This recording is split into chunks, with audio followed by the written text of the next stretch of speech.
Okay. More flying. Let's go. What's up, Darkstar? What's a good regional class jet? I mean, for 2024, I still think the best ones are still probably the defaults. I don't know. I mean, you could try the Lear 35A. It matters what avionics you want. So, what's up, Maddie? It matters what. Oh, sorry, Matt. It's going to start an ad automatically because I just started the stream. Brace yourself. Why did it open that door? Yeah, I mean, not the CJ3. I did not buy the CJ3. It didn't look too great to me. I don't know. It looks pretty much like the CJ4 with a Garmin instead of the Collins. So I don't know that I would like ever fly it.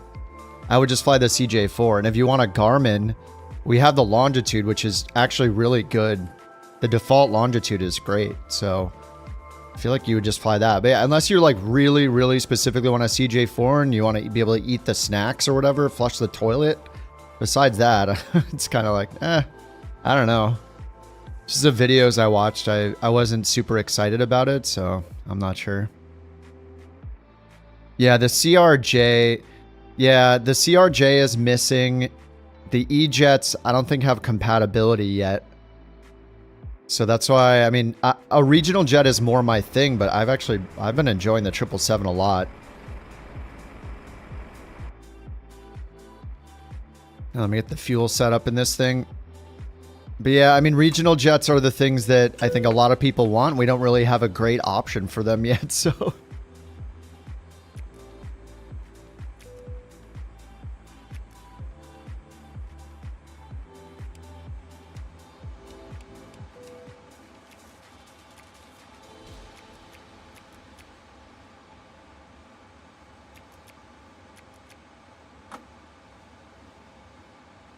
All right, that all looks good. Yeah, the Longitude is really nice. Like, I mean, the Longitude FMS also works great. It's got the Garmin G5000, but it specifically even lets you do the weight and balance stuff and calculate your rotation speed, calculate your landing speed dynamically based on the weight of the plane and everything, and the, you know, the weather and all that stuff. So it's, I don't know, the Longitude is one of the most thorough business jets we have. And it's a default one, so it's a good reason to get Deluxe Premium if you don't have it. It's just the Longitude alone is worth it, I think. What's up, Austin? What's up, London? You love the 777 more than I thought? Same. I like it more than I thought I would too. I didn't really fly the 300ER. I think it's mainly also just because the physics and everything and like the graphics in 24 are so nice that it's just so nice to have a 24 compatible plane now. It's, yeah, it's great.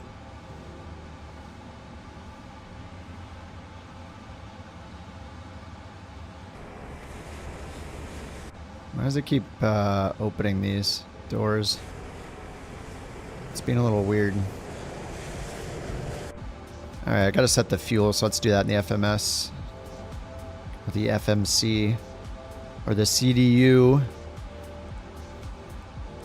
Alright, let's set our ref airport. We're going Charlotte to Miami first. I'm going to fly all over the place today in this thing. Hello there. What's up, underdog? You fly the CJ4 and the Longitude already. More CRJ 900-ish types. But that aren't too broken. You think the CJ3 is wrong direction? Yeah. Alright, sim brief. Set fuel. Does that cue it to get started down here? I think it does. Get started, my dude.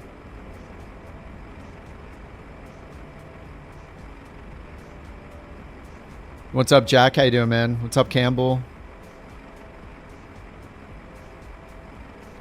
But yeah, I mean, well, Jewel was flying the Learjet yesterday, I think. I don't know what kind of hacking is involved.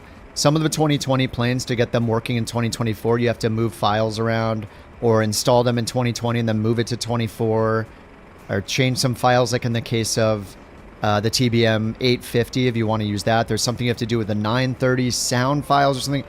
I don't want to deal with all that. I'm not so excited about one specific plane from 2020 that I want to do all that stuff, but I think there's a way to get a lot of them to work. Yeah, it doesn't want to do the fuel. What does it say here? Fuel truck is in position. Close right entry number 4. All right, you got it.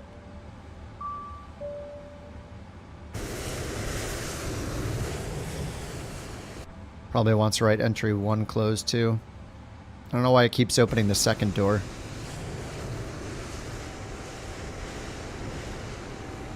Fuel truck is in position. Boarding requested. Can you use New Sky and Pilot Live at the same time? Yeah.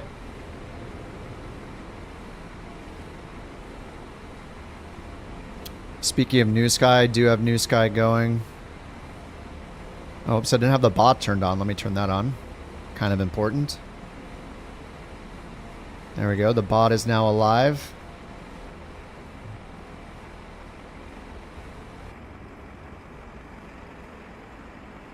All right, there goes the catering. This is the only 777 legit parking spot, so sorry for taking it. It's parking spot 100 that I'm at. So sorry in advance if you're trying to load in here.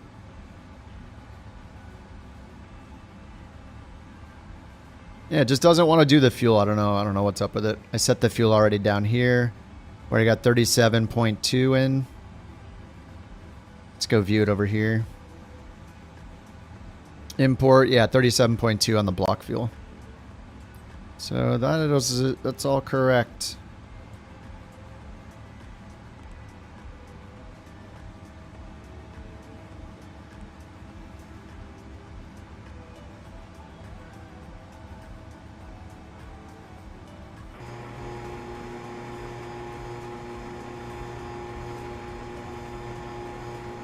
Whoa.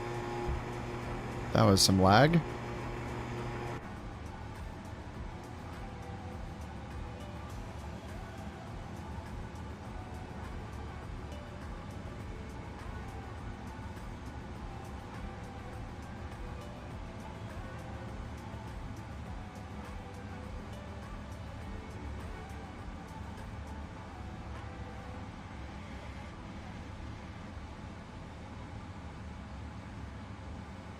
Descent forecast uplink, wind data uplink. Let me double check to see if it puts it in automatically.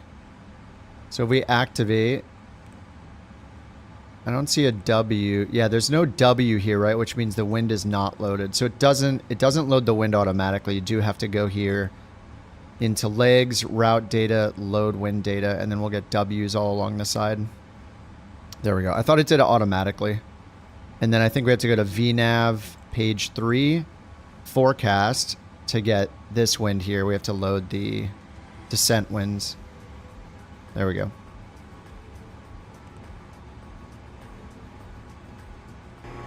All right, it still doesn't want to do the fuel, so I don't know what to do about it. Fuel truck's in position. Doesn't want to do anything. Let's go ahead to Beyond ATC, grab the ATIS. Actually, let's do it the real way, I guess. I'll do the charts. I'm going to turn off auto respond and auto tune. All right, weather here is 3 knot winds clear. Temperatures 20. It is hot. And in Miami, it's gusting 20 knots with clouds at 3,400 feet scattered. And it is very warm there, 30 degrees Celsius. What's up, Mac? How you doing? You're going to get Chinese food? Heck yeah.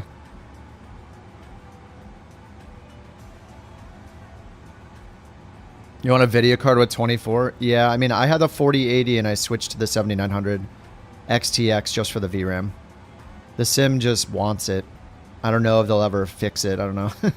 It just drains the VRAM.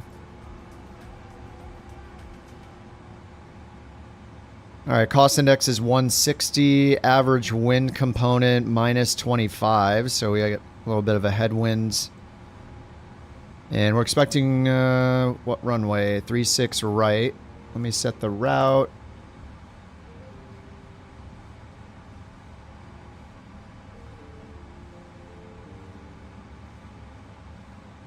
There's the route I got if you guys want to copy it. So we got the Icons 5 departure, the Seastall 2 arrival, 294 passengers. And I think I imported it already over here. So we got all of our charts. So let's go to the ground chart, grab the ATIS. D-ATIS 121.15.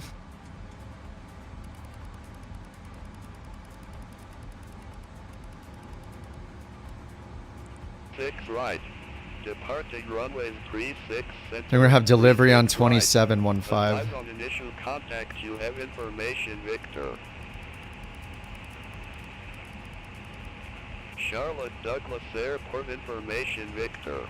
19 or 110. Wind 045 at 3. Visibility 10. Scanner at 7,000. Ceiling 15,000 broken.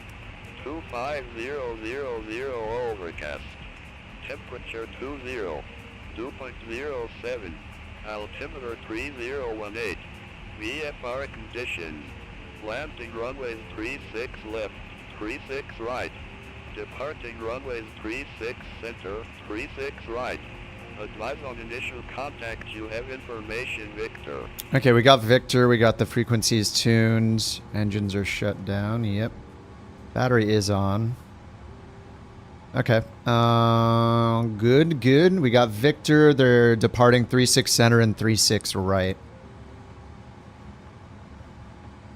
You're flying your last 320 pilot's life flight for today. You forgot how to land this plane. Dude, I feel like I'm so bad at landing the Phoenix. I mean, I don't know. My landings are not great in most planes. If I get under like 400 feet per minute, I'm happy. So it's pretty bad. Should you go for a slower with more VRAM instead? I mean, in general, I don't know that I would go for a slower one. I wouldn't change from a 4000 series card to like a 3090, I don't think. I mean, 3090 is probably still good, but I don't know. 4080 has 16, or is it 12 gigs of RAM? No, 4080 has 16, right? No, it's got 12. Sorry, I just had one. It's got 12, so having double is pretty nuts. Oh, a 4050 with 12 gigs? I mean, the more VRAM is going to help you, but I don't know offhand the differences in all the other specs of the card, you know? I mean, I personally, if you want the best experience, like based on my experience and in general, like if you want more VRAM, it's going to feel crappy to get a lower power card that just happens to have more VRAM. Like, that's not a good feeling. Ideally, you're going to upgrade to a 4080, a 5080, a 4090, a 5090. And I had a 4080 and it still wasn't enough with 12 gigs. So, especially if you're flying airliners and stuff like that. But yeah, I don't know. I still think the best card you can get is either a 4090 or a 5090 if you want to go NVIDIA. Or what I'm running now, which is the 7900 XTX, the AMD card, with 24 gigs of RAM. I've been really impressed with the AMD card. This is the first AMD graphics card I think I've ever owned. I've always been NVIDIA. So this thing has been great for flight sim specifically. It doesn't beat every single card in other games, but the VRAM is really good in flight sim. But I mean, I play other games too. Like I've been playing Expedition 33. I play Tarkov. I play other games. I just, you know. So the card's been great. I wish there was a new gen. Like this is kind of a last gen card, a previous gen card at this point.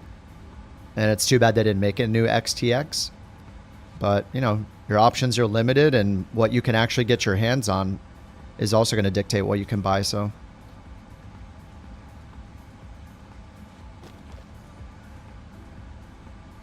Oh man, I got the cold brew going. It's like 90 degrees here in LA. It's like just noon and it's already like over 90 degrees in LA. It's a super hot weekend. It was in like 70s last week and now it's 90s.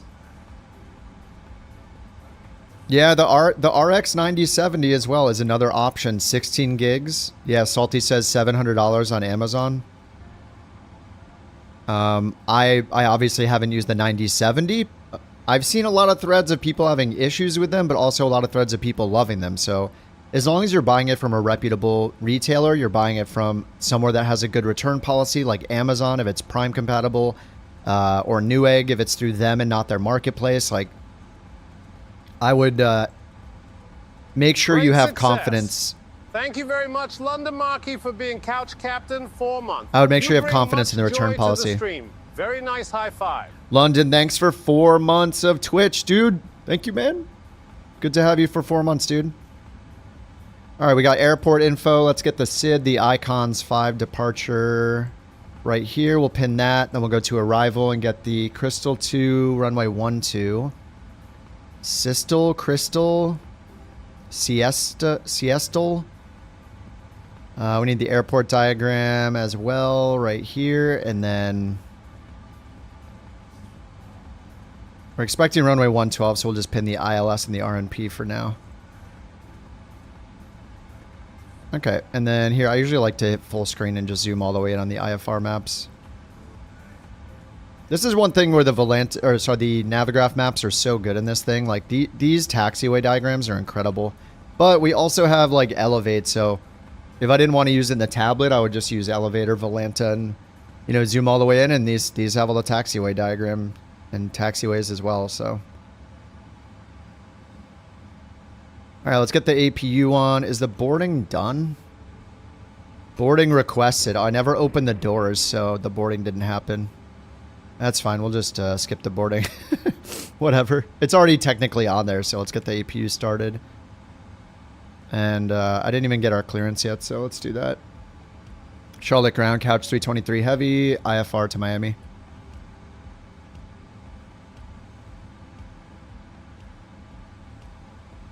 Couch 323 heavy, Charlotte clearance, cleared to Miami. Icons 5 departure with the Nooks transition, then is filed. Maintain 5,000. Departure frequency 12 for 0.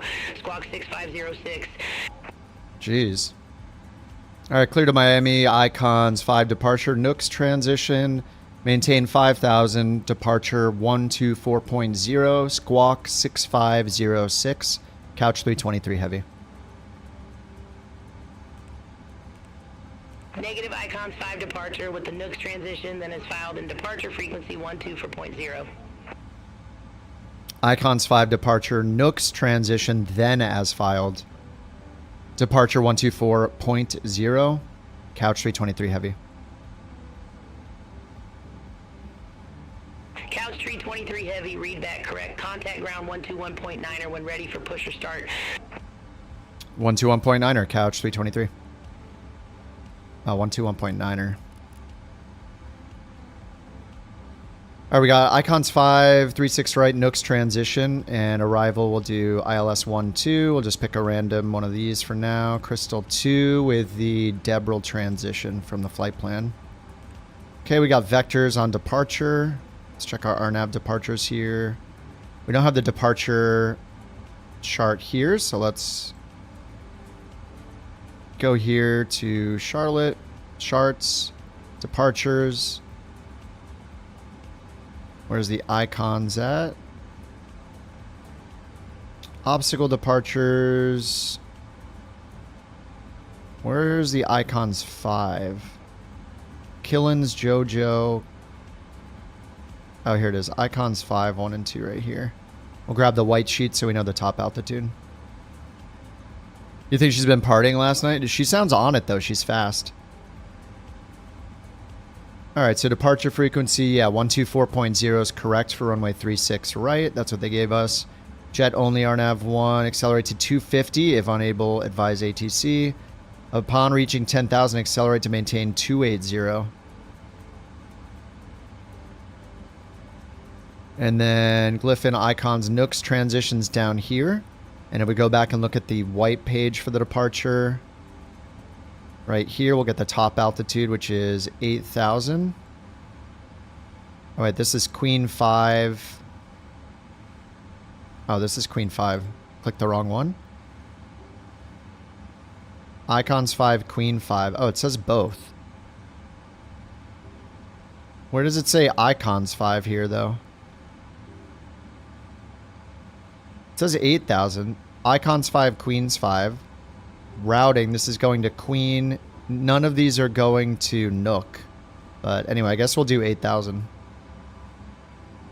Alright, so put an 8,000 up here. American 2917, IFR to Ronald Reagan Washington National Airport. Alright, 8,000. We'll get the flight directors on and the bleeds on. Should be on automatically. Yeah, it is. American APU is on with the 2917, bleeds on, so we can get rid of the external power when we're ready. GPU cards are like cars with horsepower.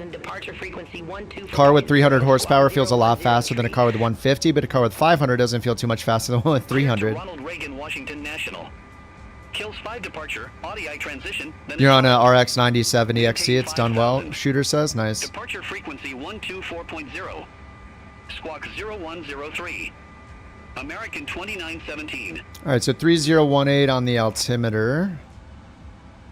American 2917, read back correct. Contact ground 121.8. Let's go ahead and do our initialization here. 0 fuel weight. We'll accept this. It says 410, but it's 400 for our cruise.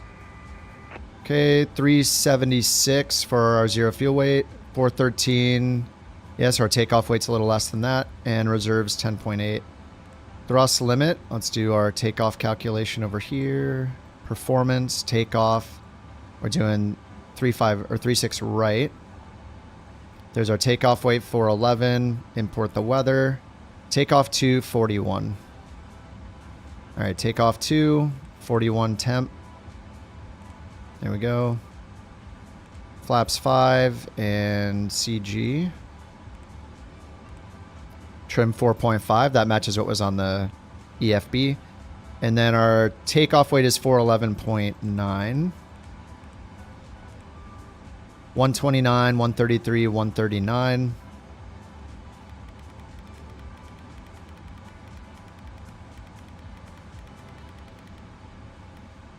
All right, 139 in the window.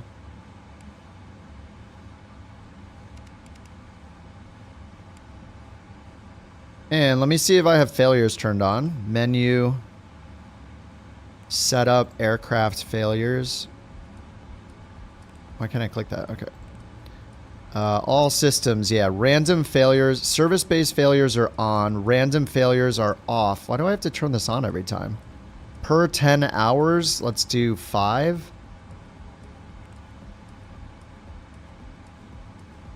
I'm on a 9950X 3D consort. I just upgraded like when it came out. All right, we'll put 1 failure in, or 1 failure per hour. Or I put 1 for every 2 hours to start. The fuel reserves, it's part of SimBrief. If you are using SimBrief, it'll calculate it for you. You can scroll down here to the briefing preview section, the OFP, Operational Flight Plan. I have the Lido format here, which is the default, but some people use like the, what is it, the American one or something? But if you just look here under planned fuel, you have your trip fuel, alternate fuel, your final reserve fuel, and then usually use FinRes plus alternate for your full reserves down here, which is 10.8, where it says final reserves plus alternate.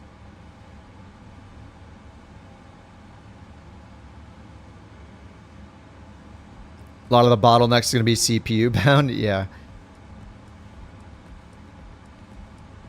Yes, yes. Okay, 130, 139. And then we need trim set to 4.5.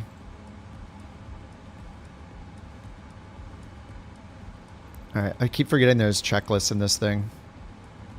Oxygen tested. Do we want to do it? Oxygen mask.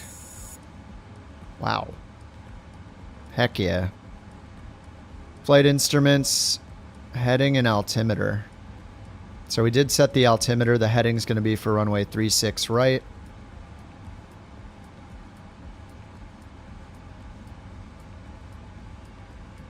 Ground chart. 36 right, it's down here. 003 is the heading. Alright, that's set. Parking brake set. Done. Checklist complete. Flight deck doors closed and locked. Let's just make sure all the doors are closed, locked, armed, all that good stuff. Door management, close all. And arm all. And we can get rid of the ground power and the chocks. We got the APU on. MCP we just set. Heading and tracks done. Altitude is set to 8,000. Takeoff speeds, we got V1 in the window, or we got V1 over here, 129, rotate 139. Oh no, that's our V2 speed, 139. And the rotation speed is here, 133. I saw the sign, and it opened up my eyes. I saw the sign, life is demanding without understanding. I saw the sign, no one's going to drag you up to get into the light where you belong. But where do you belong? Beautiful. Thank you for that beautiful song, Sawyer. Pre-flight is done. Trim, we need to set to 4.5. 1, 2 notches. There we go, 4.5. Taxi and takeoff briefing, we don't know yet, so let's ask him. Well, we need to start up first. Charlotte ground, couch 323 heavy, ready for push and start.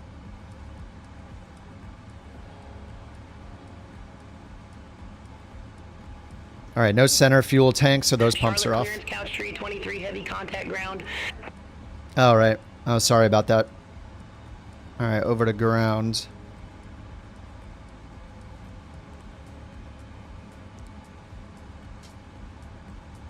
Ground, couch 223 heavy, ready for push and start. And let's put the tower frequency in. 118.1. 323 heavy. Charlotte ground, pushback approved. Face northeast. Push approved, face northeast. Northeast, couch 323 heavy. Northeast. Northeast.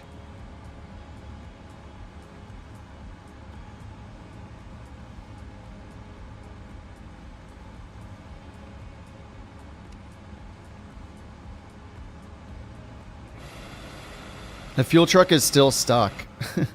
God, GSX, man. Waiting for fuel. It's been there the entire time. Reset.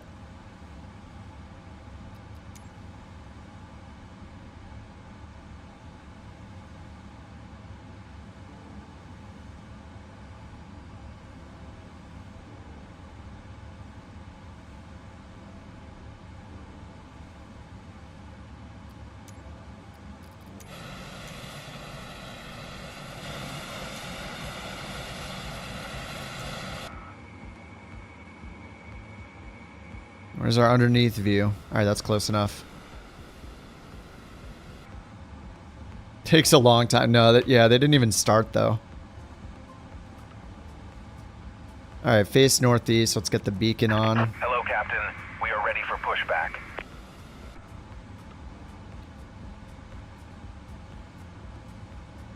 Alright, face northeast. Nose right. We're gonna go 3-6 right over here. So we're gonna go be Alpha Golf, Alpha Charlie basically. Departure checks completed. Bypass pin inserted.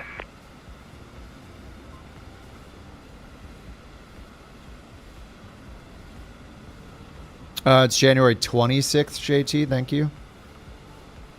That's the day that will live in infamy here. Don't run adrenaline. Yeah, I just use the drivers only. I don't use adrenaline. It was fine for me using it though. But yeah, I think most people don't recommend it.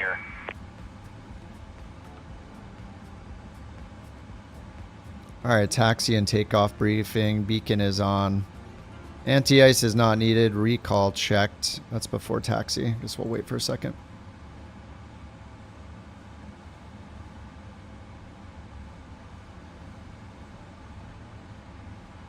Alright, ready to start it up, dudes. Oh, it's waiting for me to tell it. Oh, there it is. Oh my god. Come on. Okay, there we go. Nose right. Do I say nose right or nose left? I need to go... I guess it's nose right. Release parking brakes, please. Alright, release parking brakes. Commencing push. All engines clear. Start at will. Alright, GE engines one at a time. Right starter is on.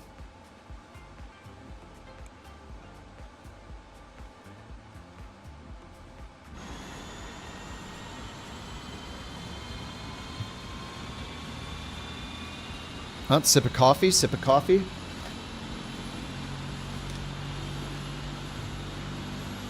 Alright, they told me climb to 5,000 and I put in 8,000. I also didn't put in the squawk code yet, which is 6506.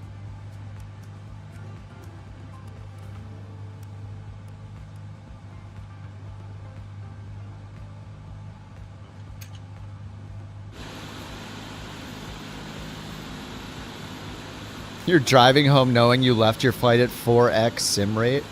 You're gonna be out of fuel.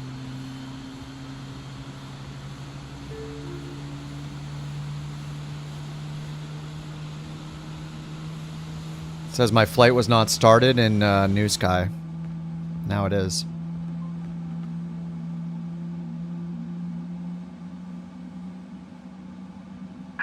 Please set parking brakes. Unlocking gear.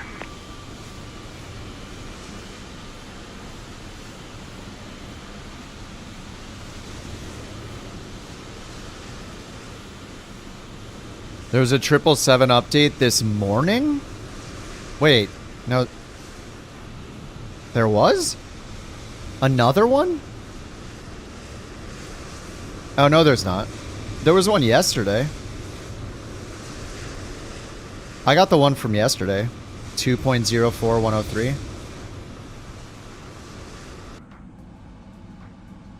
Yeah, I'm all up to date. Tow truck disconnected. Bypass pin removed. Look at that guy over there just standing on the stairs.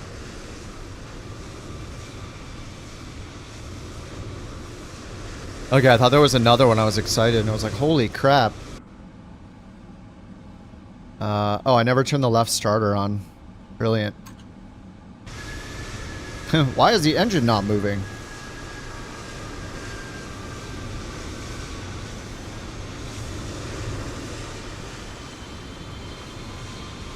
Drive the stairs from up there? Heck yeah. They gotta work up to that skill though.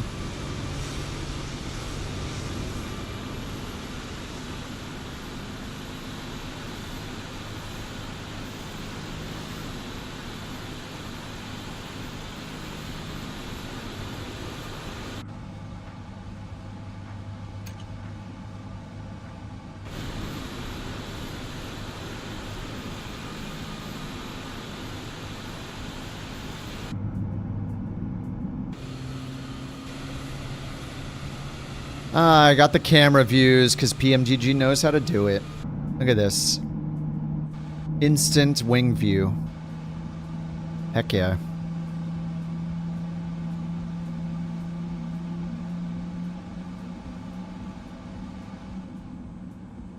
The 777, it is on .103 now.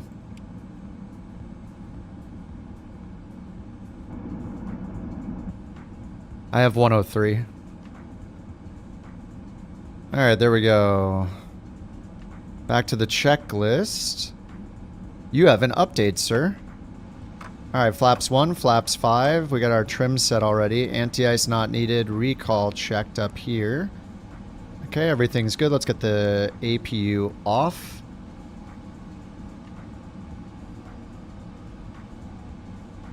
Okay, auto brake to RTO. Flight controls check.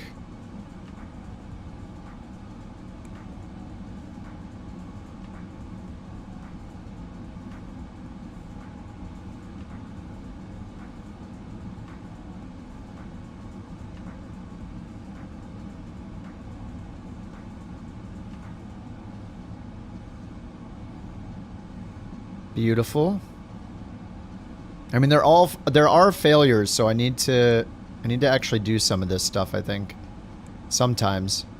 Flaps are already at 5, so flight controls checked and ground equipment looked clear. Oh yeah, it's just totally gone. Alright, checklist complete before takeoff. Flaps 5 is already done. And then we have after takeoff. Alright, we got RTO, TARA. They need to fix it so it's not on TARA by default. It should be on standby. It's a little weird. Alright, let's get our taxi clearance here. Taxi instructions. Charlotte ground, couch 323, ready to taxi with information. Victor. Couch 323 heavy, runway 36, right taxi via Alpha 3, Alpha Golf, Charlie, Charlie 1, Delta 1. 36 right via Alpha 3, Alpha, Golf, Charlie, Charlie 1, Delta 1 to runway 36 right, couch 323 heavy.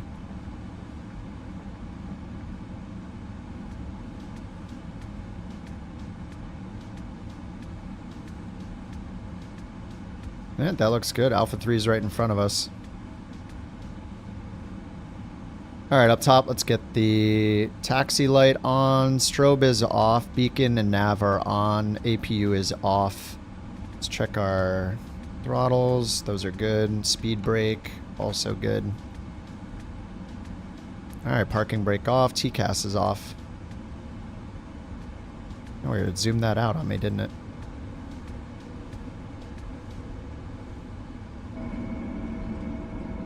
Let's go. What's up, Slevin?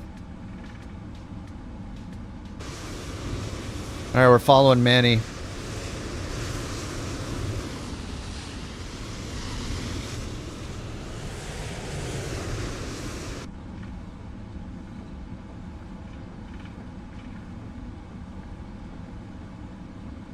What's up, Clemson?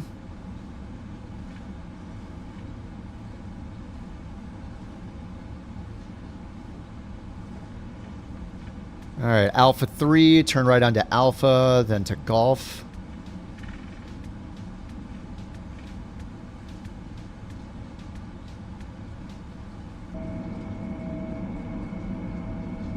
Oh, the 777's great, dude. This plane is incredible. The 350 was pretty fun last night, too, actually. It got an update. We did the anti-icing stuff. De-icing, it was pretty cool. Yeah, I mean, this plane just runs so well. And it's got a patch already, so it might even run even better than it has the last week or whatever. But yeah, I mean, I think this plane's incredible.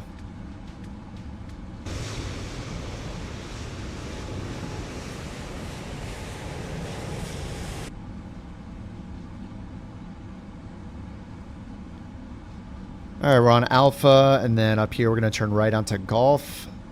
And to Charlie, Charlie 1, Delta 1 for runway 36 right. The ground handling? Yeah, I feel like it's too... Yeah, it's kind of... It's alright. I feel like we start moving real fast.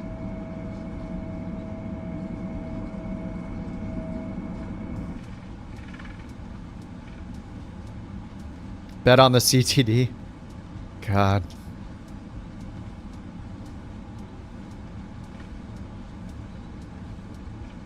Alright, right turn on Charlie. Sorry, right turn on Golf, and that connects to Charlie. American 1466, gate Delta 11, request pushback. American 1466, Charlotte ground, pushback approved, face southwest. Pushback and engine start approved, face southwest, American 1466. Alright, this is Charlie. And we're going to Charlie 1. It says Charlie 1, Delta 1.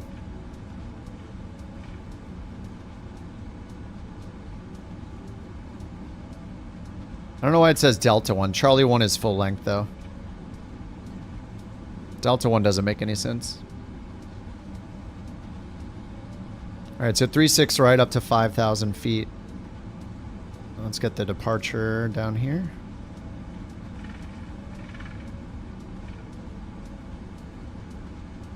Icons 5.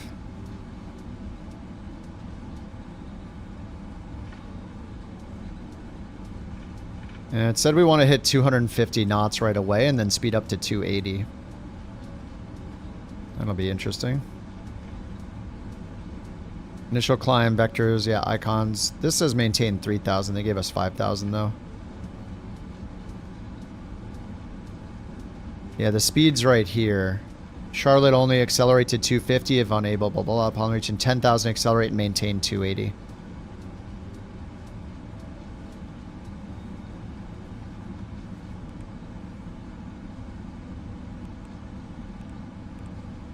American 1466, taxi for departure. Alright, flight directors are on. We're going to use VNav and headings, or sorry, VNav and LNav to start. Hold short runway 5. I think I'll just bug up to to 250 once we take off. And then 10,000 accelerate to 280. Delta 1. Hold short runway 5, American 1466.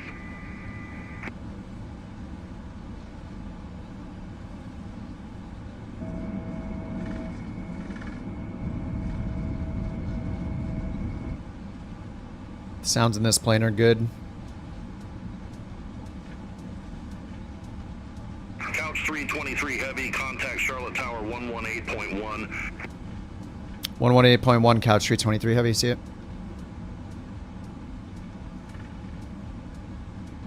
Alright, 118.1, departure is... I erased it. Whoops, let me not erase that from the notes. 124.0.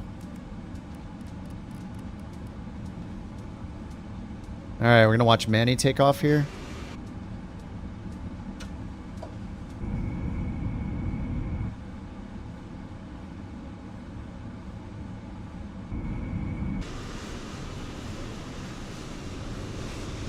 Let's get all the way down here. I don't know what kind of takeoff settings he's using, but we'll assume it'll be a little more than halfway down the runway.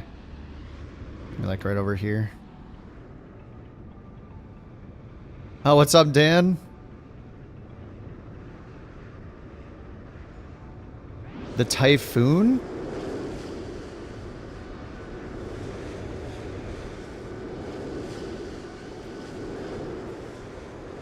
Sorry, I have so many things uninstalled trying to prevent my crashes. You guys don't look good right now. You don't look like a fighter jet. Alright, Manny's lining up.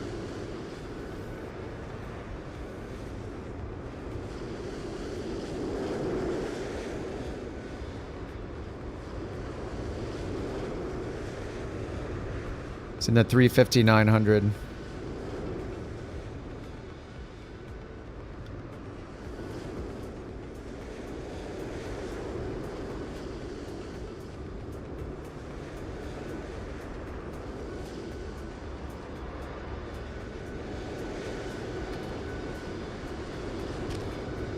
All right, sip of coffee. God, it's 94 degrees outside. Oh. Remember, Fahrenheit, you can think of it like a percentage of how hot it is. So, 94%. It's hot, dude. It's hot.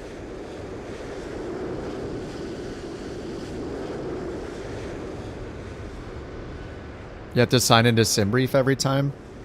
That's been happening to me lately, too.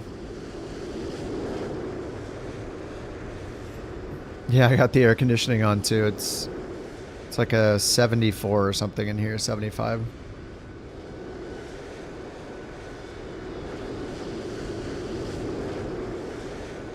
Oh, you have Beyond ATC traffic ahead of you. Got it.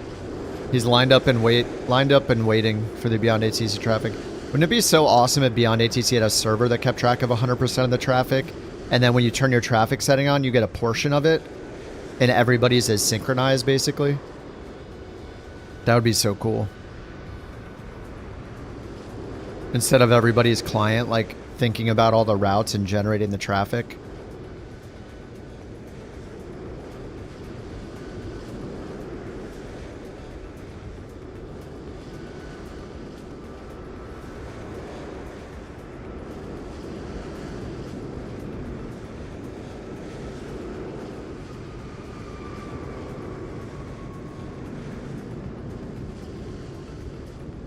Heck yeah. Is the gear gonna come up? Oh, yep. Gear's coming up. Maybe. The gear bay doors open or whatever open, but the gear... Oh, is it coming up? It's still staying down. The doors are open, but it doesn't come up. Charlotte Tower, couch 323 heavy, ready for departure, runway 36 right. Couch 323 heavy, Charlotte Tower, wind 0 for 5 at 3, fly heading heading 190, runway 36 right, cleared for takeoff. 190. Fly heading 190, runway 36 right, clear for takeoff. Couch 323 heavy. Alright, let's get TARA on down here. Landing, runway lights, seat belts and no smoking on, strobes on.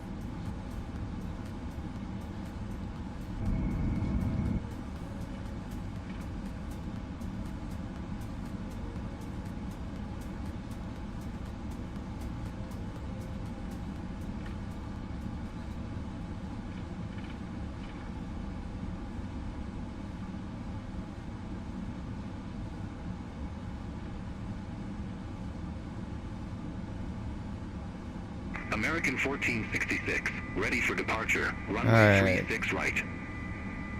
Yeah, you're waiting, American. American 1466, hold short of 36 right, departing traffic. That's us. Affirm, hold short of 36 right for traffic. American 1466. You had a gear... Oh, did he have a gear failure? Alright, Toga. Thrust reference, heading select, LNAV, Toga. Heading select, Toga, LNAV, VNAV on standby. I'm gonna turn LNAV off. 66, runway 36 right, line up and wait. 100 knots. Line up and wait. Runway 36 right. American 1466. V1, rotate.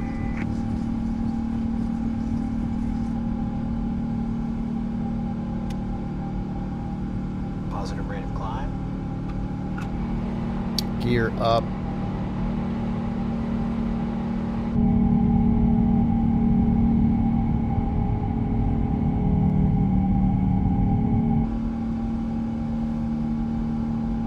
American 1466, Charlotte Tower, wind 0 for 5 at 3, fly heading 080, runway 36 right, cleared for takeoff. Alright, we're gonna turn to 190, I guess. Fly heading 080, runway 36 right, cleared for takeoff. American 1466. There's our decel, our 2000 AGL. Couch 323 heavy. Alright, autopilot on, flaps 1. Over to departure, couch 323 heavy, see ya.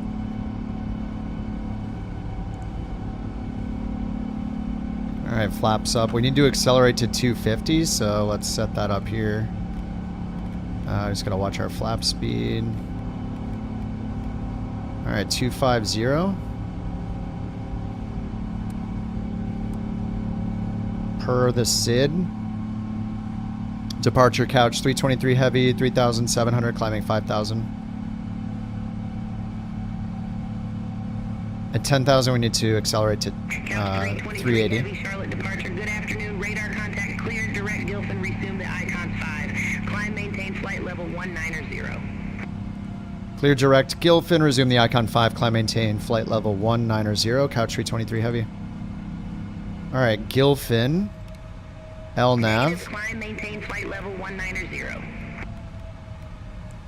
Climb, maintain flight level 190. Couch 323 heavy. Alright, after takeoff, checklist is complete. Charlotte departure. American 1466. Let's turn on air. Feet. Pressurizing. 250 knots.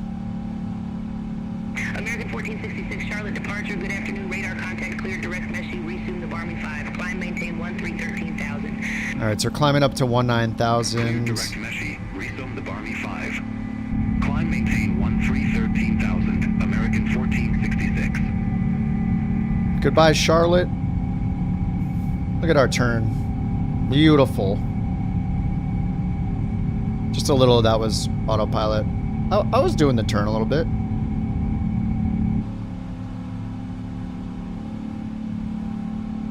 Alright, let's get the landing lights off before I forget.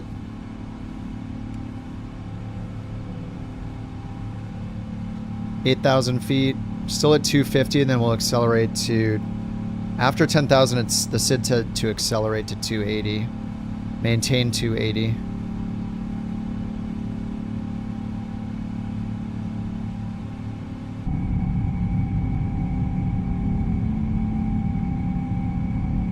Yeah, that's a cool departure. Just take off, do a 180.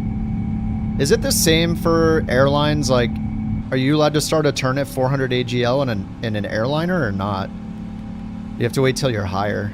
Like the decel speed is usually 1500 AGL, right? All right, we'll do 280 on the speed.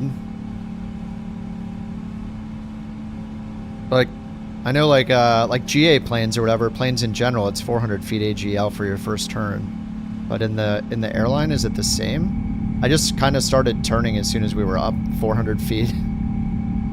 I don't know if it's different for airliners. Is it 1500 feet before your first turn? I'm not sure. Depends on the charts. All right, we're accelerating to 280.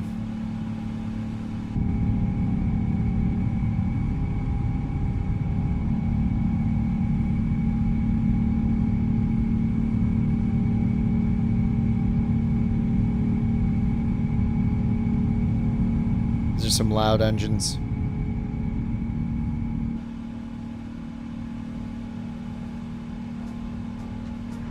All right, 11,000 feet. And our lights are in the good place. We can get our seatbelt sign off. Now, if I give it speed control back, what is it going to set it at? 320, okay. Though it said maintain 280, right? Yeah, maintain 280, but until when? Until after Nooks?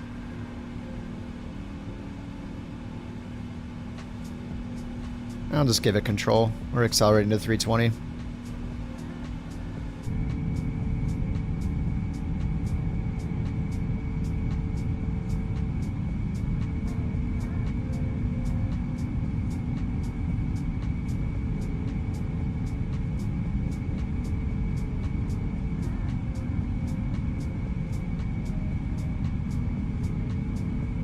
Yeah, we are speeding, dude.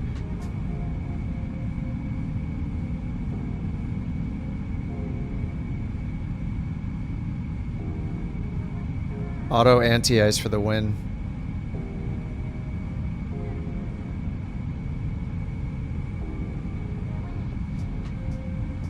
Ooh.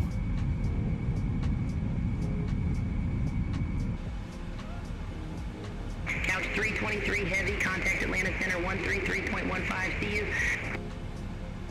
133.15, couch 323 heavy, see it.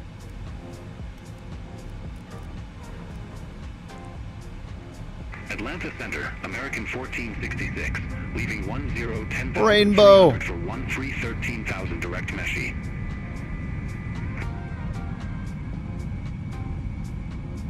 American 1466 Atlanta Center, climb and maintain flight level 270.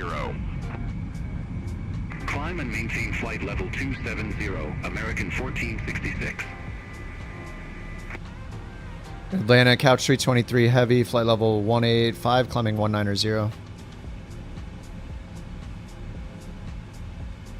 Couch 323 heavy, Atlanta Center, climb and maintain flight level for 00. Climb and maintain flight level 400, couch 323 heavy.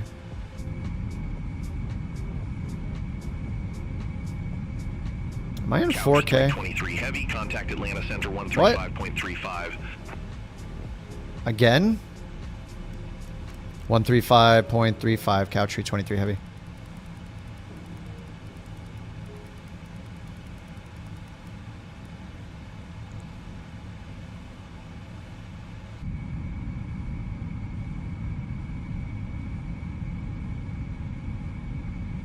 Google says not advised until, oh, under 1,000 for airliners. There we go. Thanks, Underdog.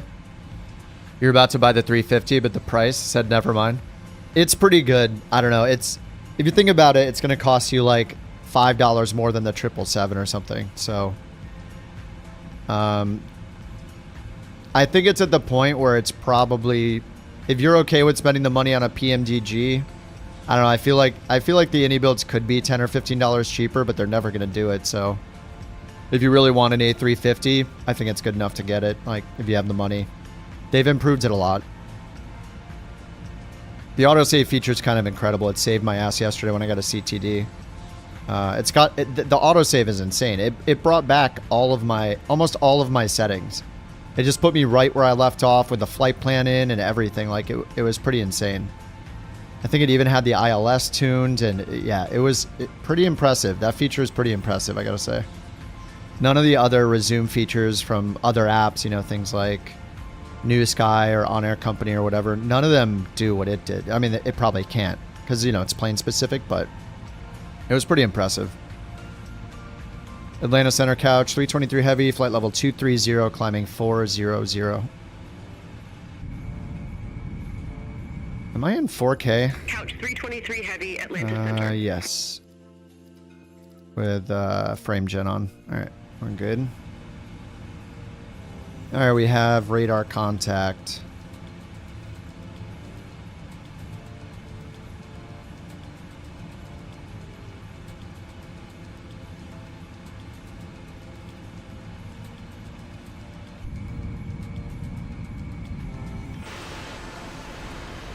See how weird these engines look with frame gen on? The A350 engines look really good even with frame gen on, but you get all this weird ghosting in the PMDG, so if I turn off frame gen, it looks normal. There, now it's back to normal. Say again, Couch 323 Heavy. Couch 323 Heavy, contact Jacksonville Center 12 for point 7. 124.7, Couch 323 Heavy, bye-bye.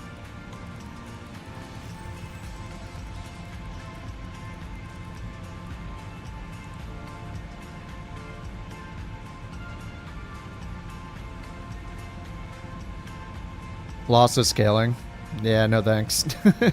Loss of scaling introduced so much lag when I tested it, I couldn't do it. It was insane. FSR performs so much better natively for me. Jacksonville Center Couch, 323 Heavy, flight level 263, climbing 400. Like, if you have native frame gen, you might as well just use it. Like, what's the point of having yet another application when the manufacturer of your card already made one?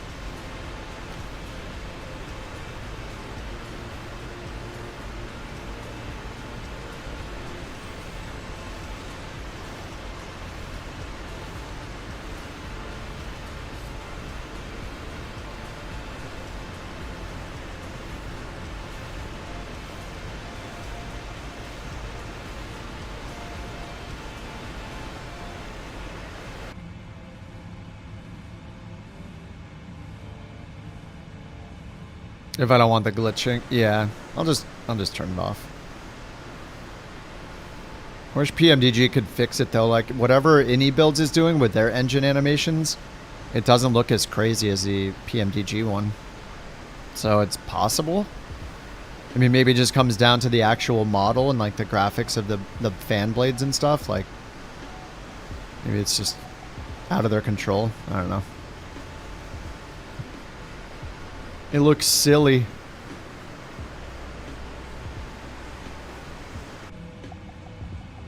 All right, 290, climbing 40,000. 400.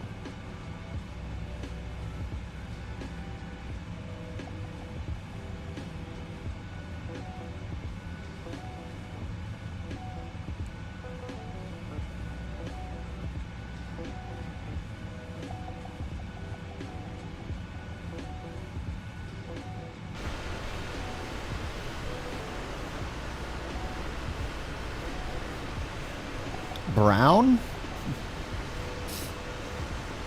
What do you mean brown? It's gray.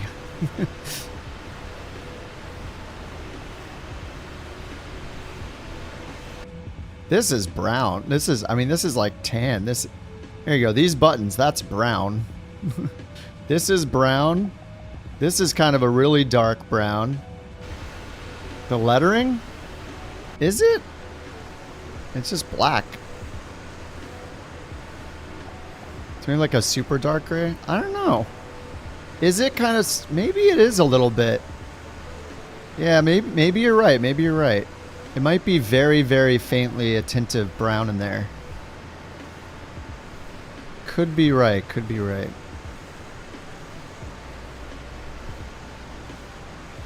Yeah, Dan killed it. This livery is awesome.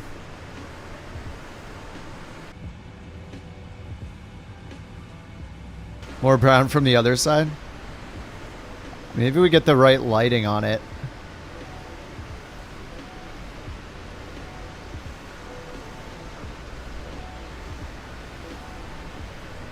It might be very slightly brown. I think one of the assets I have is like a super dark, like stone color instead of like pure black or close to black, like neutral black. Baby blue? It does have a slight tint of blue to the gray, yeah. I mean, it's not baby blue though. Baby blue is like sky blue almost. It's teal. Don't even. Stop it.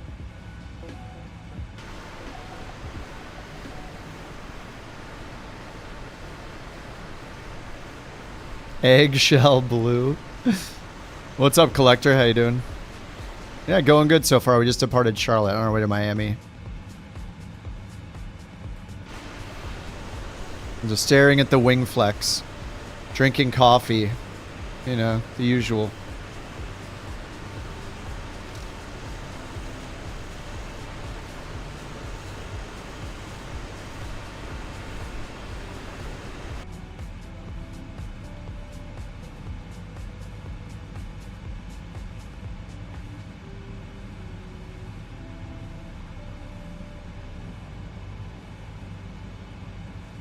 All right, we got 4,000 feet to go.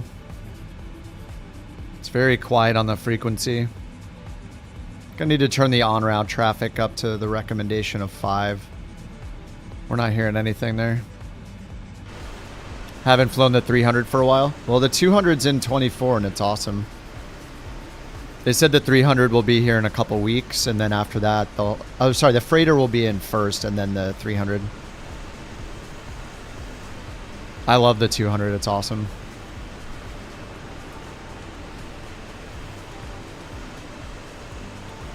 The slightly, shorter plane is more my style anyway than the longer boy, the 300.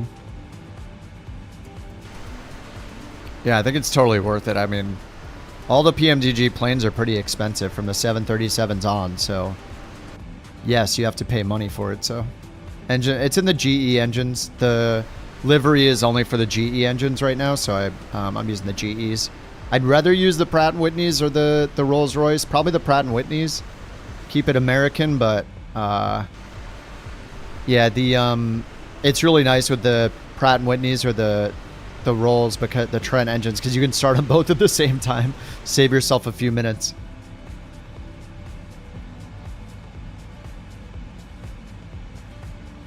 A lot of content creator babies complaining. Newsflash, you don't need to buy it. Yeah, it's just ridiculous. It's a bunch of crybabies as usual. Oh my god, the company that spent tons of time building this plane for the sim, they want money for the time they spent on it. I can't believe it. Ah.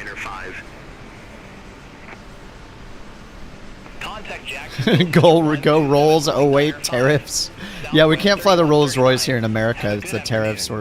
We can only use the GE or the Pratts now. Blue Streak 5594, contact Charlotte. 350-1000? We have it. AnyBuilds made it. The AnyBuilds A350 has the 900 and the 1000. And it's pretty good now. They patched it 9 times already, and it's gotten better and better, so. I'm pretty confident saying it's worth buying the 350 at this point. It's come a long ways in the last couple months. They've done a lot of updates. It's not going to have as good performance as a PMDG plane in terms of your frame rate and stuff, but install the low texture pack from their installer, turn the cabin off, and turn on performance mode, and it's not horrible. Like that's as good as you can get it to run, but as long as you're getting over 30 FPS, it's still fine.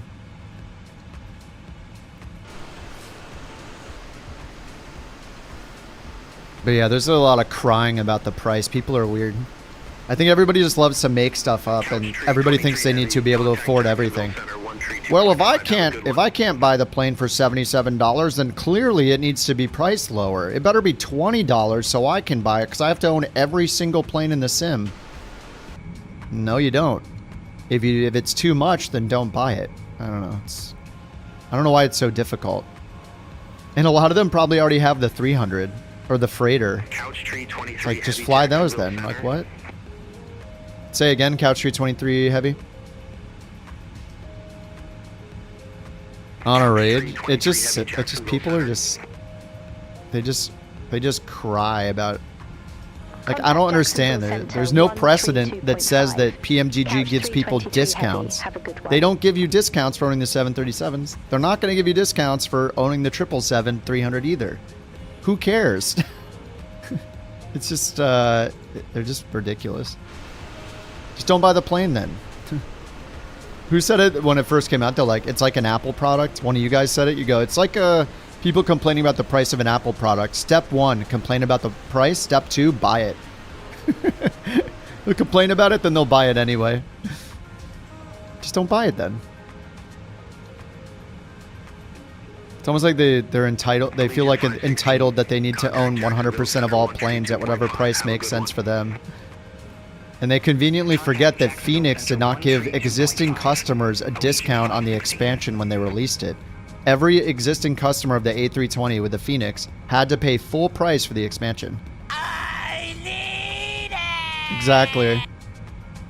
Everybody loves to conveniently forget that. Like, I love Phoenix too, but Phoenix didn't give us a discount for the expansion as existing customers. We had to pay full price. The only discount there was for new customers when they bundled all three together at a lower price than we had to pay for it as existing customers. So where's all the rage against Phoenix? Like, don't forget Phoenix did that. They just love to conveniently forget. Same with any builds. Which any builds plane do you get a discount on for owning others? None of them. So chill out. It's the same with every developer. Nobody's getting discounts.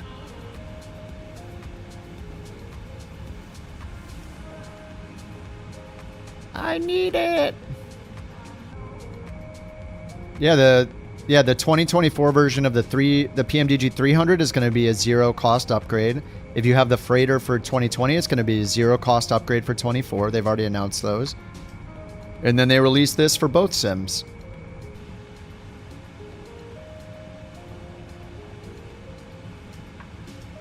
Oh yeah, just don't buy it.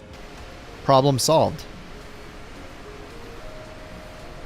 It's just the 300, but shorter anyway.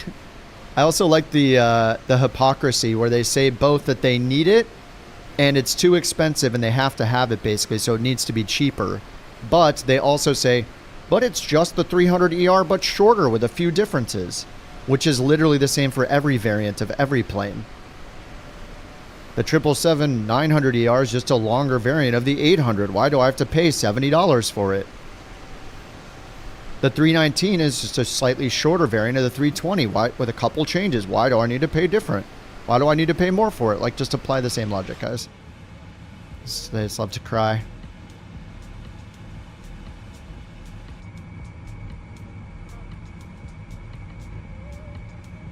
I don't use VATSIM because I don't want to get doxxed. 4898 Jacksonville Center, expect radar vectors, runway 4. Expect radar vectors, runway 4. Endeavor 4898. Oh, I'm going to rebuy the 737s as well. Yeah, I'm going to buy all of them. 100%. I mean, I think I flew the 800 more than any, or maybe even the 700. But if they do as good a job with those planes as they did with this one, heck yeah. I mean, it's a day one purchase for me. 100%. What do I mean, docs?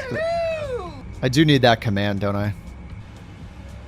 They say you have to sign up with your real name, and they have a history of asking people to prove their real names by providing photos of their passports and stuff like that. It's creepy. Jacksonville Center, November 644 Alpha. Unless they want to be fair and publish the real names and passport photos of all of their VATSIM controllers, then I'm fine with it. November 644 Alpha Tango. Oh, not for you? Well, then I guess it must not happen, and everyone's making it up. And it's okay then.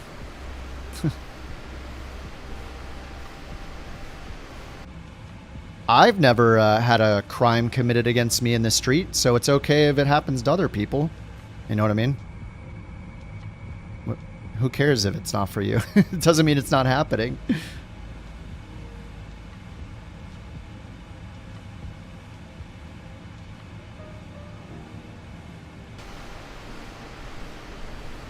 So yeah, I'm not giving them my full name, so I'm not using it anymore. They've asked people to provide photographic evidence of their real name, like a bunch of creepers. So no, I will not support anything like that. Here we go again. Yeah, it's always on YouTube too.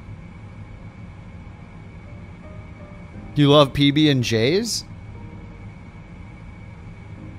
Yeah, peanut butter and jelly is delicious. Heck yeah. Classic. But yeah, if you don't think that that's wrong, then keep using their service and supporting them, but I think it's wrong.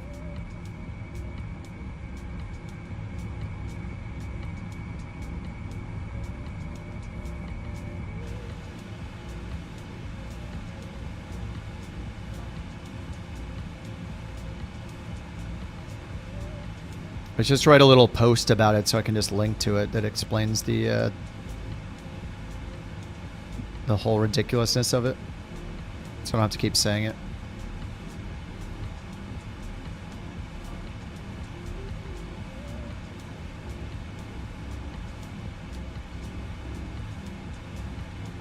Alright, how's the weather in Miami? Dude, it was 30 degrees Celsius is what it was showing. It's crazy. Endeavor 4898. VFR 29er 9er. 10 miles of visibility, gusting 20. Winds from the southeast. Endeavor 4898. Will Beyond ATC be able to use the flight from in-game? I don't know about in-game. But they're supposed to be supporting VFR later, and with VFR, you're not going to make an IFR flight plan through SimBrief, so if they're supporting VFR, then it should be able to do it without SimBrief at all. I don't know how they're going to do it with SimBrief because of like traffic injection. Maybe the traffic injection's separate. But yeah, I think they're going to have to get rid of the SimBrief requirement for your flights if VFR is going to work. Because you should be able just to tune into the tower, request a VFR departure in a certain direction, and just take off and leave. With no flight plan on file, you know, no IFR clearance, none of that. So, yeah, they're going to support VFR. I think they have to get rid of SimBrief. We're not going to go in and make a SimBrief flight plan every single time. And a lot of the airports you might fly to, smaller airports and stuff, are not going to be in SimBrief's database anyway. Especially a lot of the small ones in the US, like they're not even in there. So yeah, I think they're gonna have to detach it from SimBrief for VFR. Once they do that, I mean, it'd be so cool if they did pop-up IFR clearances so you could depart VFR somewhere. I guess you can kind of do that already, but it would be so awesome if you could get your routing from the controller and they'll just tell you your IFR route in the air. Pick up the IFR clearance in the air with no SimBrief would be so awesome. That'd be ideal, but yeah, we'll see what happens with the VFR. Yeah, I think you're right, Kerber. The traffic doesn't care about SimBrief. Yeah, they just need to know the two airports and then check their database. So yeah, I think it's a separate thing. Really, the SimBrief is just to pull in all the data for the route, including the SID and the star. When's the update? We don't know. It's next on the roadmap, so they're probably already working on it. Yeah, you're curious how they're going to take it off the rails. Yeah, VFR... You mean VFR like traffic injection? I mean, right now, they do have GA IFR traffic injection, but yeah, there's no VFR traffic injection. You'll see IFR... You'll see small planes that are on IFR flight plans in the traffic injection, but... Moxie 212, fly at level tree 50. You can't load into an airport. Turn off all of your scenery. Probably have some scenery that's not compatible. Check your library and check your community folder. I've pretty much everything turned off. It's just not worth crashing. I'd rather have a crappy looking scenery at the airport than crash, so. I think the Windsock add-on was causing crashes for me from the marketplace. And the Jetway Pro one I think I had on too might have been it. Traffic straight from the sim because Beyond ATC doesn't know about that traffic, so you can't hear that traffic on the comms.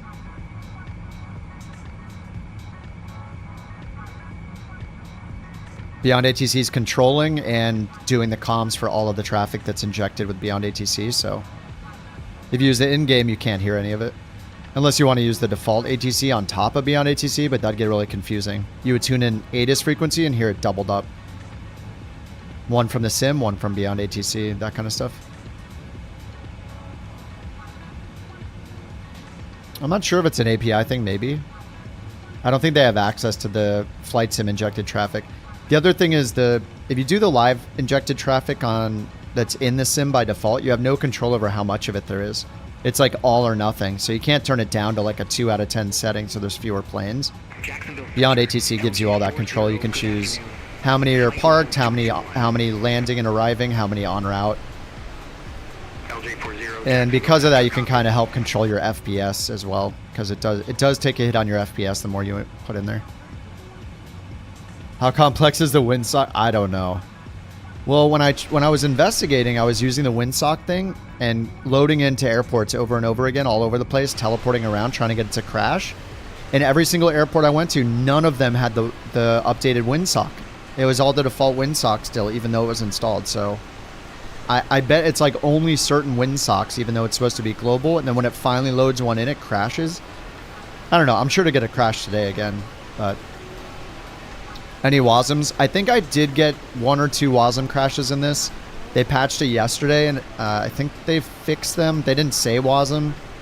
Somebody was saying it was for WASM fixes, but I had at least 1 WASM crash on the ground in this thing. But not for a few days. So we'll see how it goes today.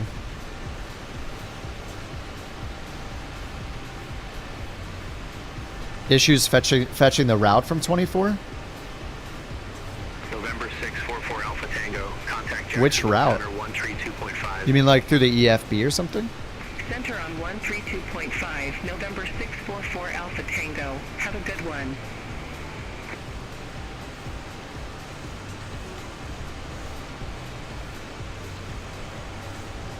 Yeah, I'm not sure how good Sim Update 2 is on the memory. I mean, I've switched video cards and I haven't been keeping an eye on it. I'm sure other people can answer. Like, I think in general, a lot of people have said Sim Update 2 is better for them. We still have all those ridiculous LOD things, though, in the sim that just look so silly every time I see them. Like yesterday, I was looking at the new Innie Builds LAX scenery and flying the drone camera around, and just buildings and windows and cars and ground. I think, like, so much stuff is just disappearing at close distance. Relatively close to the camera until you get really close to it, and then it just suddenly appears again. It's so awkward looking. It's just so crappy looking. Moxie 212, contact Atlanta Center 135.3. I want the draw distance that X-Plane has. It's like the one thing X-Plane does better, or 2 things X-Plane does better. Draw distance and the replay tool. Besides that, Flight Sim wins and everything.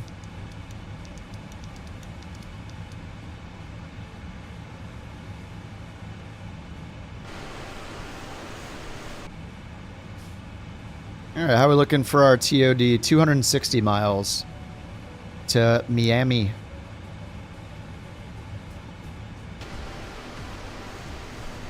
Open the window? You can't. Doesn't let you.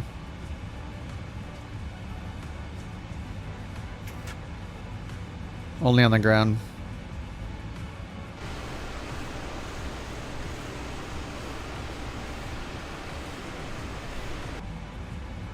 I forgot to turn off crash damage. I don't need to have crash damage on, and it's just not worth having on. Actually, wait, I do need to leave it on, right? Sorry, I do need to leave crash damage on, or the wear and tear doesn't count. I just hate the if you do hit the ground too hard or something, it teleporting you into the air and changing the whole configuration of the plane is just so bad. I just can't believe it's in this. Crappy. 737-500 from CSS between May 16th and 18th. CSS? What's CSS? 737-500? Do we have any?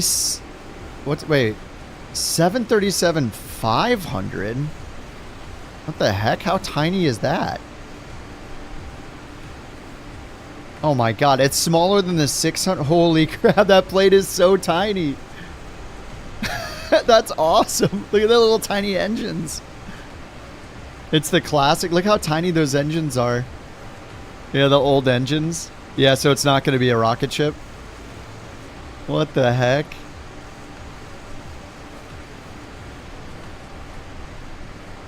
Oh yeah, 737-500. Is it the short? Oh no, the 737-100 is the shortest boy. And then the NGs over here. So the 600 was 102 feet, and the 100 was 94 feet. 102. Okay, so it's the same. 737-500 is the same length as the 737-600 NG. 102 feet. Wait, 36. Let's say 102 feet and 36 inches? That doesn't make any sense. Does that mean it's 105 feet long? Why would it say 36 inches? Center on 128.7. What the heck? Delta 2587. Anyway, man, that's a short boy. Yeah, 100 through 500, I guess, yeah. Cabin tour? Cabin's pretty simple in this thing. No flushing toilet, thankfully. No moving seats or armrests on all these. We got emergency equipment here. We got a coat rack, you know, the important stuff. Smoke hoods. And you can't even open the door, right? You just go through. Here we have our screen that you can't use, and that's why we have extra FPS.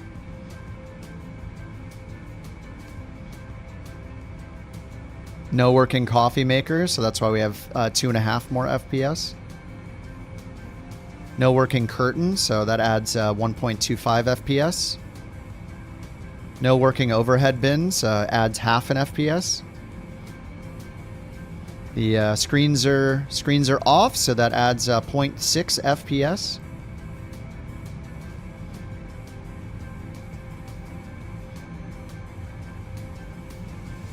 Go to our, we got more coffee makers in here probably somewhere.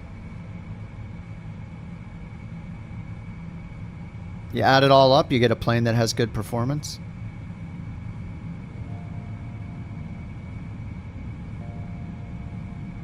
Passengers are very quiet. No toilet.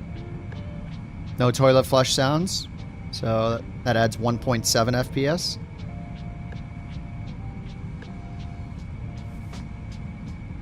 Yeah, it's totally a scam having good performance. I agree. Why would I want 60 plus FPS when I can have a flushing toilet and half as much FPS? Boo, no toilet. It's a scam. If I can't hear the sounds of someone taking a poopy, then I'm not buying the plane.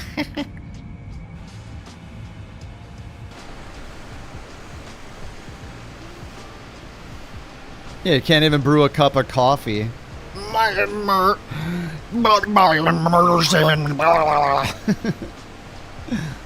know what you could do? Go use the toilet in real life. It'll be even more real than it ever is in the plane.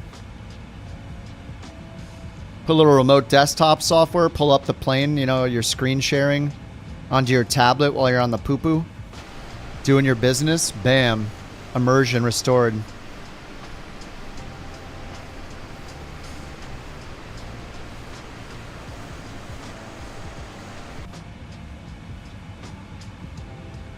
Yeah, I don't need a plane to have a flushing toilet for it to be worth buying. I do this thing where I fly the plane.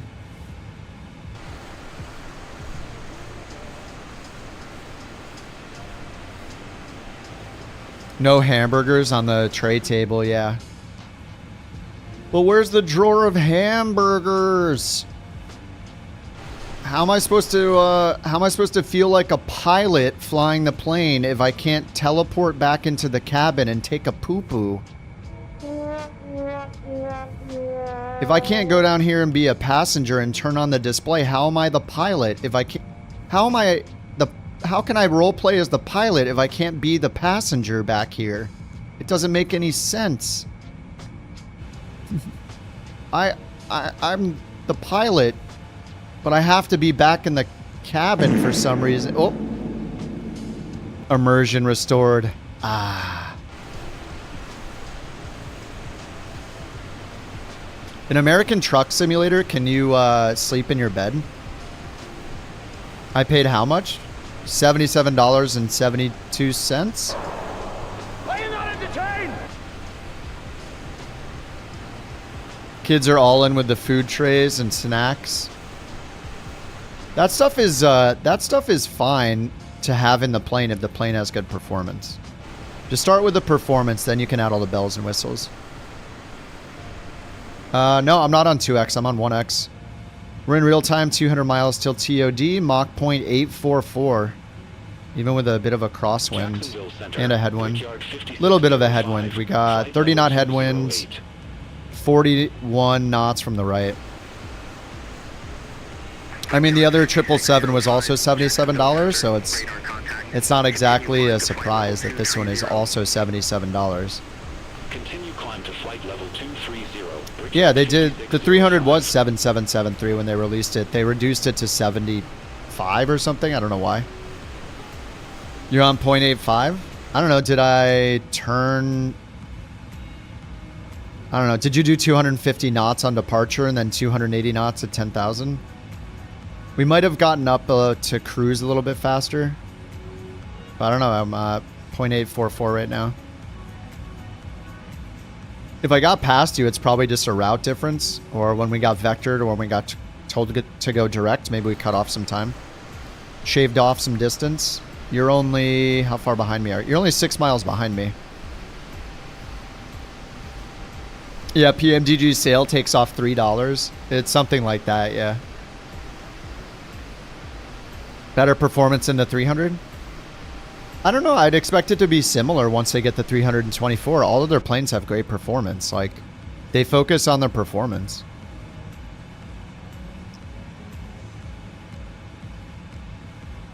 You want virtual tickets? Well, we're not 100% sure, but in Sim Update 2, one of the patches in Sim Update 2 beta made all of your avatars visible. So when Manny gets close to me, I'll see his avatar in the pilot seat if the plane supports it. So that might be an indicator that we're going to get shared cockpit, or at least be able to be a passenger to start. Because really all it would have to do is snap my camera and put my avatar, teleport it onto his plane and anchor it to his plane's location, and then I'd be on his plane. Instead of fixing the camera to my plane and my seat, it just moves this onto his plane and his seat. Yeah, we've been told we're getting shared cockpit for like 4 years, so I'll believe it when I see it. We've seen it on their roadmap since 2020 came out, so I'm not going to hold my breath. I'll believe it when it's out, and we can literally use it. Then I'll believe that we're getting it. American 1803 cleared direct flig. Resume navigation. PMDG discounts are permanent. A $3 permanent discount. Holy crap.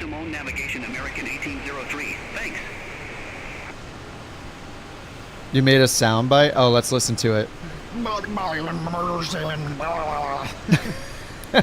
Approved. Beautiful. I was grabbing my cheeks and pulling them really hard when I did that. Like this.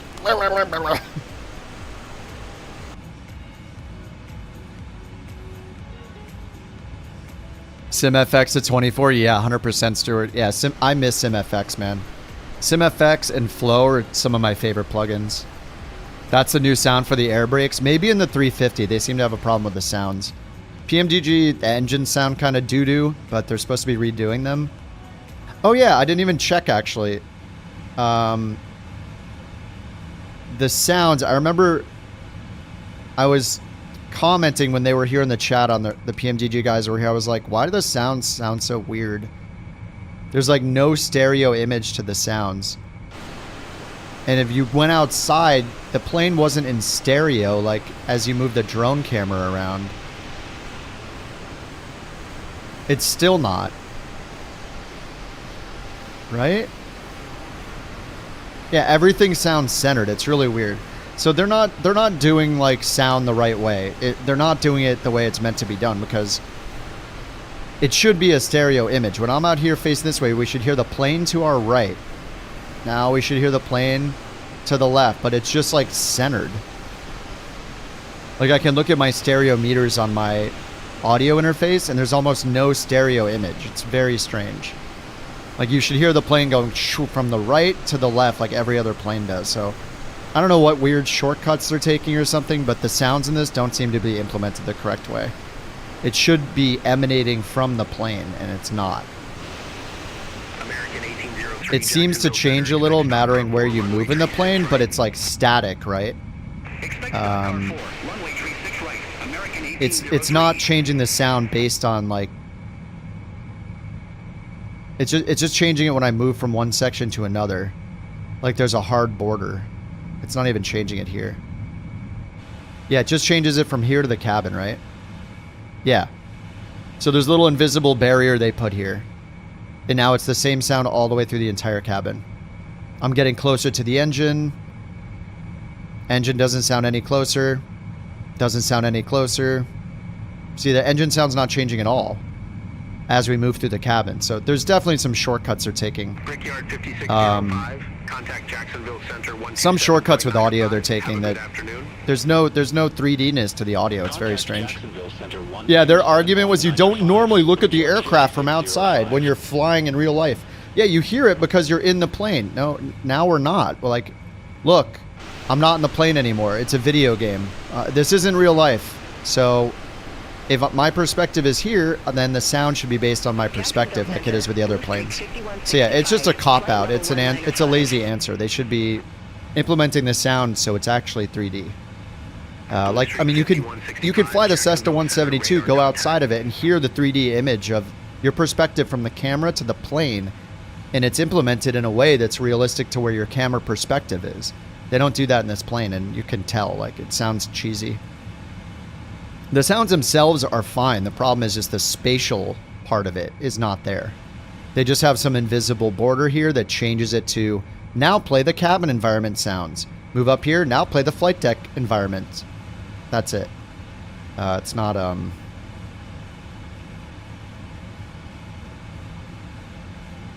1803, contact Jacksonville Center 127.905, see you. Don't forget about the tiller. Oh, right. Sorry, guys. Yeah, this is... Yeah. Wow. Oh, we found the racist in the chat. They're gone. Bye.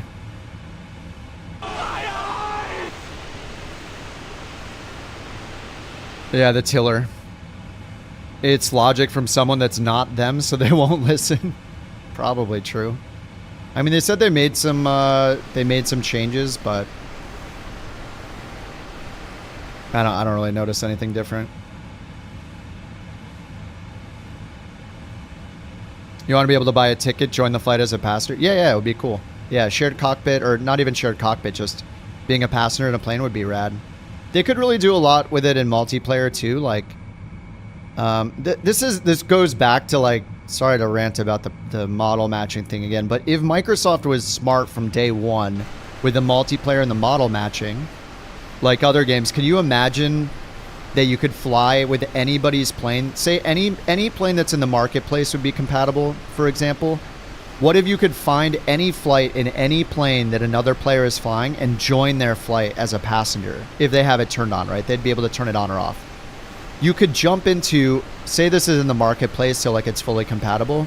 What if you could jump into this 777 as a passenger on somebody's random flight that has it turned on to public, right?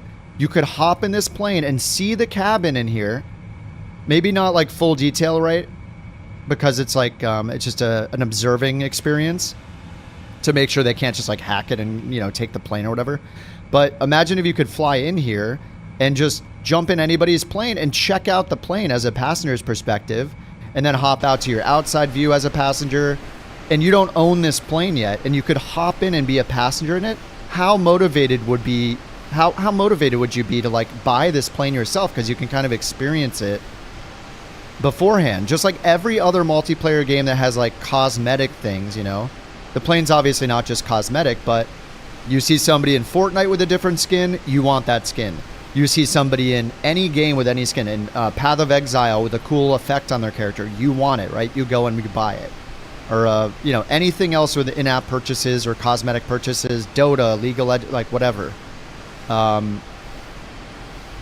That's the whole business model behind it. Is somebody sees it, they don't own it, they can kind of experience it by seeing it close up in some way, and then they want to buy it.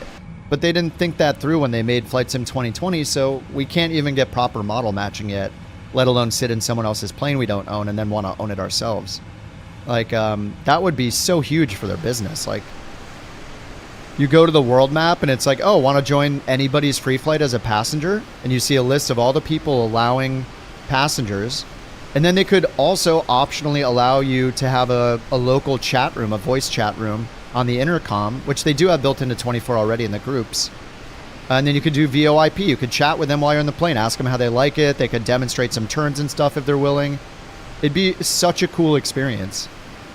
And then it would probably sell more planes. Yeah, I don't know what it's going to be like when they have shared cockpit out or shared being able to be a passenger if they do that. We'll see, but I don't know. Just based on how the model matching works now, I don't know. I don't know if they'll be able to do it because it's, you know, we have almost 5 years of Flight Sim, 2020 and 2024. And the model matching is still kind of whatever. But I think that would be awesome if they did that. I mean, shared cockpit, it makes sense you would need to own the plane because you need the full functionality of the plane. But to be a passenger in the back of a generic model for each plane would be incredible. And whether or not you can, you know, it'd be cool if you could see your avatar in there, but, you know, maybe that would come later.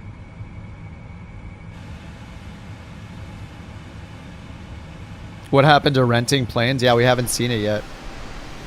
I mean, what happened to getting planes in career mode? It's almost been 6 months. No third-party planes in career mode yet. So I don't know. Even the Coronados that were made for 24 aren't in career mode when they're out. So I don't know. I'm sure it's on Microsoft's side. Like, they just don't have it opened up yet.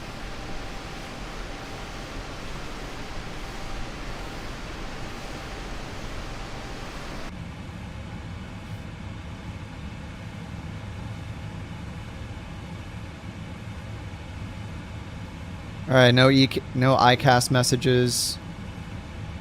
They're patching the A350 a lot. I think the A350's gotten pretty good, yeah. If you want an A350, I think it's pretty safe to buy it now compared to how it was when it first came out.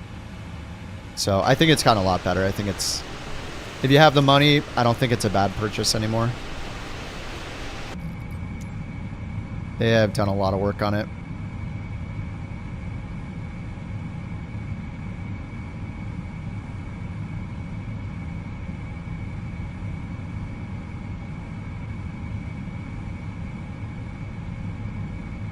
Yeah, I mean, shared cockpit could give you like virtual CFI stuff. Somebody could teach you how to fly a plane that you just got or something, you know, by being your co-pilot. Role play a CFI to teach a friend how to fly a plane. Yeah, I have the low-res 350 installed too. I mean, I want the best performance I can get, so I have performance mode on, no cabin, low texture pack installed for the 350. Bars at the airport. Some of them is, I mean, you could kind of do that if you could walk through the walls, but I don't know if the avatars can walk through the walls, but that would be funny. People could start designing the interior of the airport just so it's accessible for the avatars in 2024, so you can run upstairs and get in. That would be hilarious. I wonder if any of them are accessible already. Like, I don't know if you can get in.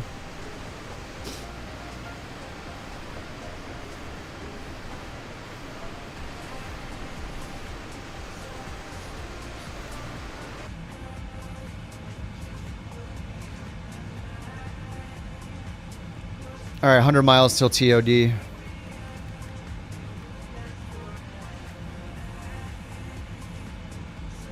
Check the weather. 29er. Gusting 20, winds from the southeast. All right, let's get 2999. All right, 2999 on the standby.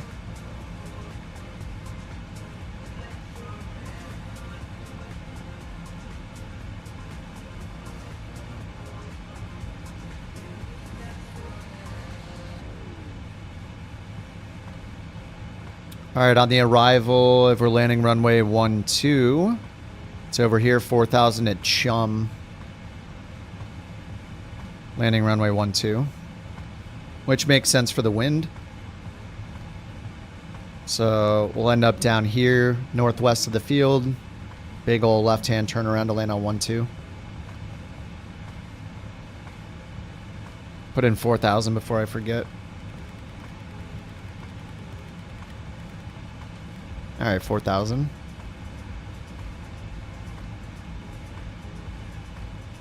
Then let's check the approach. ILS 12.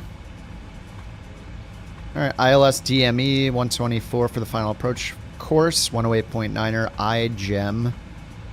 Yeah, down to 2,000 at VEPCO. Get the glide path, which is 3 degrees down to the runway. Go around climbing left turn 3,000 direct to VKZ VOR, which is over here, Virginia Key VOR 117.1. I'll just put that in. 117.1 over here.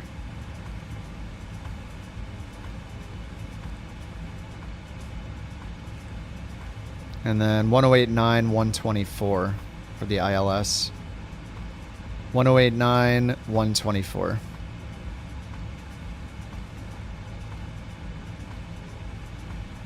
Minimums are 377, so let's put those in the fast way. Menu, EFIS, 377, set minimums. And back to menu, EFIS off. EFIS control off.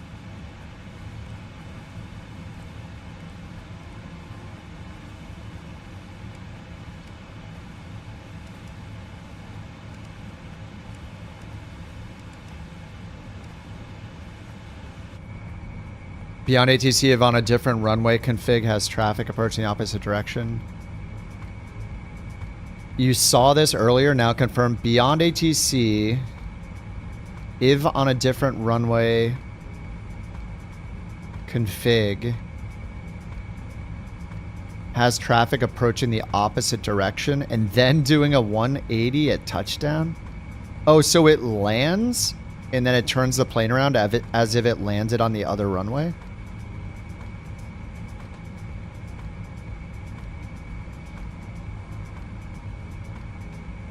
What? So it says they're landing on runway 9er.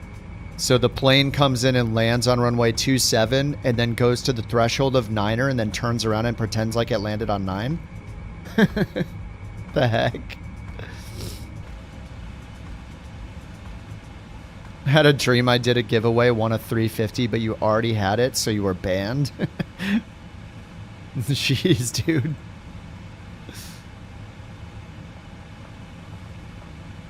All right, 70 miles till TOD.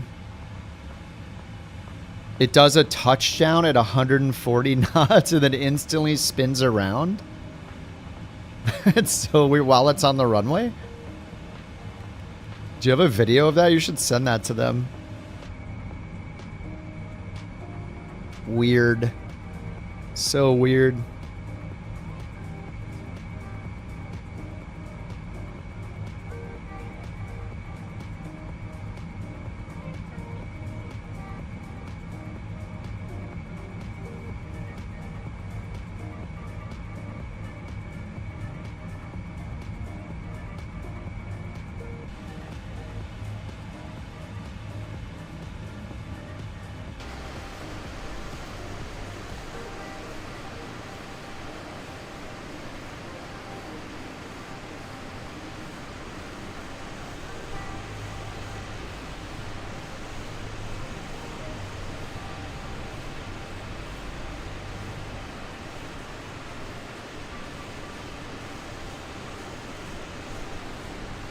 I'm eating my croissant. Sorry.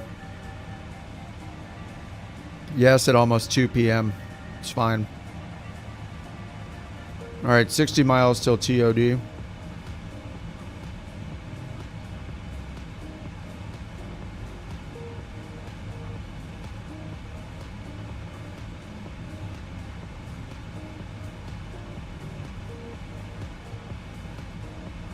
All right, let's grab our descent checklist. And 60 miles until TOD. We could have flown from Charlotte to Miami in real life.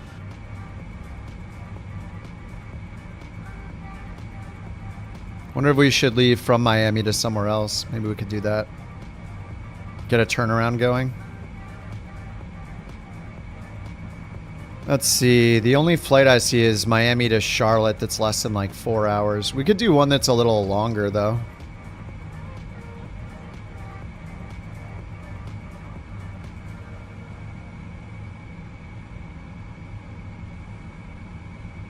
We could go to Vegas. That's like a 5-hour flight though.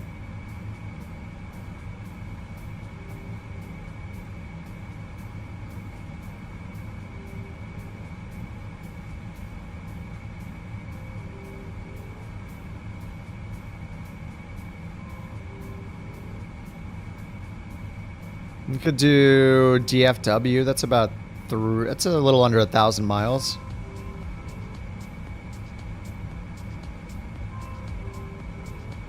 Yeah, maybe DFW. Gusting 22 knots at DFW. Scattered at 6,000, broken at 20,000.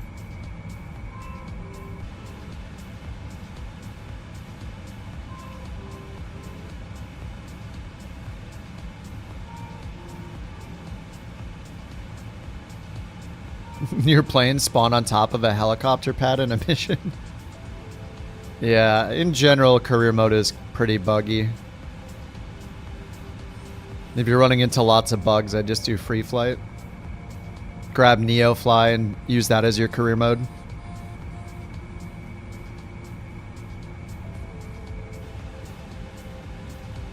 Alright, 39 miles till TOD. My immersion.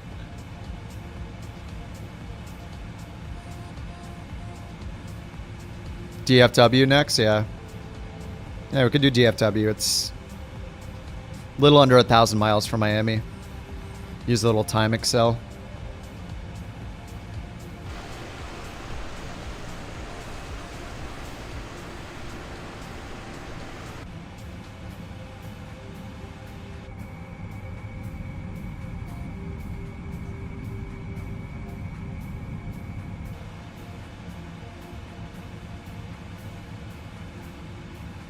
Oh, there's a career update coming tomorrow, Sean? What, did they announce it on the stream yesterday?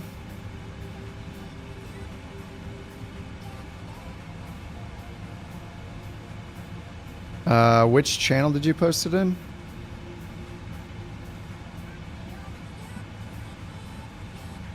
Or is there a link to it?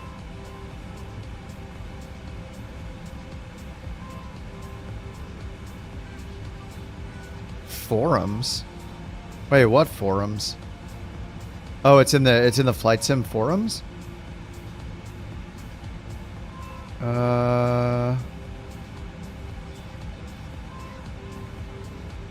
Was it overnight? Oh, I see. Career maintenance. Oh, I thought you meant like there's an update. Oh, career maintenance.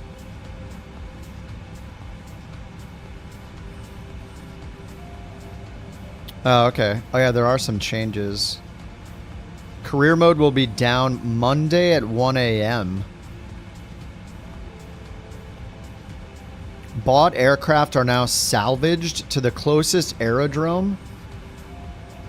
Salvaged?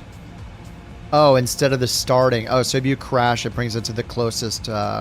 Okay.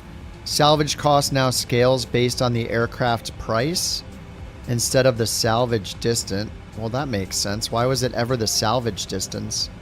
What the heck? Oh, it was a 737, but it was only 1 mile away, so it's as cheap as a 172 for the salvage cost? What the heck? Salvage distance. Salvage is now free below a certain distance, currently 5 miles. Oh, that's lame. They should take that out. What? Because if you crash on departure, why would it not be a salvage? That's too generous. It should 100% be a salvage. You crash, I mean, on departure is one of the most dangerous times. So what? What? Yeah, they need to remove that. That's bad. Aborted missions no longer generate passive income. What the? Okay, interesting. Changes effective only. Okay, so Sim Update 2 is not coming out then because these are Sim Update 2 beta changes that are going to happen on Monday. Insurance and passive flight times are now correctly split. What? Okay. Used aircraft correctly display in the maintenance cost breakdown. They display the correct time until checkup. Insurance no longer reimburses damages of non-destructive crashes. What's a non-destructive crash?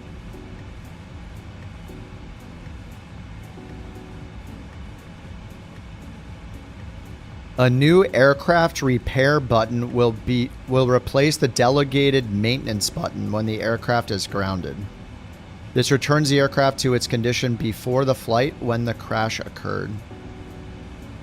Insurance now covers the entire aircraft instead of vital components. Selling the aircraft instead of using repair has been balanced so there's no loss in value between the two options. Look at the thinking face emoji. Oh, it's only one person. Okay. Landing is a non-destructive crash? What? How is that considered a crash? Crashing on spawn? Oh, maybe. Yeah, maybe crashing on spawn. All right, 3. We got TOD. Couch 323 heavy ready to descend. Couch tree 23 heavy, descend via coastal 2 arrival, Miami Airport landing, runway 12, altimeter 29er. Nice, we got all that set. All right, here comes the TOD. Descend via coastal 2 arrival, Miami Airport landing, runway 12, altimeter 29er. Altimeter. Couch 323 heavy.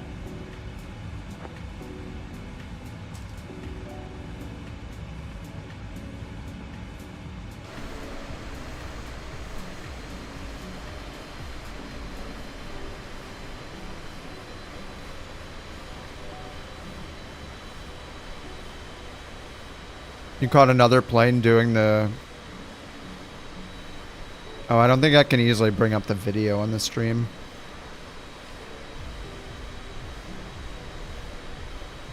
Yeah, it downloads the video instead of putting it in a browser window and letting me stream it.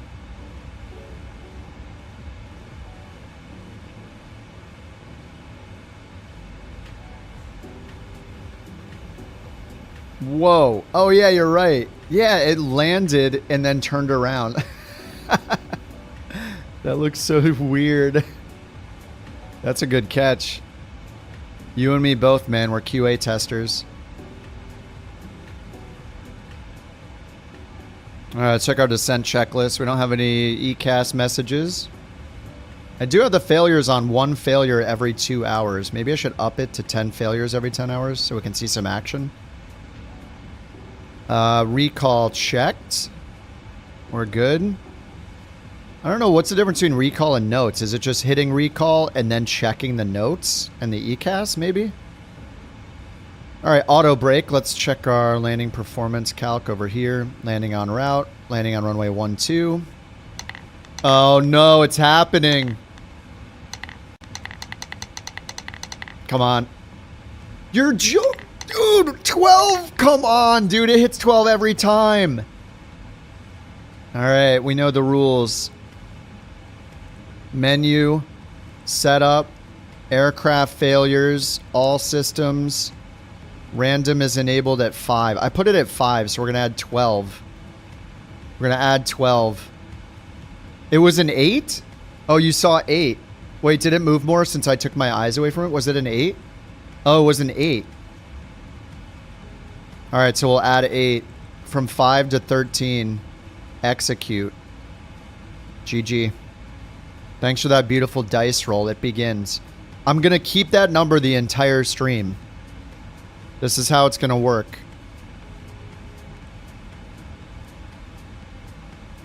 So our current number is at,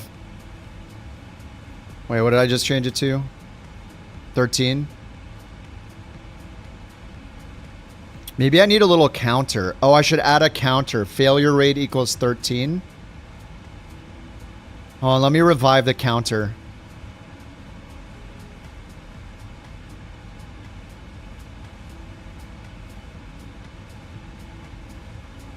Oh, did I uninstall the counter? Oh, I think I uninstalled it. Damn it. Oh, well, it's at 13. Any failures since we started? No, but we were only on one flight when it happened. I think you guys said it's supposed to be between flights, right? So it should take effect on the start. I had it on 5.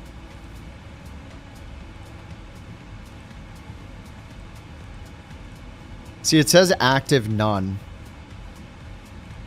But I have service-based failures are on, but then random, I have random failures on. Now it's 13 events per 10 hours, so more than one every hour, unlimited. So I don't know when it starts. Like we should have had one failure this flight. It's been more than 2 hours. It's about to hit 2 hours. Anyway, well, I'm gonna keep it going throughout the day. 13's a great number. Do I have the breast with me today? I just want to tell you both good luck. We're all counting on you. I love autocorrect. Do you mean the beast? You're talking about the puppy? She's sleeping right now.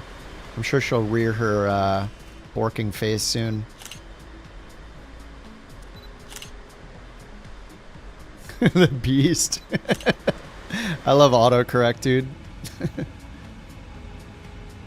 Alright, 23,000 feet, a little above profile. Now we're catching up, it looks like. Alright, so let's do the landing calculation here. Auto brakes 3, import weather. Alright, I guess we could do auto brakes 2. Save the brakes a little bit. Alright, auto brakes 2 set and checked. Landing data, VREF and minimums. Let's do our VREF, flaps 25. Actually, this is on flaps 30.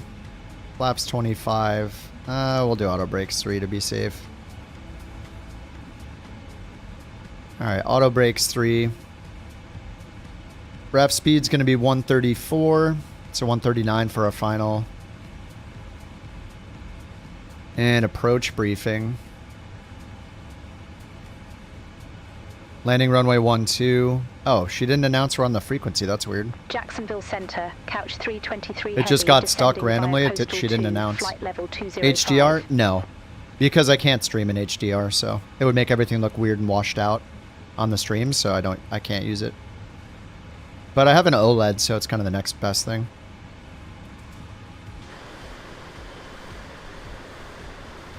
Like imagine if I streamed in HDR and then somebody's watching on a non-HDR monitor, it might look okay, but then actually it's going to look washed out. And then if you're on an HDR monitor, the stream looks different. I don't know. It's a whole thing. So yeah, no. Streaming HDR is not really a thing yet.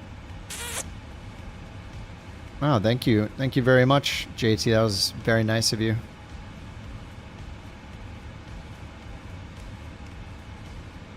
Alright, auto. 19,000. FMC message, drag required.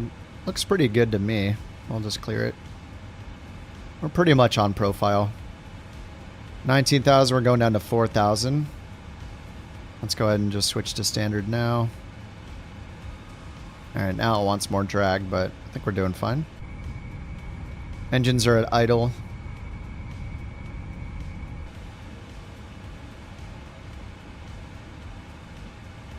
Yeah, it's getting away from us. We can see right here.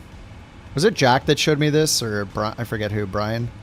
Yeah, it's getting away from us. Let's get a little bit of speed brake, a little bit of spoiler action going.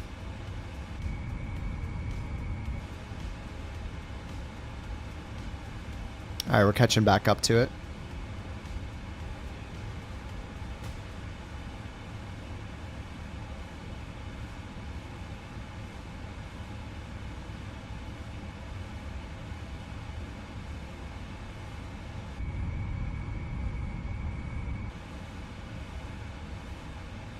Yeah, it tells you when drag's required, yeah.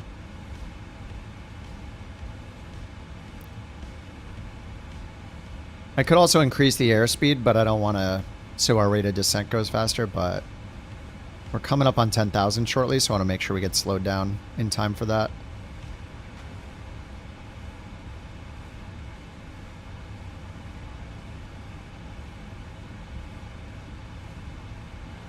Alright, so we're going all the way down here. Bonefish, we turn right. Fendi. At Gucci, we turn right over here to Armani, Madonna, and then Capone, and then Chum, or Chum? Speed brake extended, yes, it is.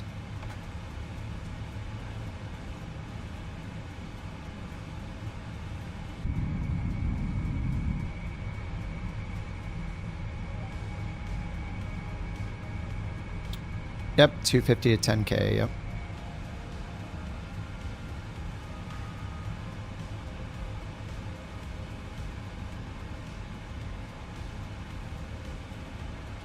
Okay, then the approach, we're going to expect ILS runway 12 down to 2,000 at VEPCO. We got the minimums in already, 377 right there, checked. 2,000 final approach course 124, and we also got the go around VOR tuned in on VOR 1 on nav 1 right there. So we need to go around climbing left turn 3,000 direct Virginia Bay VOR.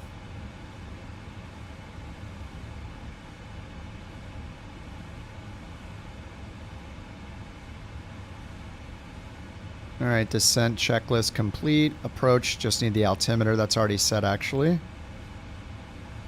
29er, 9er, 9er.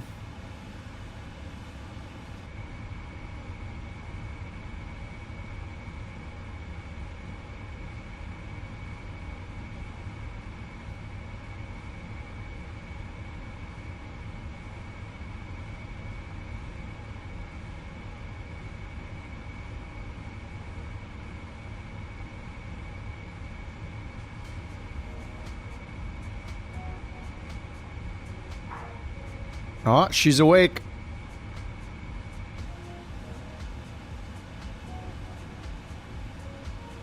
All right, 12,000 on profile.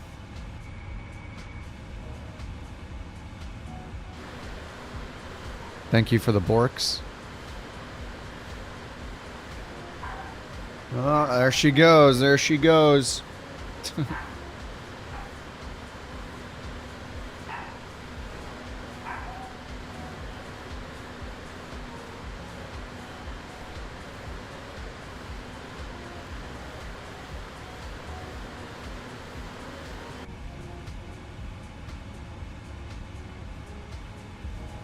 The winner of Bork Raffle 441 is Underdog 101. Congratulations. Voice is so good. Thank you for Bork Report 441.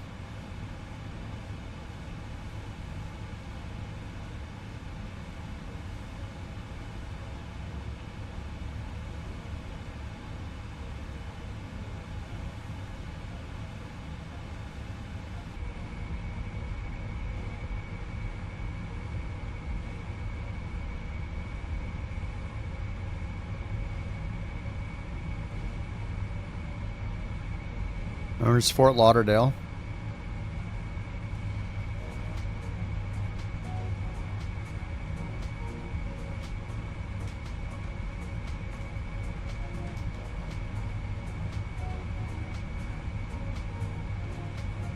Yeah, we'll leave Miami for DFW.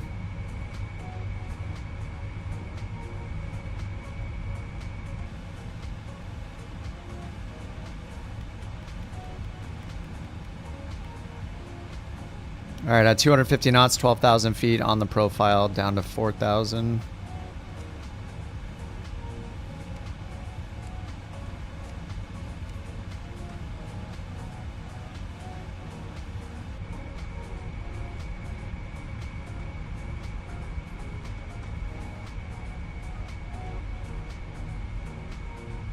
Jacksonville, Couch 323 Heavy. Should we expect the ILS for runway 12?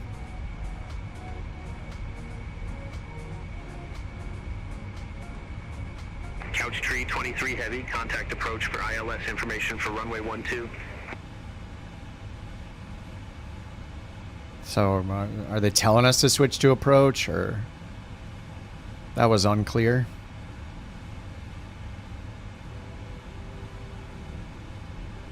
Are you telling us to switch frequencies? Couch 323 Heavy.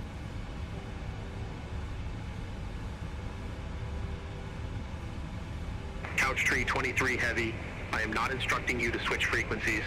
Please contact approach for further instructions.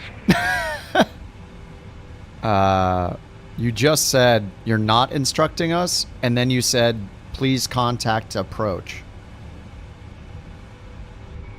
We're being gaslit by the AI again. Couch Tree 23 Heavy, my apologies for the confusion.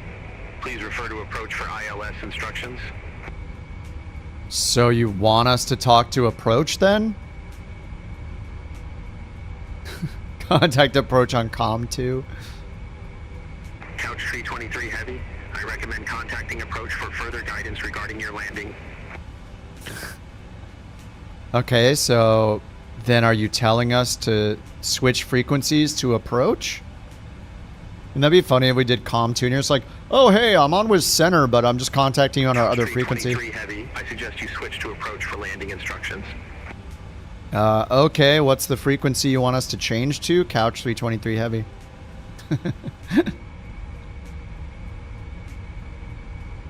Couch Tree 23 Heavy, please switch to approach frequency 124.85 for further instructions. Let me see if the AI responds to. She's not going to reply because it's not actually an instruction.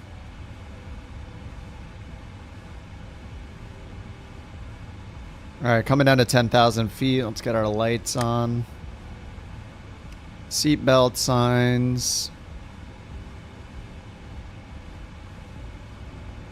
And I got the DME here for iGEM, 124 final approach course. Excellent. Airport's in front of us to the right.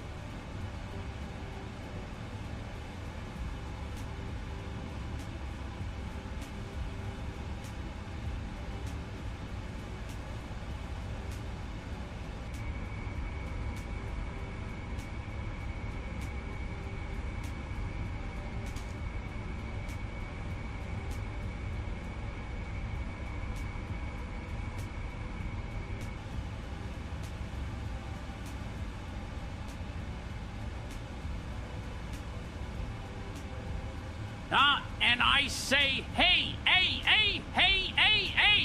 I said, hey, what's going on? And I say, hey, I said, hey, what's going on?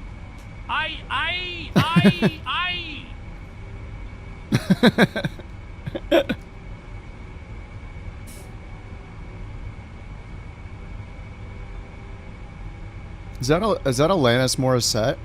Who is that?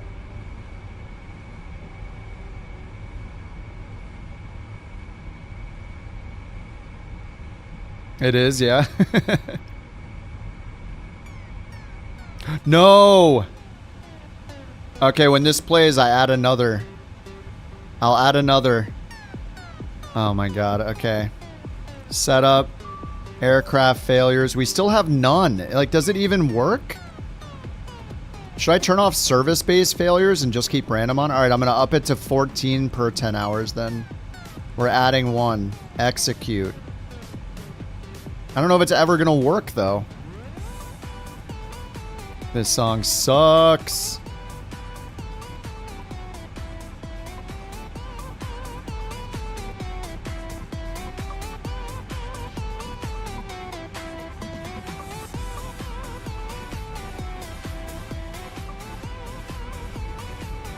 Alright, I added one to the failures.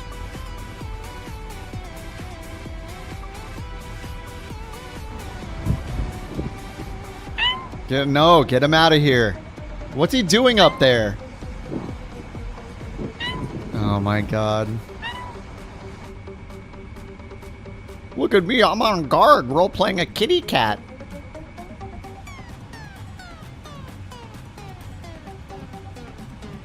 Oh my god. Drag required. I go in my airplane in real life and pretend to be a kitty cat on the emergency frequency.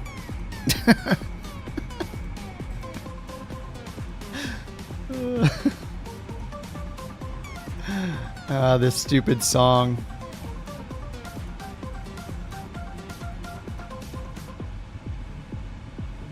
Alright, it's getting away from us a little bit. Oh, we have an above restriction right now, so that's fine. Be 4,000 at Chum.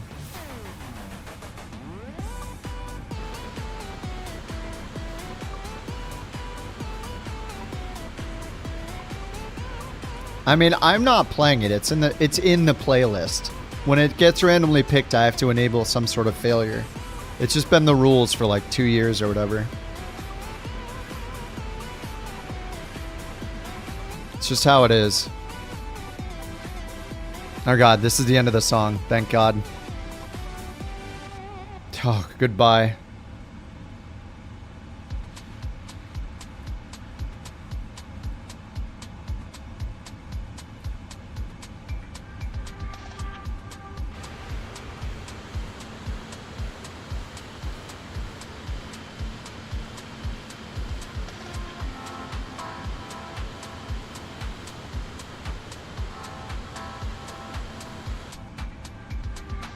Alright, we're on profile. Why are we still on Jacksonville Center? I don't understand what's going on. I'm gonna go to approach and announce we're on frequency. Miami approach, couch 323 heavy, descending via coastal 2 for 1,700 with the numbers. With the numbers. So ATIS is offline? Couch 323 heavy, Miami approach, altimeter 29er, 9er, expect the visual approach, runway 12. Alright. Runway 12. Altimeter 29er, 9er, expect the visual approach runway 12, couch 323 heavy.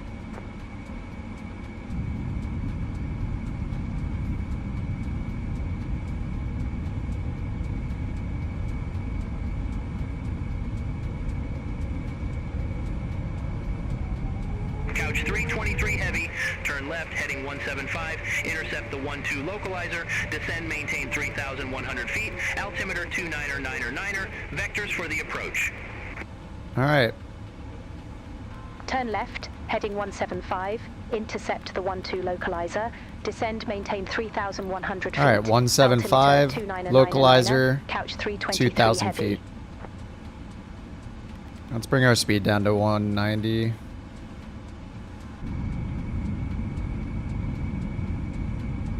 What's up, New Zealand? Yeah, this plane is great, man.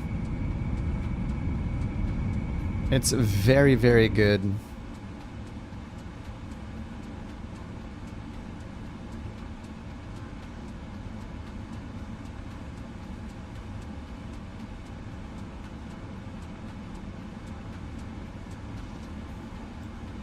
Manchester to Dubai, nice.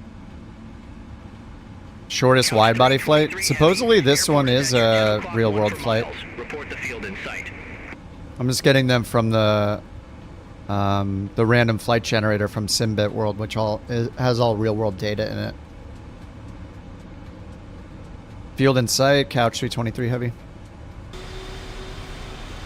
Couch 323 heavy, cleared visual approach, runway 12. Cleared visual approach 12, couch 323 heavy. Alright, let's get flaps 1. Cleared visual approach. We're above where we should be. Let's go vertical speed down a bit more.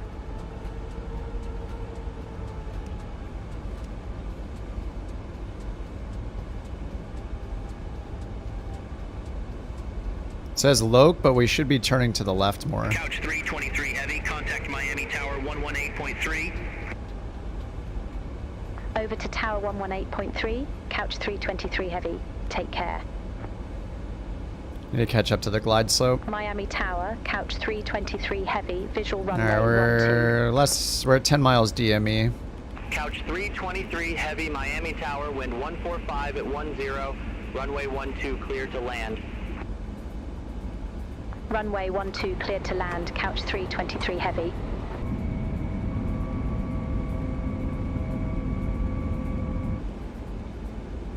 I am high. Trying to descend, but we need more. I need speed brakes out to get this descent fast enough.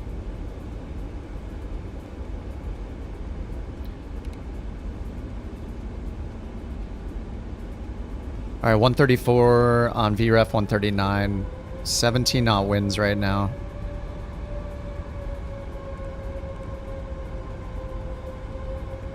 I need 11 knot headwind. Yep, speed brake is extended. Chill. 2,500.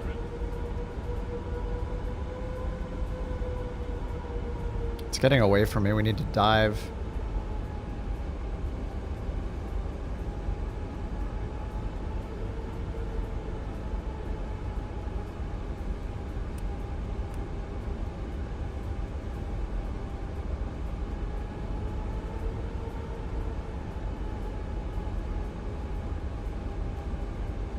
I shouldn't have taken that vector. Like, when they turned me, I was above the glide slope already.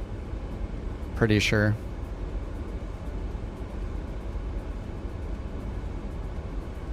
Alright, we're still 5 miles out. Just need to get slowed down. Speed brake's doing the work. Won't load at an airport? You probably have some scenery installed through your library or community folder that's breaking it. Just uninstall all that crap and see if it loads in.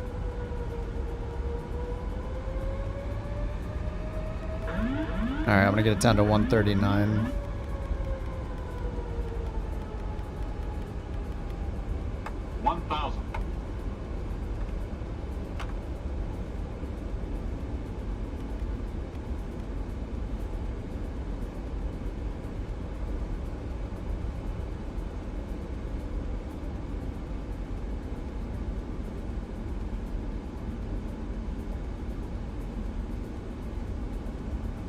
Alright, there's one red. Approaching minimums. Minimums.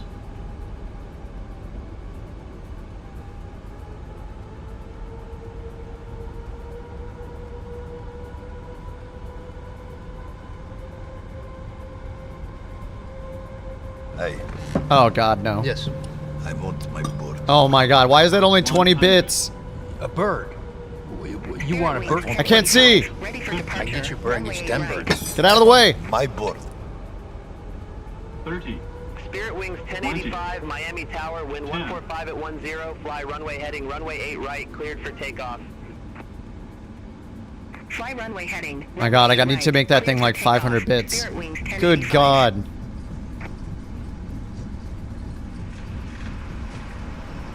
Alright, reversers. We need to raise the price on that immediately. Good god.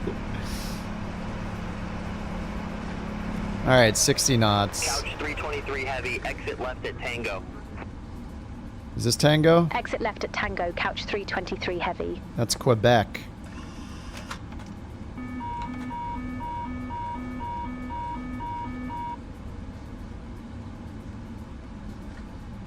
Left at Tango.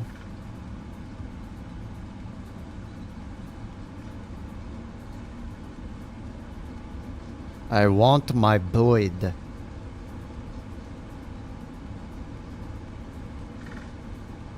Can't see. There, Tango. 2373. Holding short. Runway 8 right. I see Campbell. 2373, hold short of 08 right, departing traffic. Roger. Hold short of 08 right. Southwest 2373. Southwest 2373, runway 08 right, line Is up. that Tango over there too? Runway 08 right. Line up and wait. Southwest 2373. Couch 323 heavy, contact ground 127.5. Ground 127.5, couch 323 heavy. Have a good one. Alright, let me get my score so I can do the replay. Yes! I did it! I finally got a 10. Oh wait, I had a 10 over here.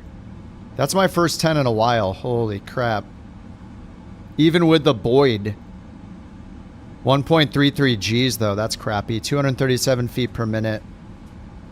And on the center line for once. Heck yeah. Heck yeah. Ooh. Alright, Manny's coming in. Dan's coming in. Shooter, John, Wolfie, Slevin. Eric is already on the ground over here. In the Longitude.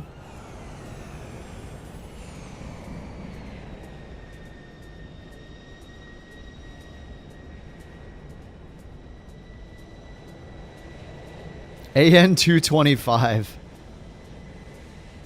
I don't have anything installed from 2020, so I can't see it.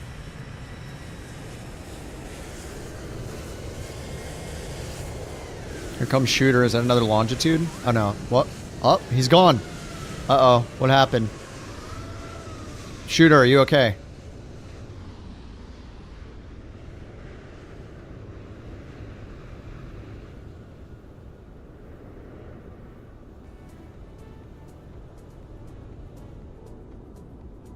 Oh, Manny's coming in over here. Oh, your gear won't come down?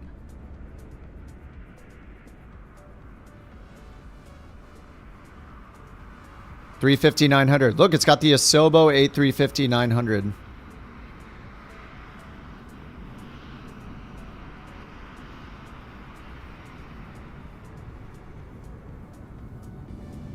Boop. That looked very, very buttery. That looks like a good amount of butter.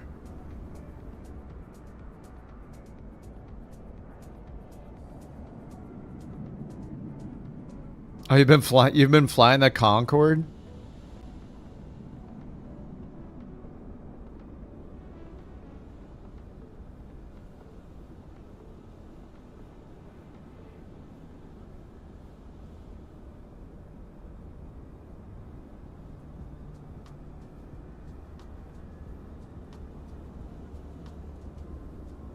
You're a victim of the windsock?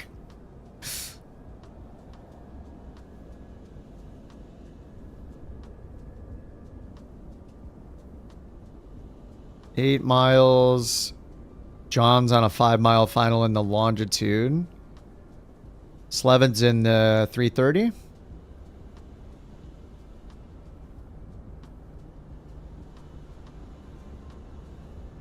Wolfie's in the max.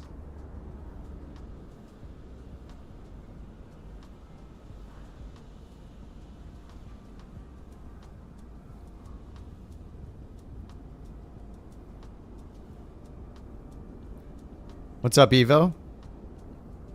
We're gonna go to DFW next for you guys on the ground.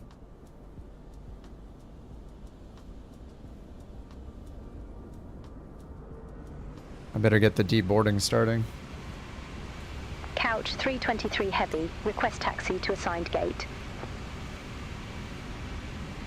Couch 323 Heavy. Gate 118 taxi via Quebec. Uniform Papa 16. Gate 118 via Quebec. Uniform Papa 16. Couch 323 Heavy.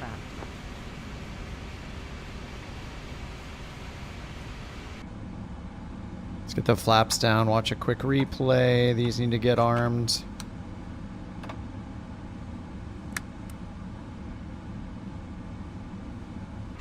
Flaps in transit.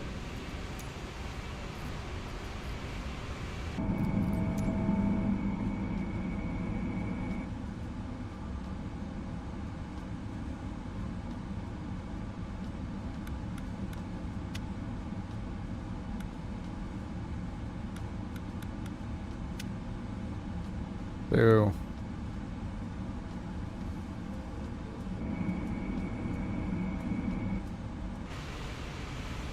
Flaps still in transit. Looks like Slevin's going around.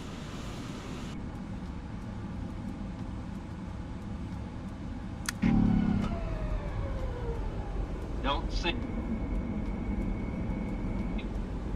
Don't sink. Terrain. Don't sink. Don't sink.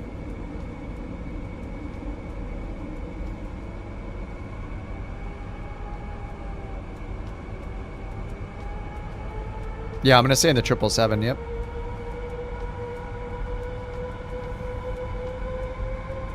We got the failures on. We'll see if I get like 3 failures on the next flight or more.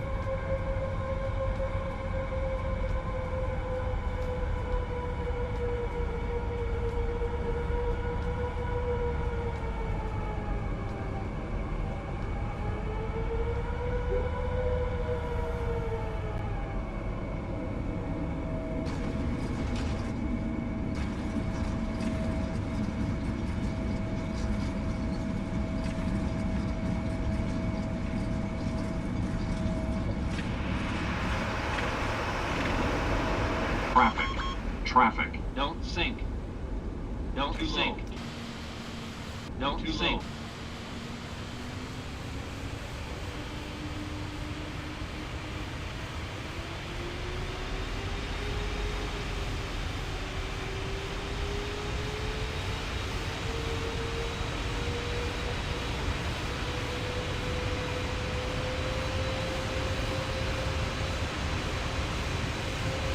We're just watching the replay. This is where the Boyd was used, so I can't see anything.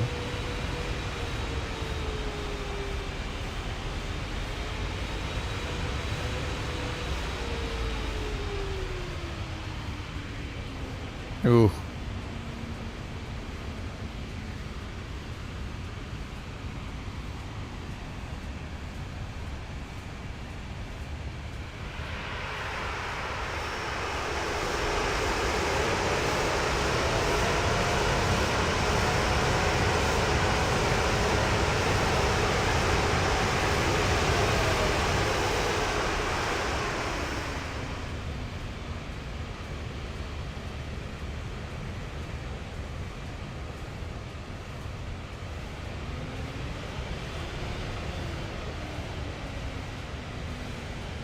Wait, where's I want my bird?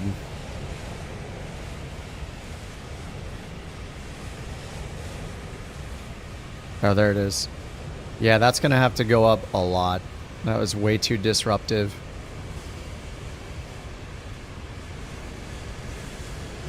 We can't have nice things anymore. Just take, you know, it used to be nice. People were nice with that one. They used it, in normal situations, and now JT once again has ruined it for everyone. So, you know, there you go.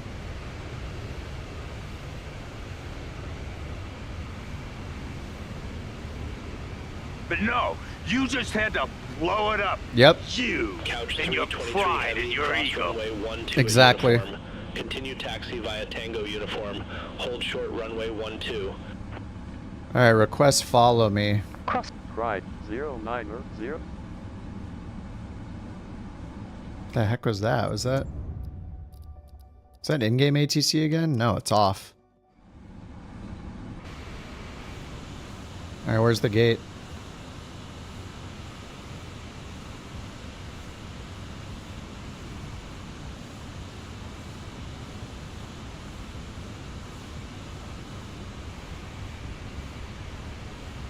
Where's my follow me car? Which gate are we going to? Oh, I see the follow me car over here.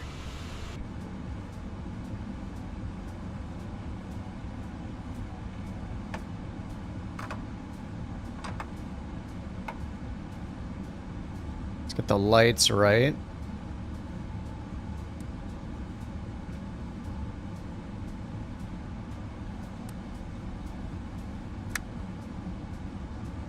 The APU started. Thought I saw the car make a left up here.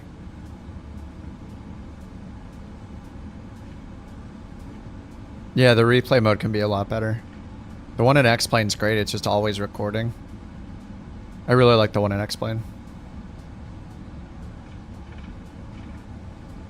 I swear I saw the car turn to the left here.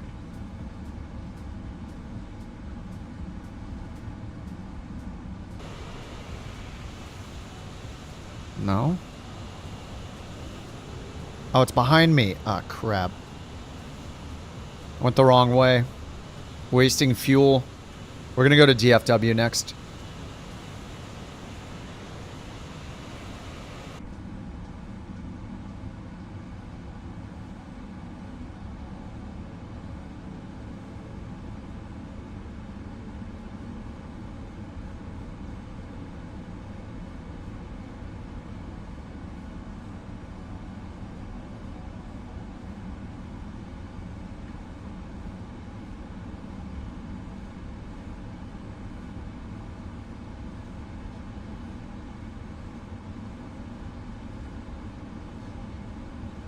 Yeah, he's booking it. I turned his speed up. So we get more of a couch captain's taxi here.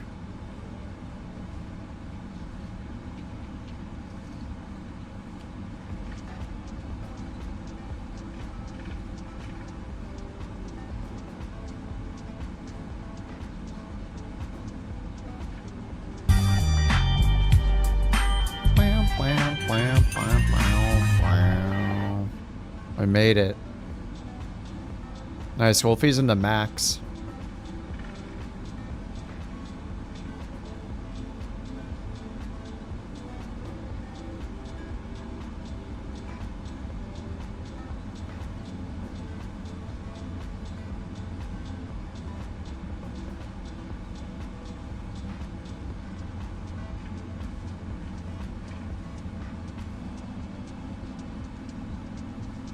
I turned off the scared car thing and turned the speed up a little bit.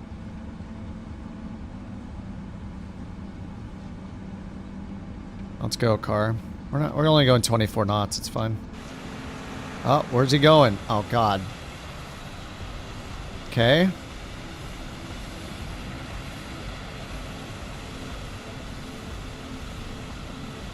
Alright, dude, where you going? Where are you going? Dude, what is he doing? Come on. Oh my god. He's doing stunts. Okay, what now? What the? Dude. What is it doing? Well, we're gonna keep going the same way now? Oh my god. What is it doing? It's backing up. Holy crap. Alright, just show me this spot. Oh my god, it's right here. He's drunk.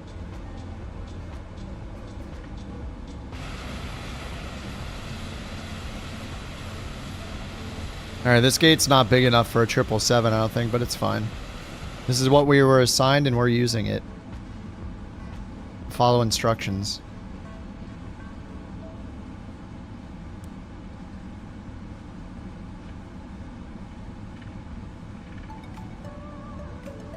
Is the marshaller inside the building? Where is he? Oh my god, is he standing up? He's standing up on the stairs. Or she.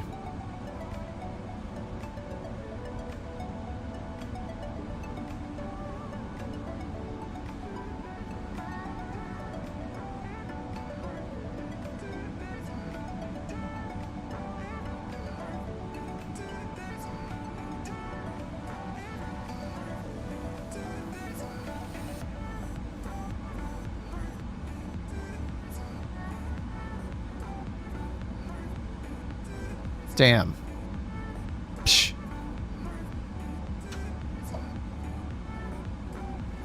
Whatever. You need to stop the engines to request ground services. Yes, yes.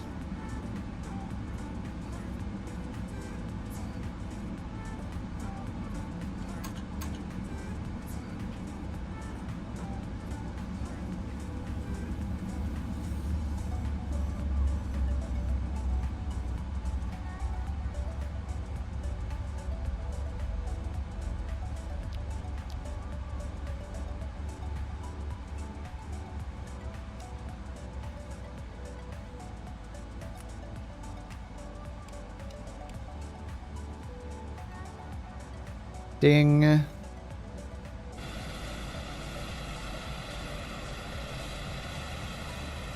This parking is too small for your aircraft.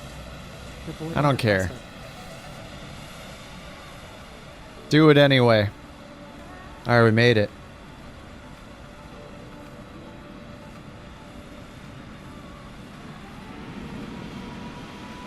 Alright, new flight. Couch 323 is headed to DFW.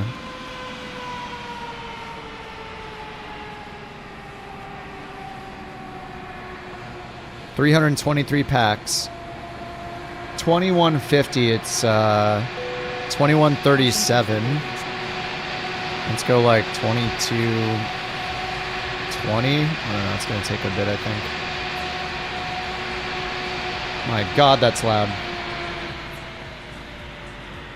All right, generating a flight plan.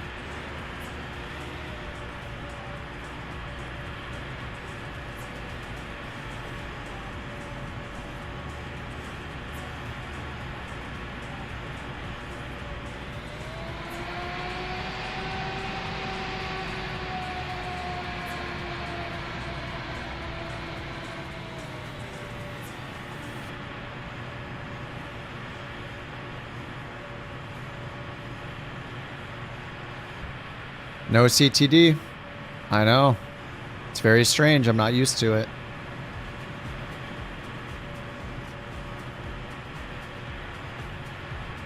Okay, here's the route I got. Got 294 passengers. What the? It's floating. Where'd it go? Oh my God, it's magic. Look at that. That's incredible. How are they doing that?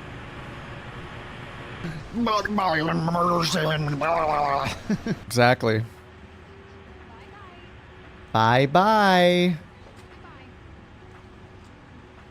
Alright, let's go down here and get our next one imported. Home. Request new data. FMS transfer successful. That's a new message they added. Weather and flight plan files are available from the FMC. Okay. Alright, we just landed here, so we know the weather is fine. It's gusting 24 knots in Dallas, but good visibility. Few clouds at 6,000, temperature 27. It's a warm one. Woo! Ground ops. Actually, let's go here to weight and balance. Import the new weight and balance. Full flight.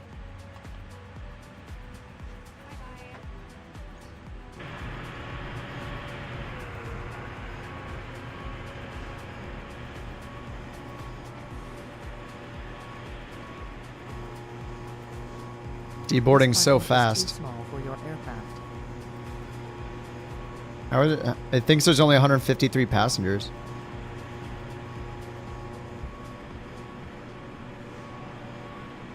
Yoda's helping with the luggage? Oh, yeah.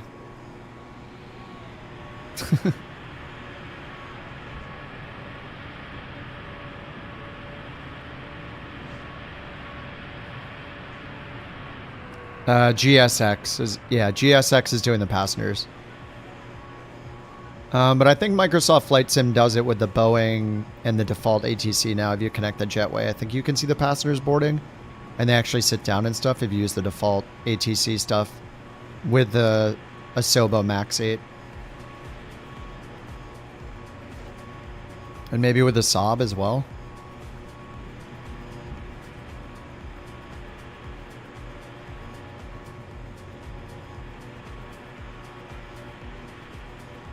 Alright, let me restart GSX, or sorry, Beyond ATC.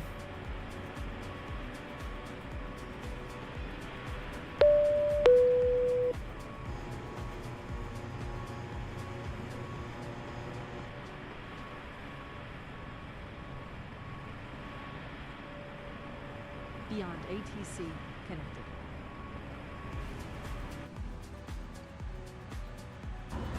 Oh.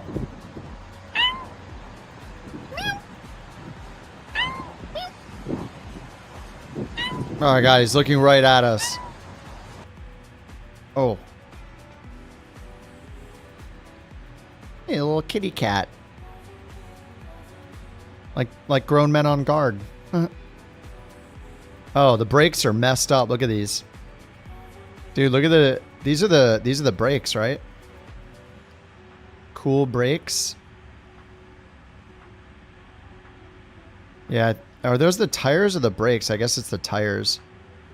I don't know the difference between the tires and the brake. Oh, those are tires. Okay. Yeah, I think I need to replace the tires. Let's do that.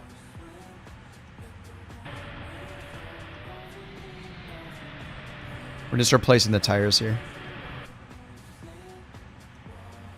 Oh, are these brakes in the back left that are bad? Two of them are green back here.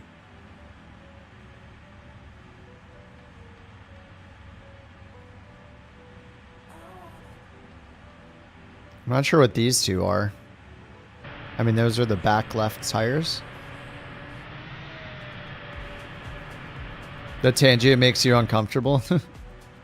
Imagine you're flying an airplane, you hear a grown man meowing. That make you more uncomfortable or less? Okay, so hydraulic fluid are those three. Fire bottles. Engine oil.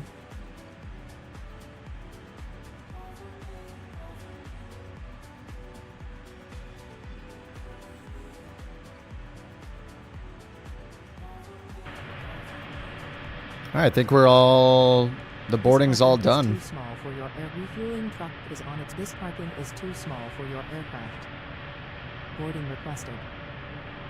Please don't load aircraft until the fuel truck arrives and ask to do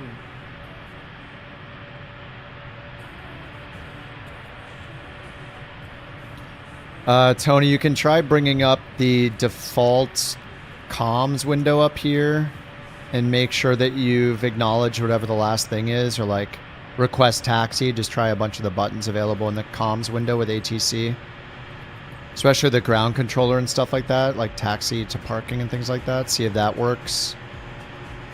If that doesn't work, you can open up the EFB by going to the tablet at the top up here. Try opening that up and going to Flight Planner. And then go to the route at the top and edit your route in some way, like change one of the procedures or something, or delete a waypoint. And then hit the big blue button that says File with ATC or Send to ATC and see if that wakes it up. You could also try just starting the taxi towards the parking and see if that fixes it. I would just try all those things. You probably like didn't fly over a waypoint they were expecting you to or something. Or you changed the landing runway. But they wanted you to land on a different one, like maybe even with a tailwind.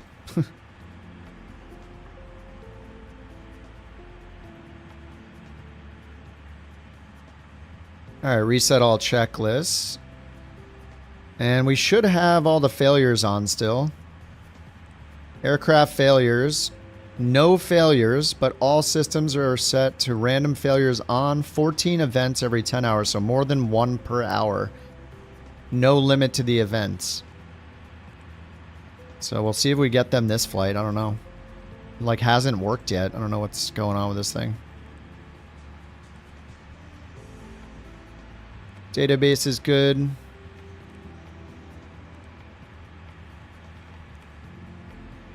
Alright, is the fuel truck in place? Looks like it is. He's hooking it up. Wait till he hooks it up and see if it works this time.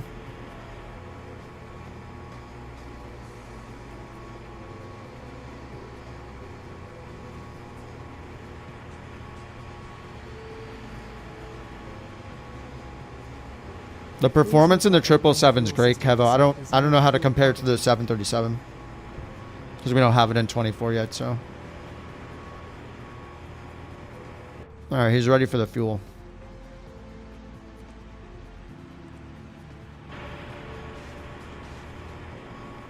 I just set the block fuel. Why isn't he doing anything?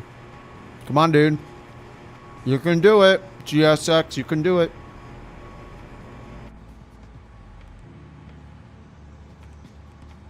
Oh, I set the block fuel. Doesn't like it. Please use your airplane fuel system to set the desired fuel quantity. Oh, I did. I just did it.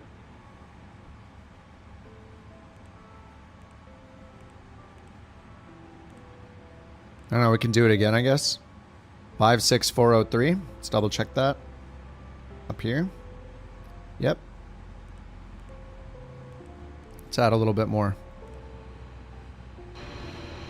Now it's doing it.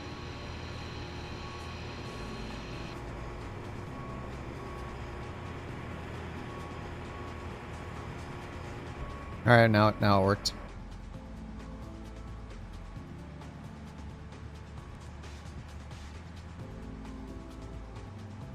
You didn't change anything, went into the EFB, there was no landing runway. Turn on the assistance options or whatever that gives you the waypoints and stuff. I don't know if you have like the blue gates and waypoints in the air, like that show in the sky while you're flying, but That could be another thing to look at to see if you're at the right place where it expects you. But yeah, I would try changing the flight plan, filing it with ATC in the tablet. Vacating the runway, start taxiing towards where you think you might be parking, see if that wakes it up. Use the comm menu up here and spam a bunch of different things like request taxi to parking and stuff like that. Worst case scenario, take off and land again. Make sure you're landing on the runway they originally expected you to land on. And if it gets too frustrating and it's just not working, just stop playing career mode. Do free flight. Download NeoFly for free and use that. You're going to probably have a better time with NeoFly anyway. You won't have to deal with the wear and tear on the plane and stuff, which is kind of a bummer, but at least it'll work and you'll be able to do continuous flights from one airport to the next instead of teleporting all over the place.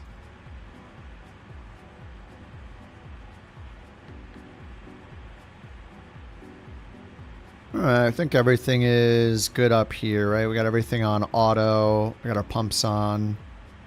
Get these on auto. Got our nav light on. Refueling is done. Alright, we'll get our clearance. Couch 323 Heavy, ready to pick up IFR clearance to Dallas Fort Worth. Couch 323 Heavy, Miami clearance, cleared to Dallas Fort Worth. Glades for departure with the bags transition, then is filed.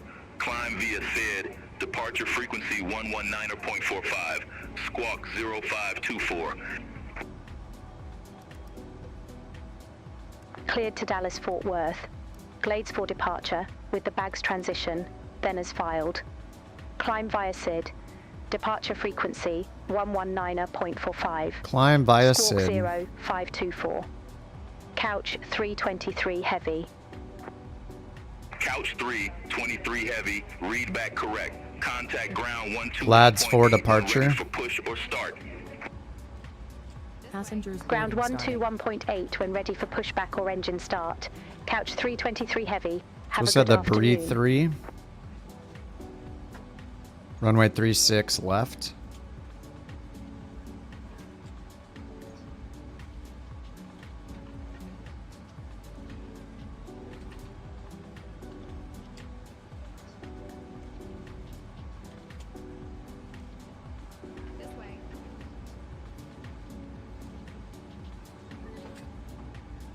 All right, climb via SID, Glads for RNAV departure, top altitude 5,000. Accelerate to 250 knots until leaving 10,000, and if unable, advise ATC. So another 250. American 1891. 5,000 on the altitude. Request pushback and engine start. All right. What's up, love? All right, 8 right is what we're expecting. Let's set it to just 080 for now. Gate 108 via Mike 9er, Mike, November 132, American 1516. All right, oxygen flight instruments heading and altimeter. Altimeter is set already. American 1891, Miami ground, pushback and engine start approved. Face west. Pushback approved. Face west. American 1891.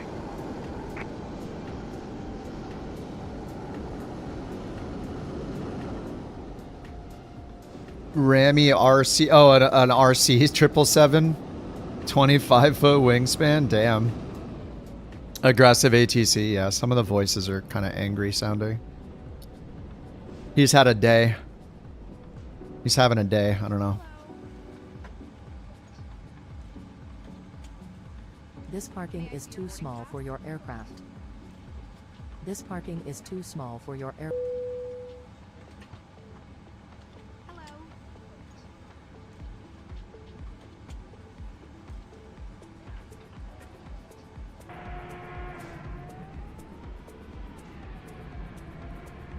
Looks like all the cargo's on. Good afternoon. Good afternoon.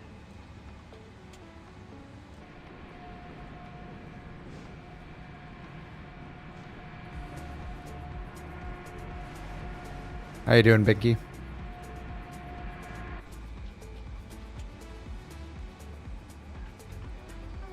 All right, let's program the rest of this. Load the route. Going to Dallas, runway 08 right. Put in 08 right here. I'll wait for this to finish.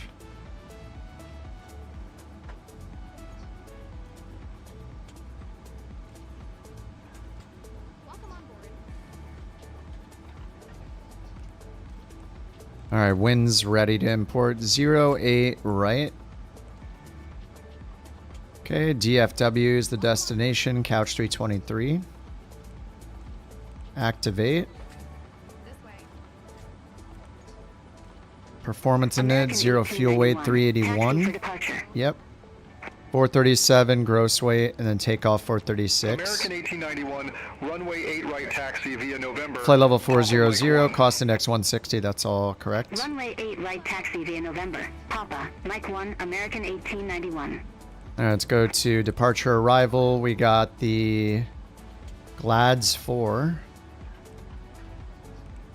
via bags transition, runway 8 right selected. American 330. Index arrival. Request pushback and engine DFW, start. we got the BRE 3 via Peanuts. American 330. Peanuts. Pushback approved. 36 left is the expected runway. Pushback approved. 36 left approach. Only one transition.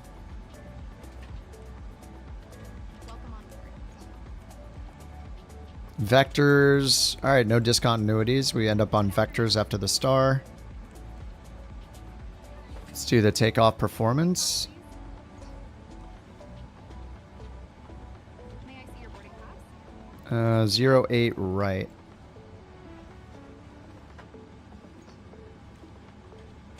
Okay, 436 for estimated takeoff weight. Yep, 436. Refresh the weather, 29er, calculate. Takeoff 2, we got flaps 5 as usual. Derated 2, temp 42.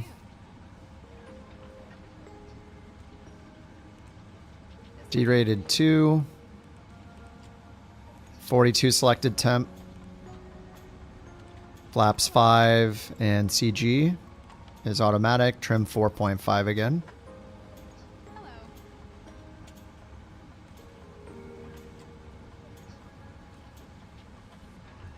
And we have hydraulics on, right?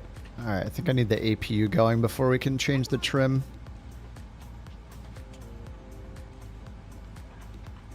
And then takeoff gross weight is 436. American 330. Taxi for departure. Alright, 134, 137, 142. American 330. 142 up here. Right taxi via 13. Yankee 1. Juliet, Papa. Mike 1. Climb via SID, we already got that in 5,000. Right taxi via 13, Yankee 1, Juliet, Papa, Mike 1, American 330. Oh, what the heck? Wait, you can turn the knob or you can just point. Oh, what?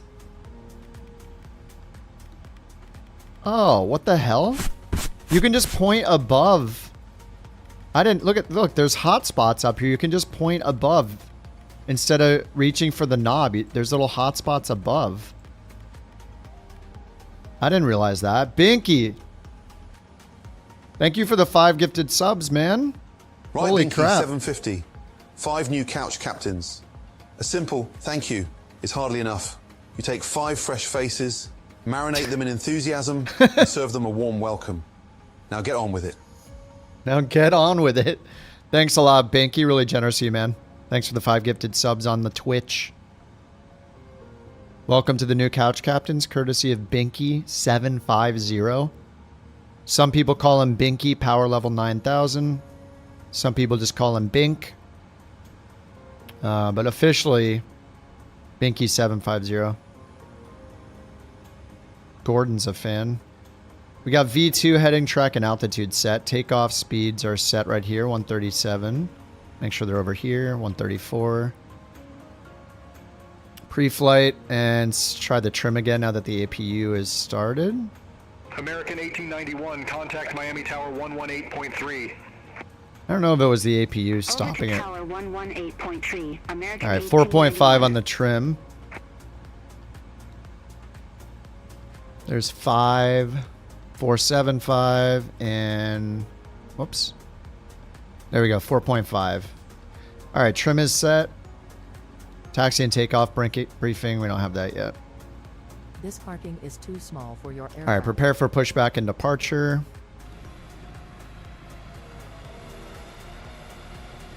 There goes the jetway. Let's get the GPU off and the shocks off. Arm all the doors.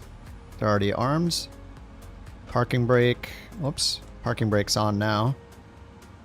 Remove the chocks and the ground power. Hello, Captain. We are ready for pushback. Miami ground, couch 323 ready for push and start.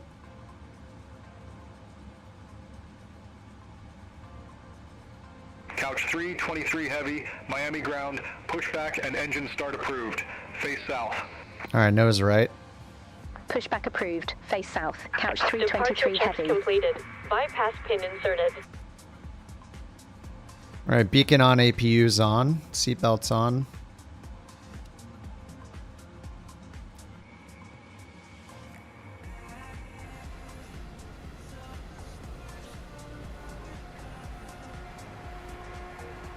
The big Lebinsky. The big Lebinsky.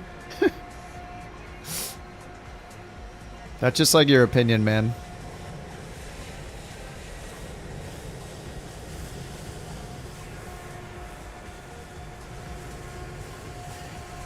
American 330, contact Miami Tower 118.3. Take care.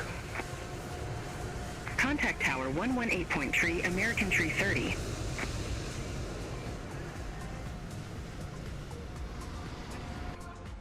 All right, we need nose right. Release parking brakes. All right, parking brake released.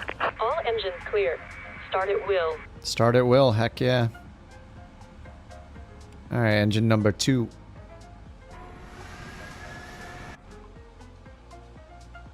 I have to wait for them to tell me when to take the parking brake off.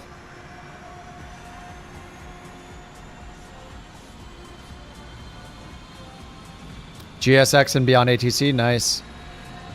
Yeah, I go back and forth with GSX. Overall, I think it's good. Sometimes it gets a little annoying to use, so. But yeah. When it works, it's very neat. The pushback's really good with it usually, compared to the alternatives.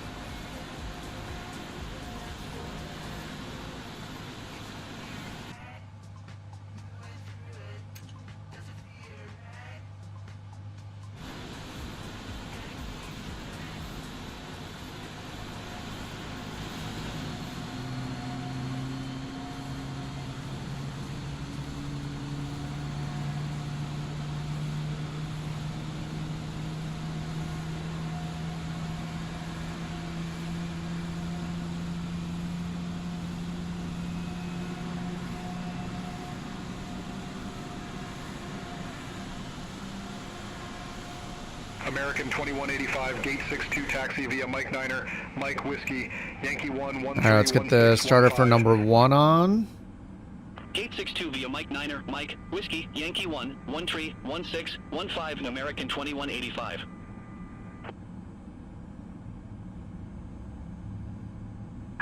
Set parking brakes. Unlocking gear.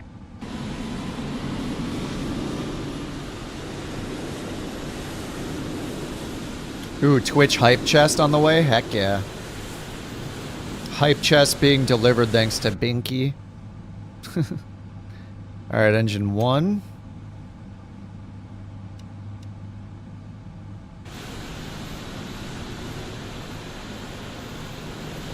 Oh, the on-air subscription too. Yeah, definitely buy 1 year, at least 1 or 2 years on that. I mean, it turns out to be like, what, $40, $50 for a year or something?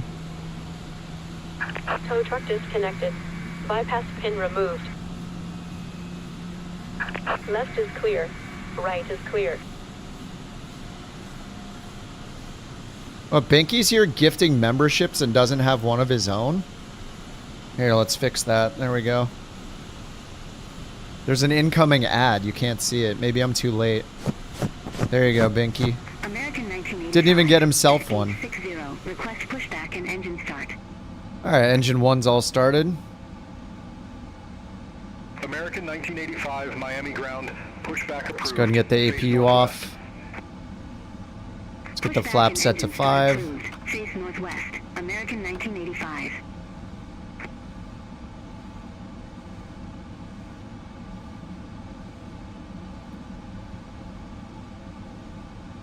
Height breast Dem 1C. Is that going to come on? Or did we get a failure finally? Is that 1 center? C1? Did we finally get a failure? C1 air demand pump selector on. C1 air demand pump selector, which is right here, I think. Force on. Done. Is the DEM message shown? No, it's not. Okay, now turn the pump selector to no. Or pump selector back off. Okay, done. Checklist complete. Okay. I don't know if that was one of the random failures or not, but that hasn't happened before. Whoops. Well, well, well. A new couch captain joins the ranks. It's like recruiting another henchman for some delightful mayhem. And as for you, Kip on the ground, you're playing Santa Claus in a world of madness, gifting subscriptions like little bombs of joy. RTO. I love you. You twisted philanthropist. Welcome aboard, Captain. Keep your stick on the ice.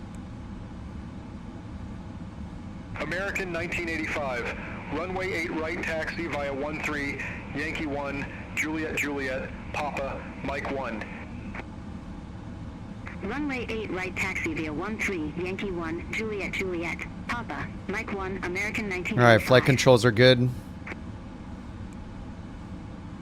Ground equipment clear. 1386, heavy, Flaps 5 is already done. Mike Niner, Mike Whiskey 12. Gate 74 via Mike Niner, Mike Whiskey 12, Delta 1386 heavy. Ground couch 323 heavy ready to taxi. Couch 323 heavy, runway 8 right taxi via 16, Papa Mike 1. Runway 8 right taxi via 16, Papa Mike 1, couch 323 heavy. Via 16? Well, I can't zoom any more than this?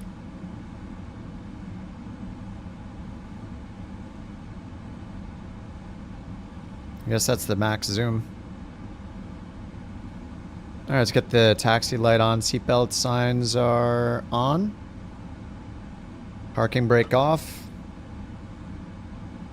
Alright, 8 right. 16 Papa Mike 1.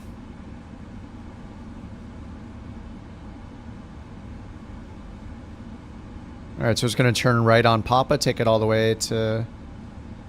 I don't know what the 16 was.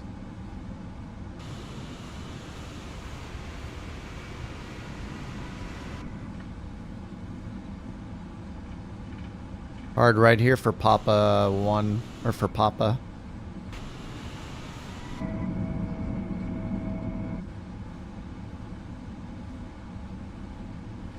Alright, this is Papa. Jewel is on Quebec. Let's get some taxi music going.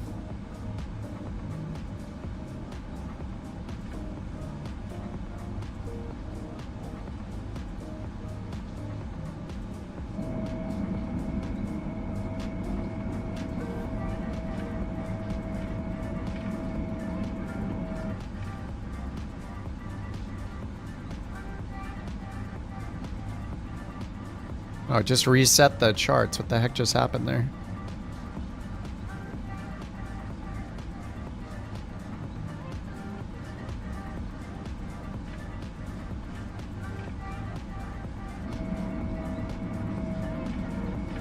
In accordance with the Couch Captain's Accountability Act of 2025, please see the briefing in Discord for your viewing pleasure.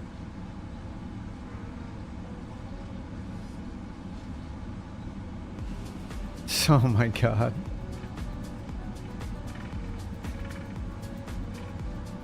Alright, we'll have to take a look at this once we're in the climb. What the hell?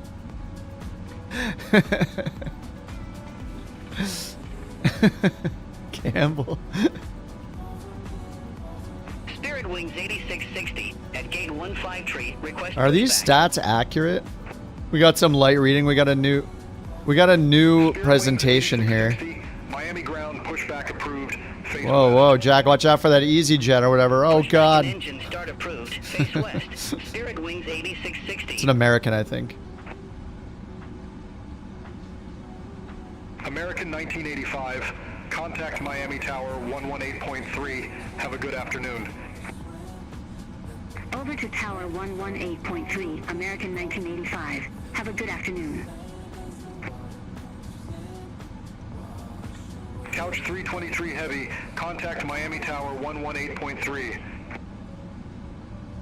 Contact Tower 118.3. Alright, we're going over to Tower. Couch 323 Heavy. Have a good afternoon. I don't know what this guy's going.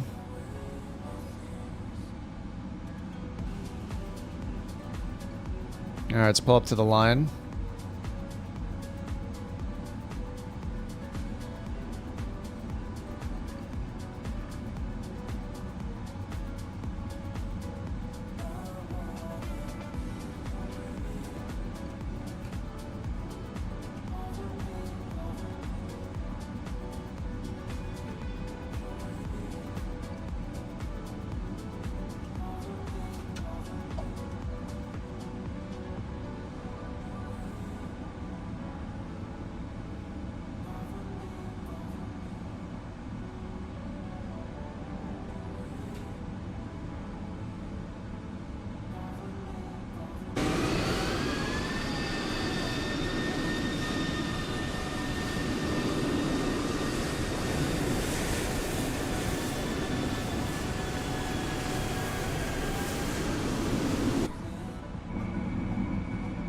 Alright, we're ready for departure. Couch 323 Heavy, ready for departure. Runway 8 right. Couch 323 Heavy, runway 08 right, line up and wait. Line up and wait. Line up and wait. Runway 08 right. Landing lights, Couch runway turn 323 off Heavy. lights, and strobes. Seatbelts are on. Call all? I don't know when to do the calls. American 2526, exit left at Tango 5. Flight directors, we're going to want LNAV and VNAV. 2526. Couch 323 Heavy, Miami Tower, wind 145 at 10, fly runway heading, runway 8 right, cleared for takeoff. Oh, runway heading. Fly runway Well, we have the heading, departure, runway so I don't 8 know why right, they tell clear us for that. takeoff. This is another Beyond ATC problem is the IFR clearance told us to climb via SID, and now this guy tells us to fly runway heading, which isn't right. Like, we should be, it should say like RNAV bags or something like that, or RNAV to the first waypoint.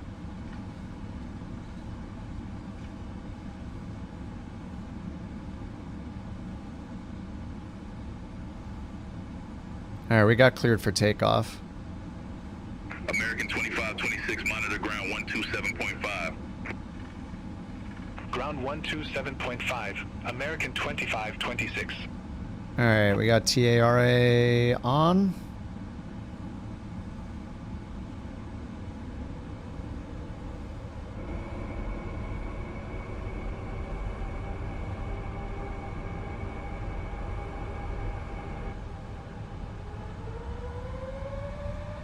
Okay, toga pressed.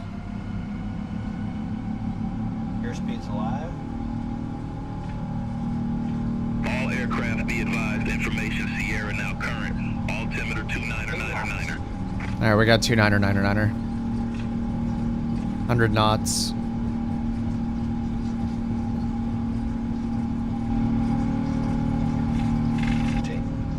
Rotate.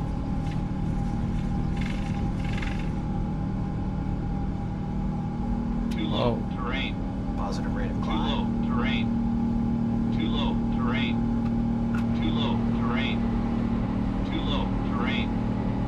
Too low. Terrain. The heck? Shut up. Too low. Don't sink. Don't sink. Don't sink. We're climbing at 3,500 feet per minute. What's it talking about? Flaps 1,000 feet. 323 Heavy, contact Contact Miami departure. 1500 Couch 323 Heavy. autopilot. Have a good one. There's the decel. We got LNAV, Miami VNAV, departure, 4,000 feet. Couch 323 Heavy. Good afternoon. 1,700. Couch 323 Heavy, Miami departure. Radar contact. Cleared direct salt. Resume the Glades 4. Climb, maintain flight level 190. Sea salt. We're already going there. Sea salt. Resume the Glades 4. Climb, maintain flight level Flaps 190. Couch 323 Heavy. 190. Alright, 190 is set, and we need to click it. And we need to be 250 knots, so we'll command that. Per the SID, 250 until leaving 10,000.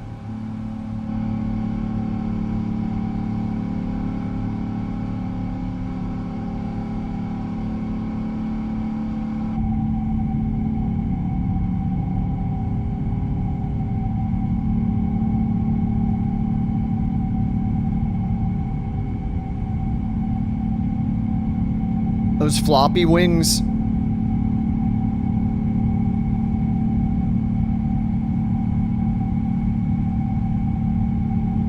They're a little too floppy and noodly maybe, but they look cool. 5,000 feet.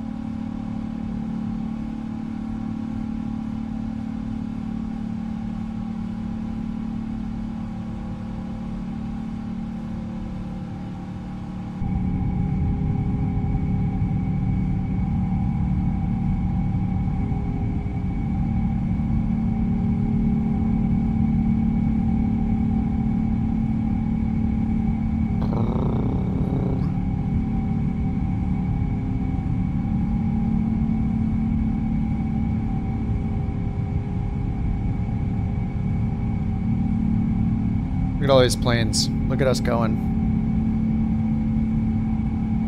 Blart. Wait a second, is that Jewel? It is Jewel.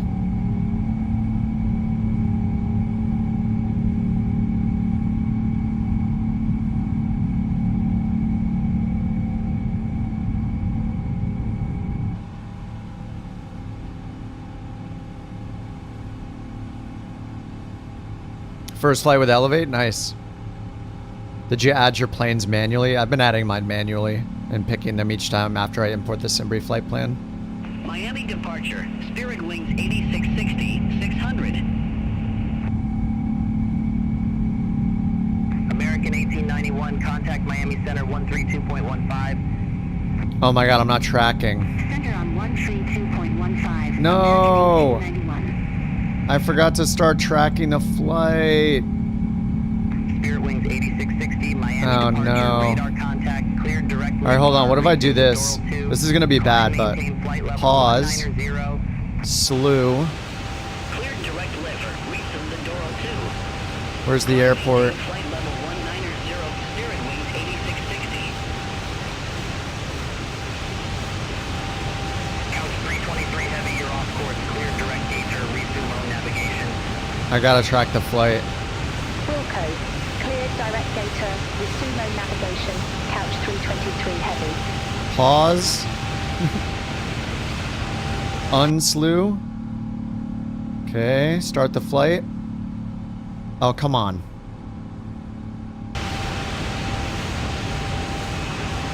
Is this Miami? Wait, this might not be Miami. Ah, crap. Where's the airport? I gotta get the tracking working. MTB.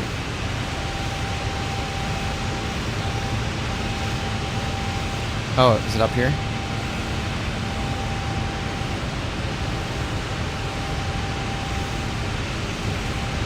There we go. Start the flight? No. Unslew, still paused. Adjust vertical speed. Adjust. Can't start the flight in midair. Alright, how low do I need to get it?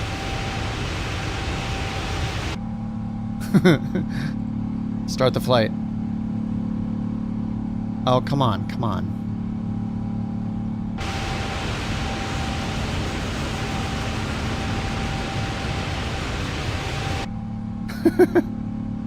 Start the flight. Ugh. It's gonna give me a 4, really? Dang it. Alright, I guess I'm just not gonna do this flight then in New Sky. Feels bad.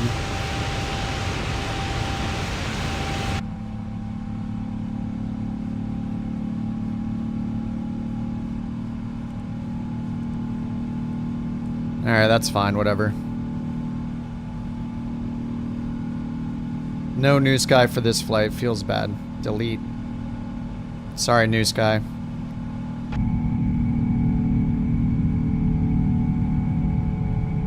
Oh, there's an on-ground SimVer. Yeah.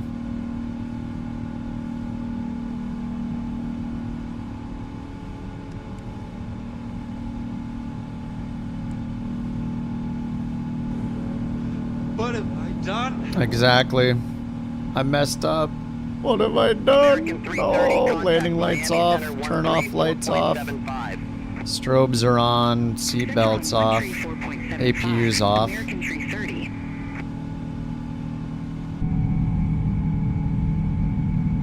Why does it sound like a lawnmower? Listen, this is peak. This is peak sound design for aircraft, okay?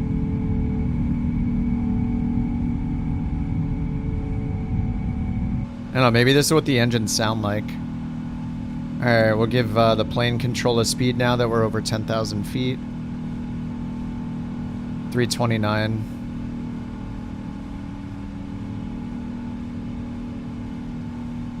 Why do you cut your lawn with a turbine engine? That's how professionals do it. Alright, we're up. We're good. On our way to Dallas. We're gonna use some 2x speed.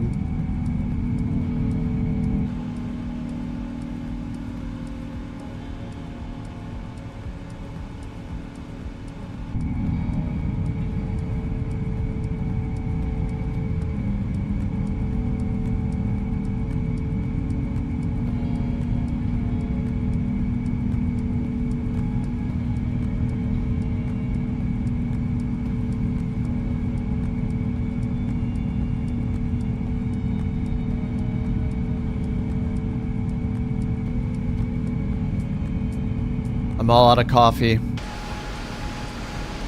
coffee has been completed.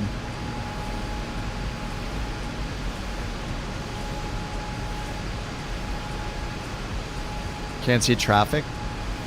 You have TARA turned on?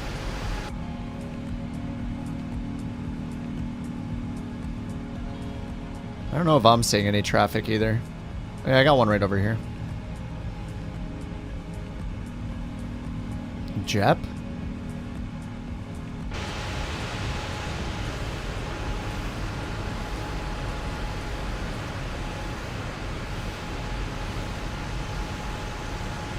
Jeppesen?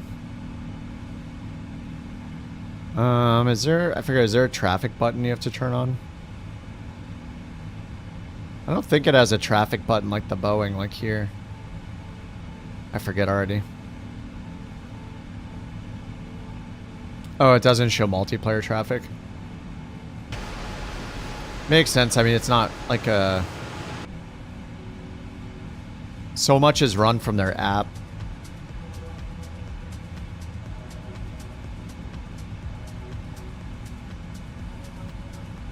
Bummer, man. That's a bummer.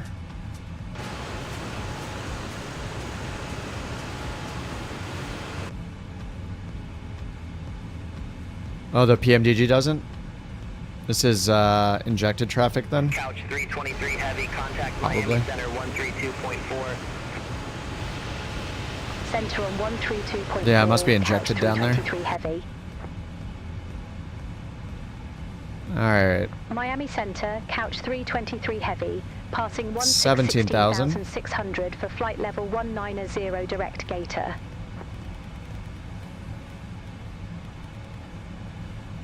Couch 323 heavy, Miami Center. Climb, maintain flight level for 00. For 00. Climb, maintain flight level for 00, couch 323 heavy. Alright, standard altimeter, standard, all synced.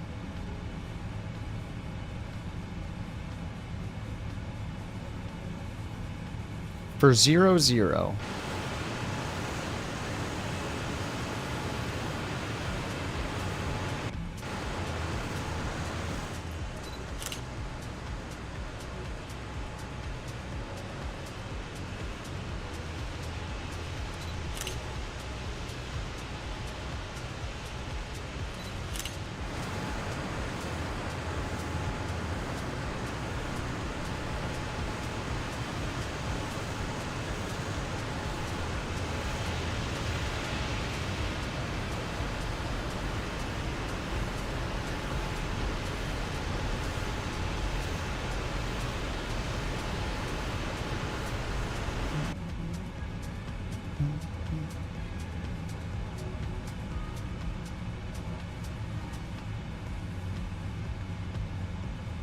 Alright, 20,000 feet. We're halfway there. Whoa, oh. Living on a chair.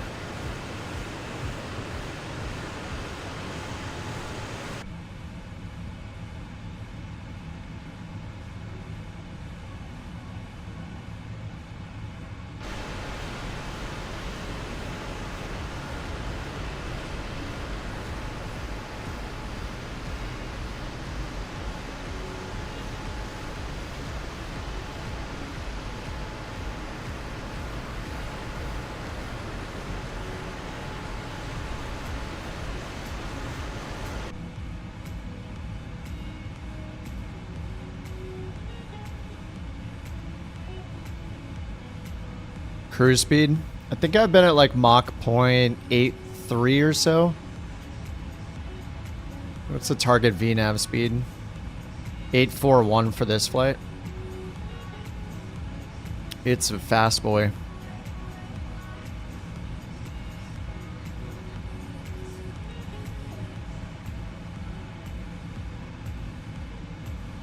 Alright, cabin altitude's at 4,000. Still pressurizing. No failures there.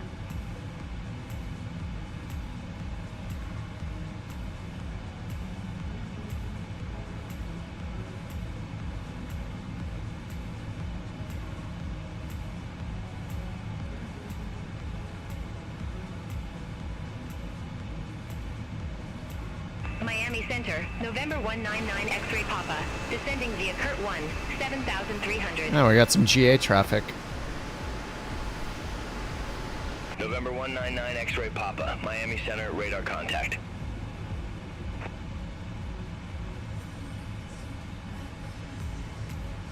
OBS audio. United 1484, contact Miami Center 134.75. Flight deck door Miami Center, deact. 134.75. That doesn't work, huh? United 1484.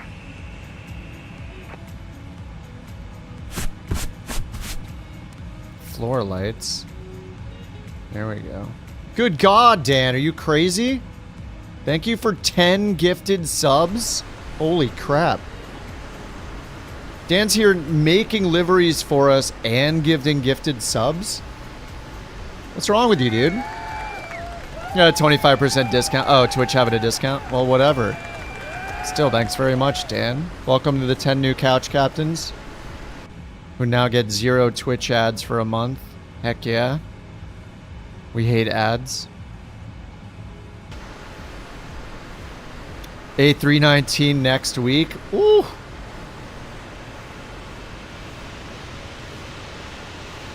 Right. 10 new couch captains. Take 10 pinches of enthusiasm, stir in a bowl of gratitude, and bake it. Thank you degrees. Now serve it up before I lose my rag. Before I lose my rag? Thanks a lot, Dan. Appreciate that, dude. Unless they're Home Depot ads. That's true.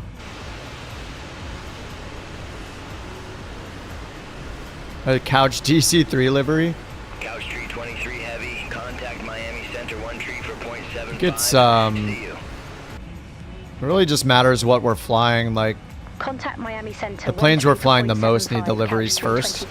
So like a lot of us are flying, yeah, the Phoenix and now the 777. I think A350 would be a good one. 323 heavy. Crossing flight level 255. Yeah, the 320 liveries and the 777 livery are looking awesome. Couch tree 23 heavy, Miami Center, roger. Execjet 638. Livery request? I mean, I think people can just ask in general, but we still have a lot to cover between, like, at least the ones that I'm requesting. The 319, I mean, it's just whatever planes we're flying, so we could literally look at what we're flying on the regular basis together, and those are the one, that's our list. Whatever we're flying that doesn't have one. But yeah, 319 will round out the Phoenixes, and then it's not going to be long before we get the freighter version of this. And I think the 350 is an option. The 350 would be kind of awesome. Like a black 350 livery. Yeah, the GA planes are a little weird just because in general GA planes don't have like commercial liveries, but yeah, maybe. I feel like we're prioritizing the couch, like airline ones make sense, but yeah, I mean we could totally have GA liveries like the 185 or something. Yeah, they're harder to paint than the airliners. Is it because the airliners, a lot of them provide the paint kits? Can't fit a couch in the 185? Maybe like the smallest love seat you've ever seen. Why Dan, did you put QA on the front of this? Is this why does it say QA because I'm QA for Microsoft Flight Sim? It just says QA.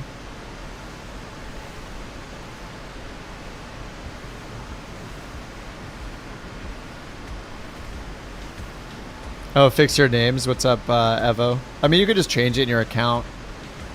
You just go to your Twitch account and change your username.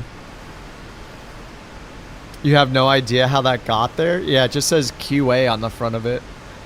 Maybe it was baked into the paint kit they gave or something. The engine name? No, it says QA. We're on the GE engines. Quality assurance. That's me. I mean, it fits because I'm basically QA for the sim.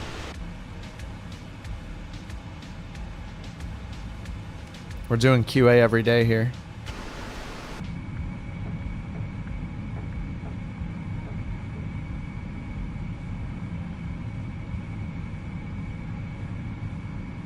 Is that what lose my rag means? Yeah, I don't know British slang.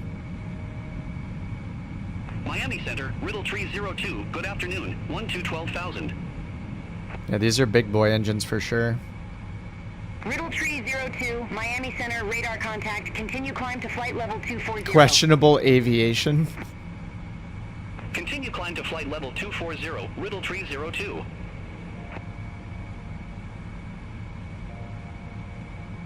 Thanks again, Dan. And Binky for the gifted subs, guys.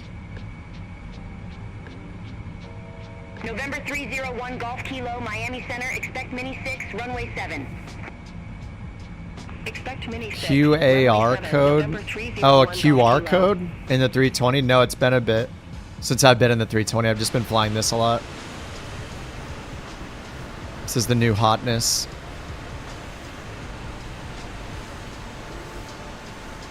That's supposed to be the Jaguar? Interesting. I own the Jaguar, and that's what Microsoft replaced it with.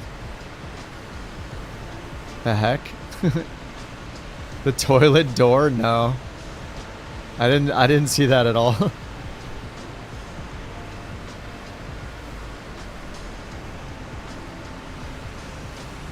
Oh, look at that fighter jet, which I own and have installed. American Tree 30. Contact Miami Center 1 Tree 4.55. Center on 1 Tree 4.55, American Tree 30. Have a good afternoon.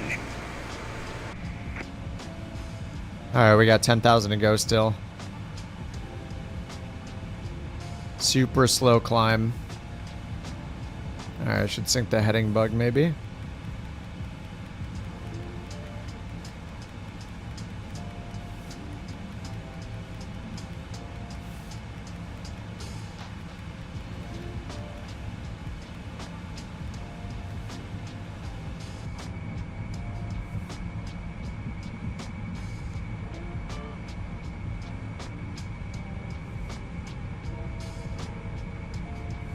This is Fort Myers down here, looks like. Coming up over here.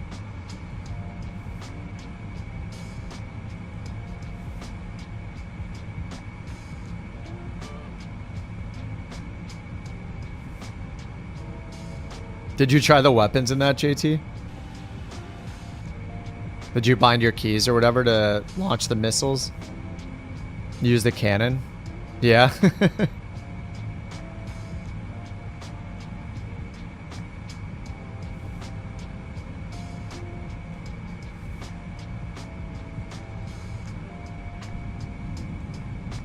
Yeah, you can use them on the Jaguar, yeah. You can like drop bombs, fire missiles, shoot cannons.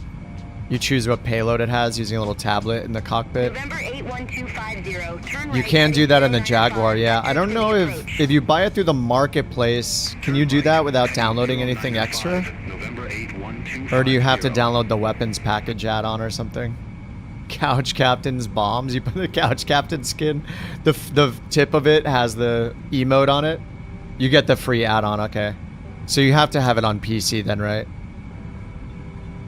I think you can buy it from the marketplace. I think I bought mine from the marketplace, and then you throw an add-on in your community folder for the weapons.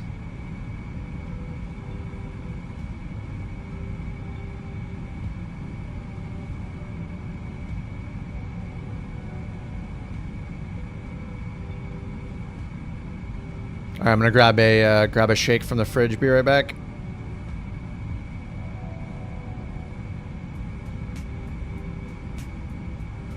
United 1484, contact Miami Center 127.2. Speed and power, that's what it's all about. And in the world of speed and power, one car stands out the jug.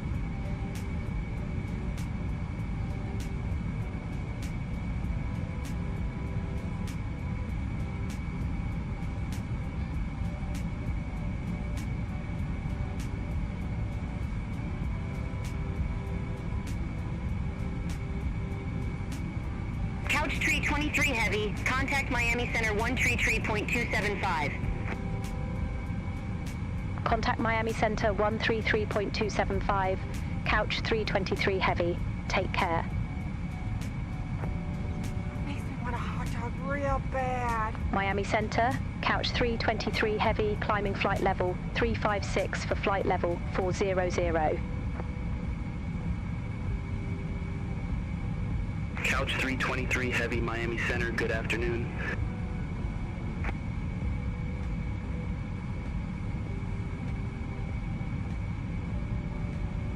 Jetlinks 807, contact Miami Center 132.35. Center on 132.35, Jetlinks 807.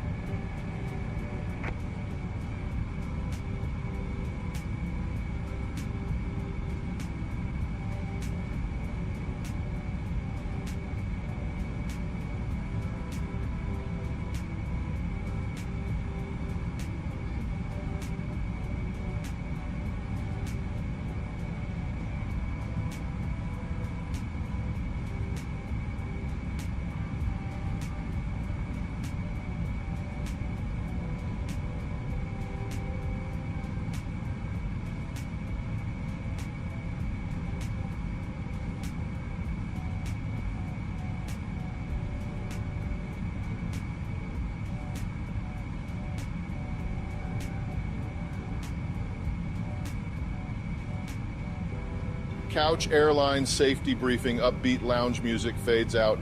Ladies and gentlemen, simmers and slackers, welcome aboard Couch Airlines flight number 420, nonstop from your living room to your imagination. Please take a moment to ignore whatever's on Netflix and pay attention to this very important safety briefing. Seatbelts, fasten your seatbelt by pulling the blanket tighter around you and securing your snacks within arm's reach. True. in case of turbulence, like a cat J. Like a cat J.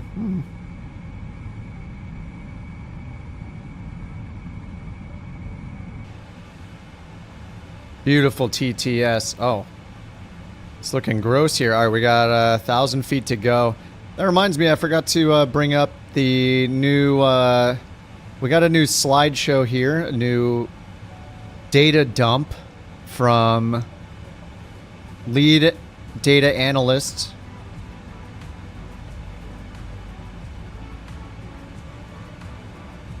Campbell Farms. Here we go. All right, I got all 5 cat jumping on you, stay calm, and hug a pillow seat configuration. This flight is fully reclinable. Legroom is unlimited. Just stretch out. But please keep all snacks, remotes, and game controllers within your own designated zone air supply. In the unlikely event of needing actual oxygen, please open a window or go outside for once.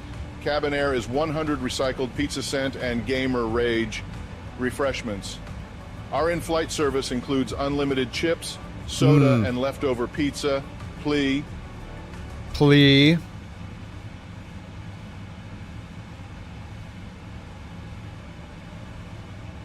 Please ring the bell or yell across the room if you'd like another round. Devices, phones, tablets, and VR headsets are not only allowed, they're encouraged. Just make sure your meme volume is low enough not to scare the dog takeoff landing.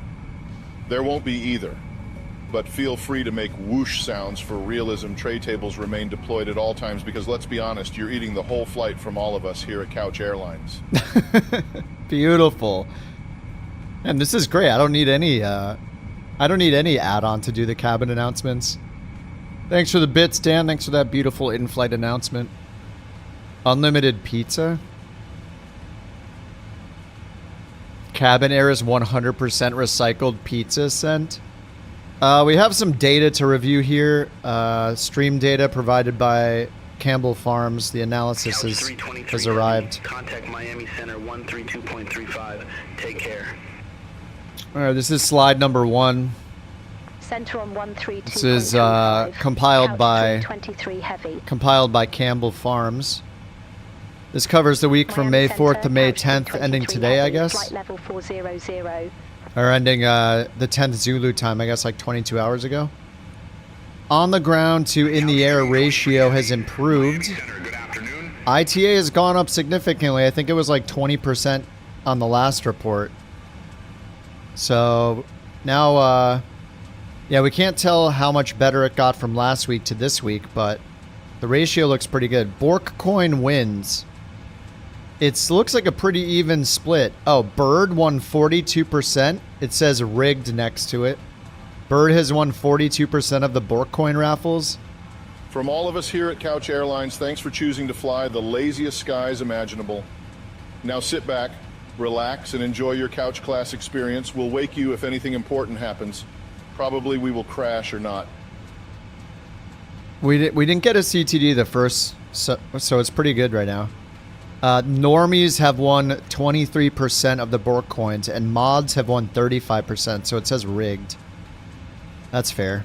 All right, slide 2.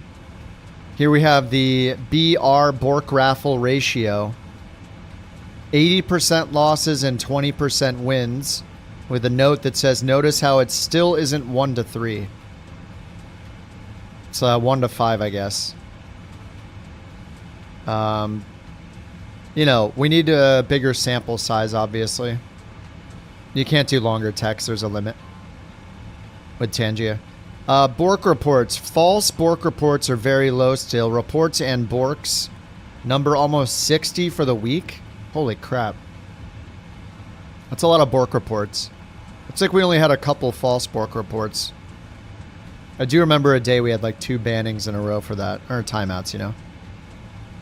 Alright, slide number 3. Food and drink slide. Discussed versus eaten. We have the vast majority of food was discussed. Eaten says Costco with a small slice and Tangia with a larger slice. Tangia. Toppings. Ketchup is still leading the way with condiments. Good. I don't know what the other 2 bars are. That must be mustard above ketchup. Then we got chili in the middle. Anything else seems to be going up, and I don't like that. Coffee tracker, iced versus hot. That's an interesting chart. So it's either 1 or 0. What is this chart? Sunday, hot coffee. Monday and Tuesday, iced coffee. Thursday, hot coffee. Or Wednesday, hot coffee. Thursday is iced. Friday and Saturday, iced as well. Thursday, Friday, Saturday. Yeah, today I did have iced coffee. It's over 90 degrees outside. Fahrenheit, obviously. All right, slide number 4. Holy crap. There's a slide just about JT. I don't think we should do this in the future because you're just going to encourage him. JT made 2 presentations and received 1 ban. JT's presentation's better than mine, 0. Absentee votes, 0. Yeah, the 4th May special election, 86% of people voted for the 24-hour ban. Good presentation. Only 14 people said that it was art. I believe that was the vote. Hours JT lasted before going insane from the ban was 12. It was a 24-hour ban, yeah. He started subverting it and then got repeated punishments at the 20-hour mark, if I recall. And then the summary, other statistics, 14 CTDs. I assume that's a CTD and not like a crash. 14 CTDs this week. 17 flights completed. 0 failures with the 12D rolls. Yeah, I don't know. It might be a PMDG problem. I mean, I'm supposed to be getting one every...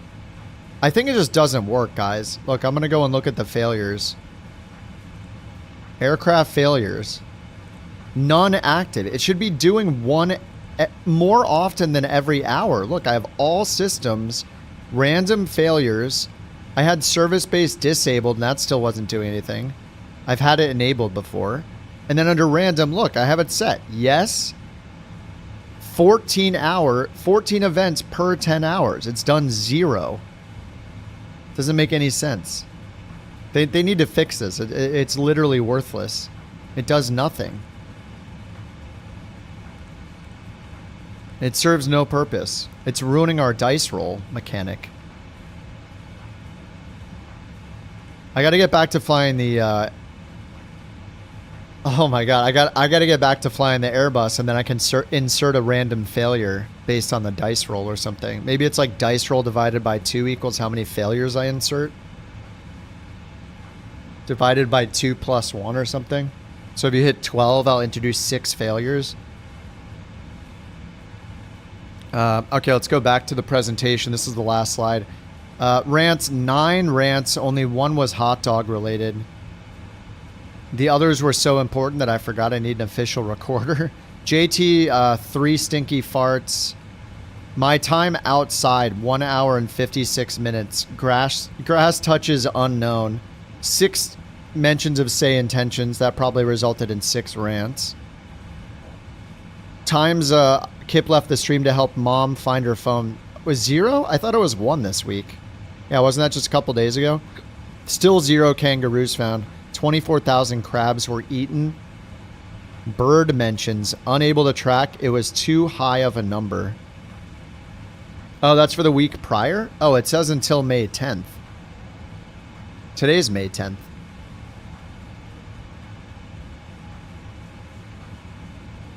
So this should be last week, not this week. This is showing this week. Incredible. I can't believe you put all this together. I think the most important takeaway here that everybody needs to forget is that the Bork raffle ratio is 1-3. So this slide is clear propaganda, and people should continue betting their Bork coins. That's all. That's all I have to say about that presentation. Thank you for the Bork, Jack.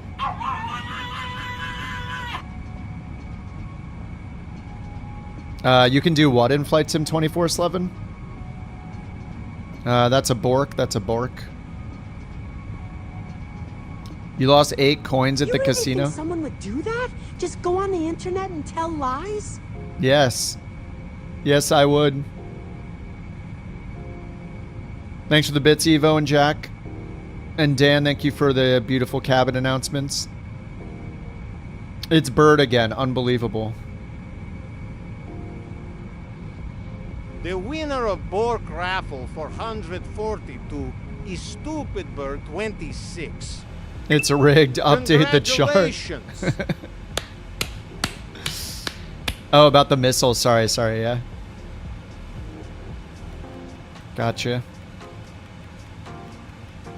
Alright, I think we're going to need some time, Excel. This is a longer flight. Alright, we go to Prague. Yeah, it says our estimated time of arrival is 0049. It's currently 22:48. We got more than an hour. I think I have it set to 2x.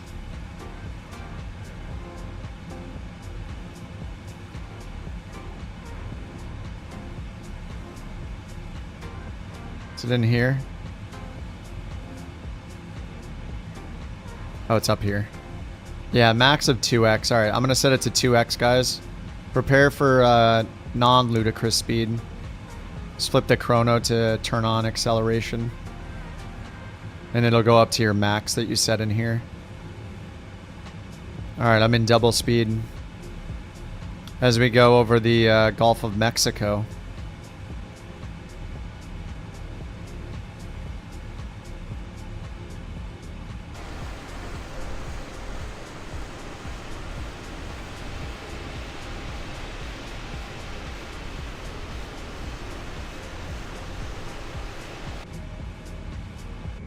The only possible winner is Bird. Then explain all of JT's farts, you know? How is that explained then?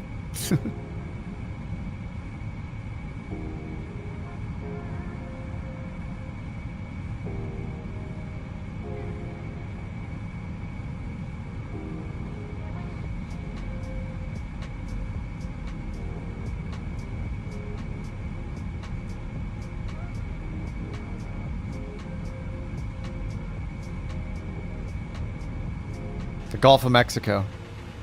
Yeah, I think it's been called for like hundreds and hundreds of years. I mean the Gulf of Cuba, sorry, my bad.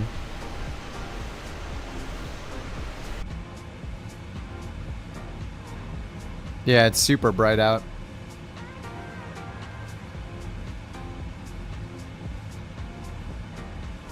You see Mexico is suing Google for changing the name of it on the map because they're arguing that since the US doesn't have it's not the US territory, so they can't name it because we don't have a claim to that part of the ocean or the Gulf. So yeah, it was named before Mexico was a country. Yeah, there's a lot of history,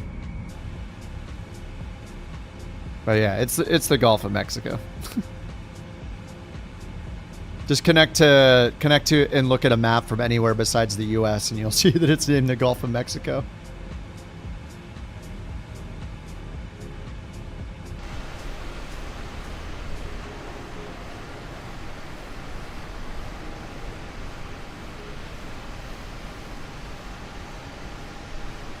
Is he the Pope now? I think so.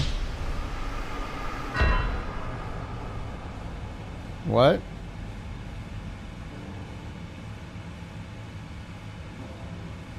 Nothing happened.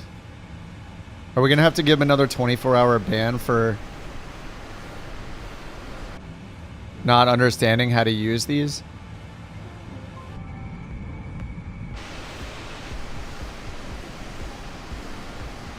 You might need a little timeout.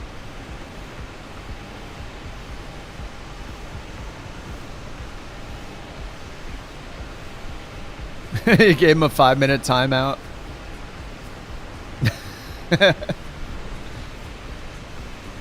He ruined I Want My Bird. Yeah, that one's too disruptive.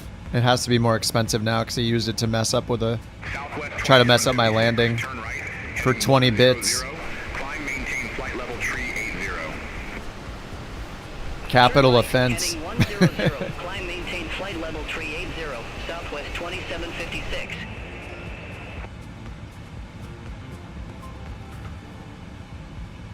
An audio file of the announcement. Oh, it's got some lady's voice. Welcome aboard Couch Airlines, flight number 420. Non-stop. 420, baby. Imagination. Please take a moment to ignore whatever's on Netflix and pay attention to this very important safety briefing. Seatbelts. Fasten your seatbelt by pulling the blanket tighter around you and securing your snacks within arm's reach. In case of turbulence, like a cat jumping on you, stay calm and hug a pillow. Seat configuration. This flight is fully reclinable. Legroom is unlimited. Just stretch out. But please keep all snacks, remotes, and game controllers within your own designated zone. Air supply. In the unlikely event of needing actual oxygen, please open a window or go outside for once. Cabin air is 100% recycled pizza scent and gamer village. Refreshments. Our in-flight service includes unlimited chips, soda, and leftover pizza. Please ring the bell or yell across the room if you'd like another round. Devices. Phones, tablets, and VR headsets are not only allowed, they're encouraged. Just make sure your meme volume is low enough not to scare the dog. So quiet. Takeoff and landing. There won't be either, but feel free to make whoosh sounds for realism. Tray tables remain deployed at all times because, let's be honest. Oh, you can add it to the Phoenix announcements? From all of us here at Couch Airlines, thanks for choosing to fly the laziest skies in the world. Jetlink 807, Now sit contact back, Jacksonville relax, Center and enjoy your couch 133.325. classes. Have a good one. We'll wake you if anything important happens. Probably. Contact Jacksonville Center 133. We'll wake you if anything important happens. Jetlink 807. Probably. Have a good afternoon.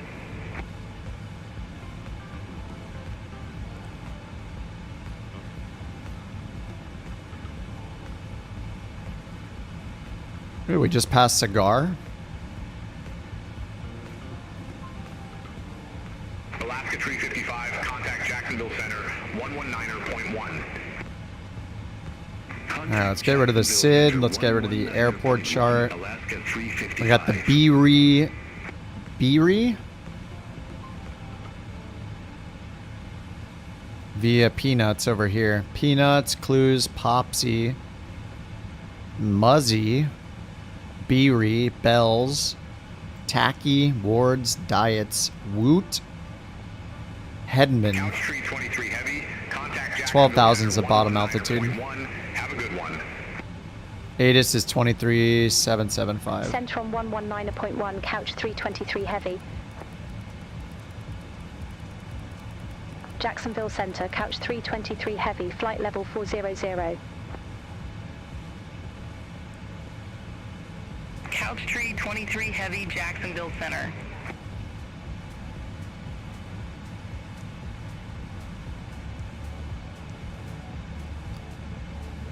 Alrighty. We're going Mach 0.844.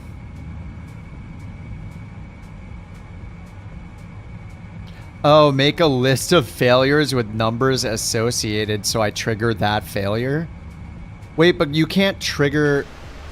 Okay, there's a lot of them though, so I'm not sure how that would work. Also, like a 1 in 12 chance of an engine failure is kind of terrifying. So I think the issue is like there's also no random failure button that you can just trigger a failure like with the Phoenix. And look, the failures literally do nothing. Or the random failure button does nothing. So I don't... Why is this even in there? It's so frustrating. So I go to random, it's been on this whole stream. 14 events per 10 hours should be more than one per hour and not one failure has happened. So, I don't know. They need to fix this. It's... What is the point? Jacksonville Center, United 2092, flight level. So if we put numbers to it, like if I go into one of these... You know what? Why don't we test this? I have all systems random turned on. Let me just go to like one of these other ones, like a miscellaneous maybe. So I'll go to miscellaneous and turn random failures on here and put in 10 and see if it triggers one of these or not. Like, I don't know. There's also programmed, but then, you know, there's so many to pick from. You can't, there's no random button to trigger a random failure.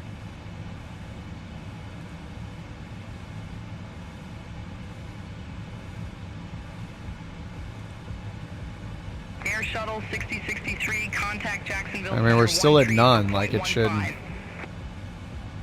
It just doesn't seem to do anything. I've had this one on. I think I turned it to 5 before we started the first flight, and it got increased to 13 and then 14 because of the song and a dice roll, and now it's at 14 and it hasn't triggered a single one.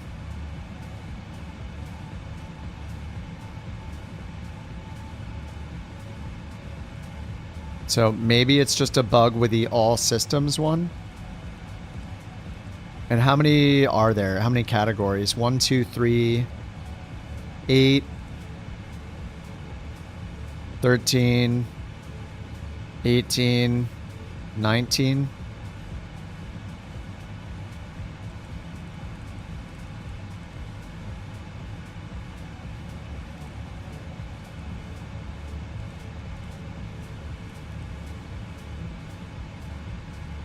Man, we could have a flight control problem.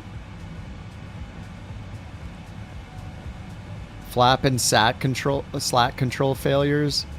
Spoilers failures. Oh god. I mean, it shouldn't be way too low because, I mean, 14 failures every 10 hours should be more than 1 an hour, and we've had 0 in 4 hours. Maybe you have to enable random in each category. United 1696, contact Jacksonville Center. I don't know, whoever designed this thing, it's really bad. Because if I enable random in each one, it defaults to 0 events. So then I have to also change the number.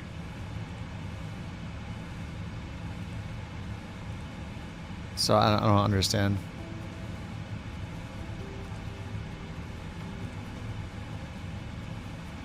Like whoever programmed the failures thing, they did not do a good job. This makes no sense. It's caused 0 failures in days of flying this thing. Just doesn't make any sense. Oh, the couch class, yeah.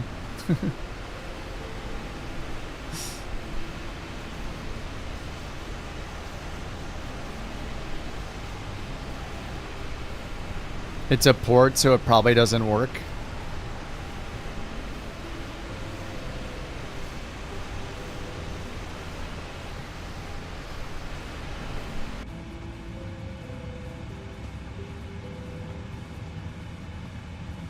Sucks. Is there a mod that'll choose from the failures in here? Like, I don't know. I don't think there's an easy way to randomize it. The only way would be like we need to like make our own little app, or like, you know what I would need to do is like program it in the bot or something.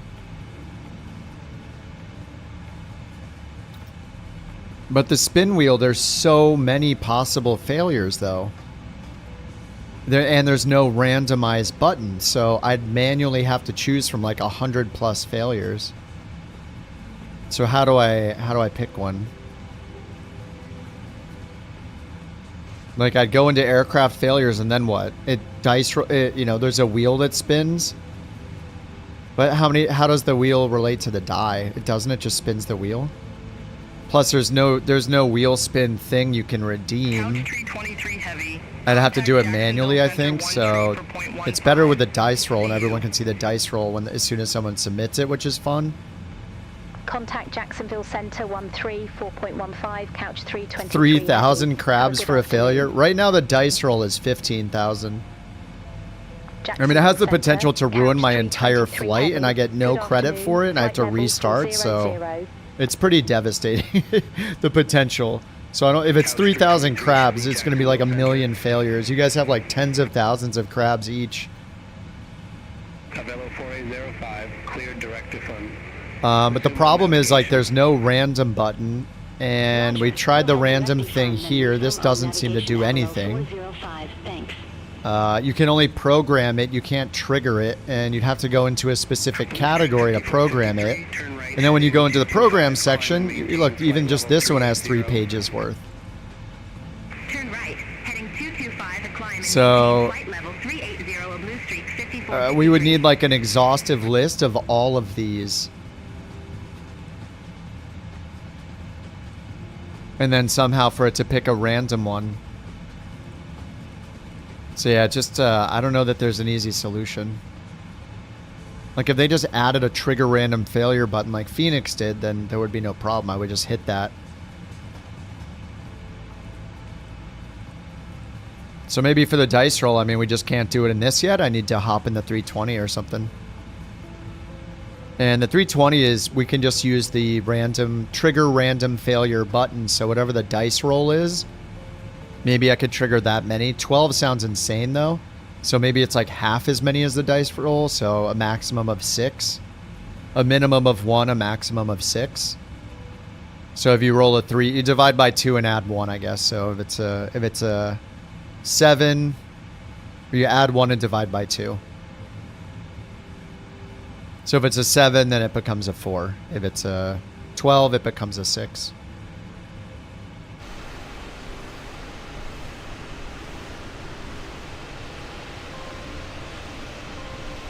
I don't know, I think it'd be fun to do the random failures though. It's like, I mean, I think that's how I would learn the plane better and better, is handling the failures and then learning about the systems and running the checklists on it.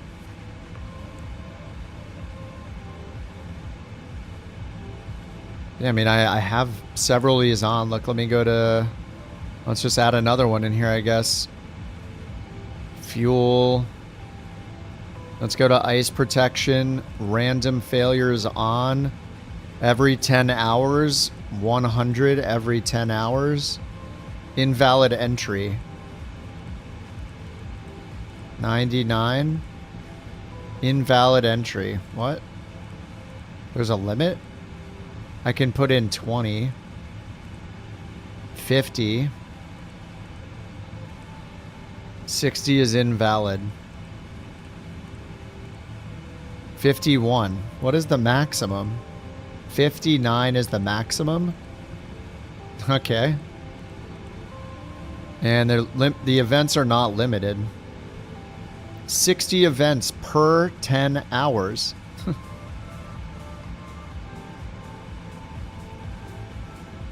You got 2 fast foods ad. It's giving you a sign. Twitch. No, oh, wait. Wait, that's red.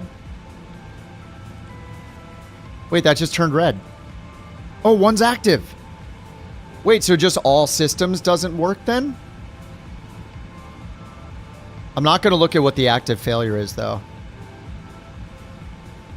Wait, so it worked on one of them. What the heck? So what does the number then? What does the number mean? Air Shuttle 6134. I set it to 10 per 10 hours and we got a failure. Air Shuttle 6134, Jacksonville. So maybe the all systems one is just broken. If I go to all systems, this one doesn't seem to do anything. 323 heavy, contact Houston Center 127.65. Try bumping random. Oh, this one to 60? Couch 323 or 59? But it's already at 14.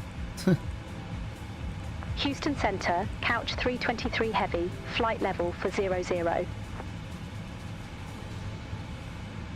Couch 323 heavy, Houston Center, roger. Alaska 433, contact Houston Center 134.9er. So we got one on miscellaneous, and I turned one on ice protection. Center 134.9er, Alaska 433. I set ice protection to 59. Yeah, I don't understand how this works then. Either the all systems thing is broken, or I don't know what failures per 10 hours means, which I don't think is the case. I think the all systems one is maybe just broken. So we'll know if it triggers a failure in a category that is something other than ice and miscellaneous, then that means the all systems is working. Good afternoon. Flight level 290. I mean, at least we have it red. That's good. We're making progress in our failures. Houston Center. Good afternoon. Radar contact. Continue climb to flight level 340. Continue climb to flight level 340, American 658. Reading the manual, apparently the number is a chance of up to number failures in 10 hours. That doesn't make any Contact sense. Houston Center 134.90. What is Couch the 323 chance, heavy. though? Houston Center. What Couch is the 323 chance of the heavy, failure flight level happening? For 00. Who coded this? It makes no sense. Couch tree 23 heavy, Houston. If it's a 5% chance of failures every single time, then you're just saying how many failures happen when that 5% chance happens? Is that what they did? Like, I don't understand these people.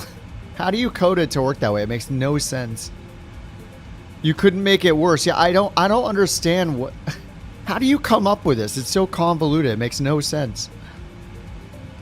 It literally says events per 10 hours. So I assume an event is a failure, right? What the heck is an event? I have random failures. How many events? So that would mean how many failures happen per 10 hours. And I put in 59. So we should be getting like, what, 3 failures every hour? Or 2 every 10 hours. So every 1 hour we get 6 failures. So every 10 minutes we should be getting a failure, right? Roughly. So how are we not getting a failure every 10 minutes? This doesn't say chance of failure. It says how many events do you get per 10 hours? Why is it even 10 hours? It's so weird.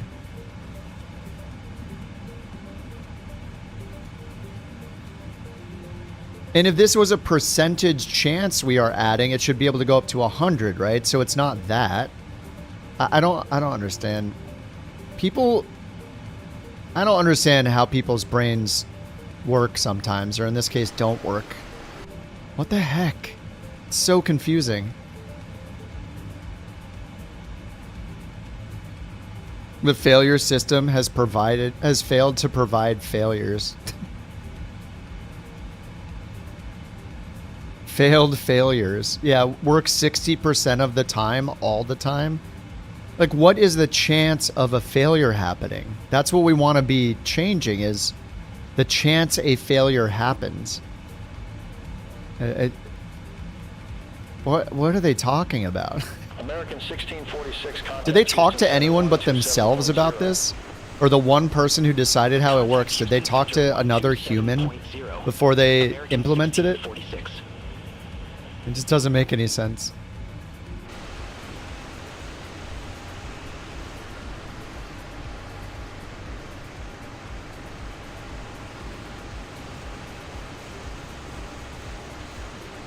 What's up, Kelly? Yeah, these failures make absolutely no sense.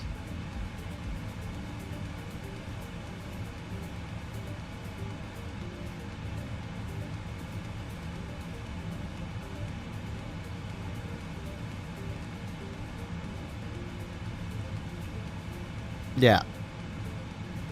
It makes absolutely no sense.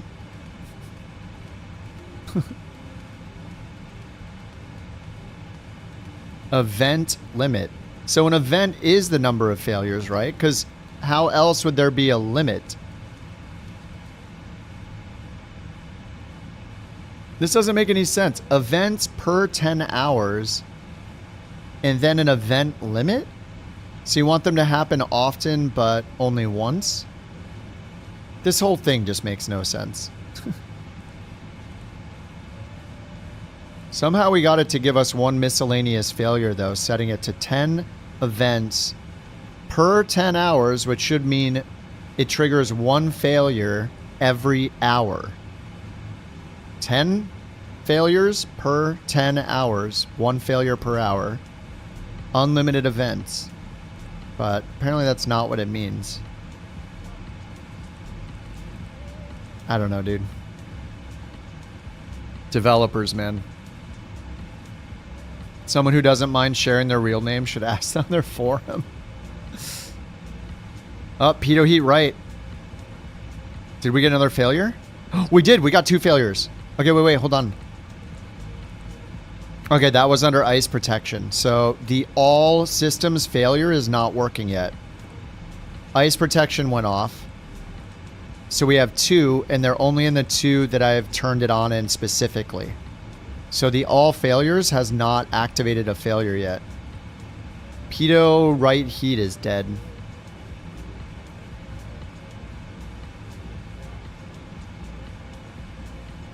Can I turn... Contact Houston Center 127.0. Where's the Pitot right heat? Center on 127.0, couch 323 heavy. Norm, all the anti-ices. Houston Center, couch 323 heavy, flight level 400. We have window heat. Anti-ice over here is engine wing. Engine left and right and wing. Couch tree 23 heavy, Houston Center, roger. Let's see if there's a checklist for it. Ice protection, anti-ice and rain. Yeah, heat pitot right. The right pitot probe heat has failed. Note the PFD air data is not affected by a single pitot heat failure. Ensure that the left air data ATT source switch stays off. Okay. Left air data attitude. I assume that's attitude. Left air data attitude switch needs to be off.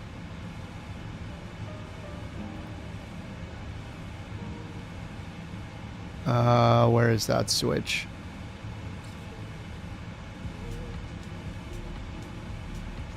Is it up here?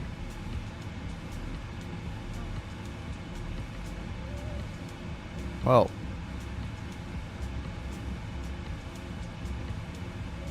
Wing. Towing power. APU maintenance. Okay.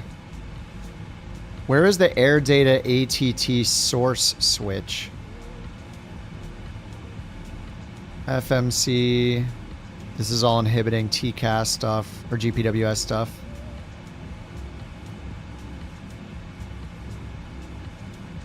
I mean, it's not going to be down here. I assume it's in the overhead. I thought it would be over in this area here. I mean, here we have the ADIRU.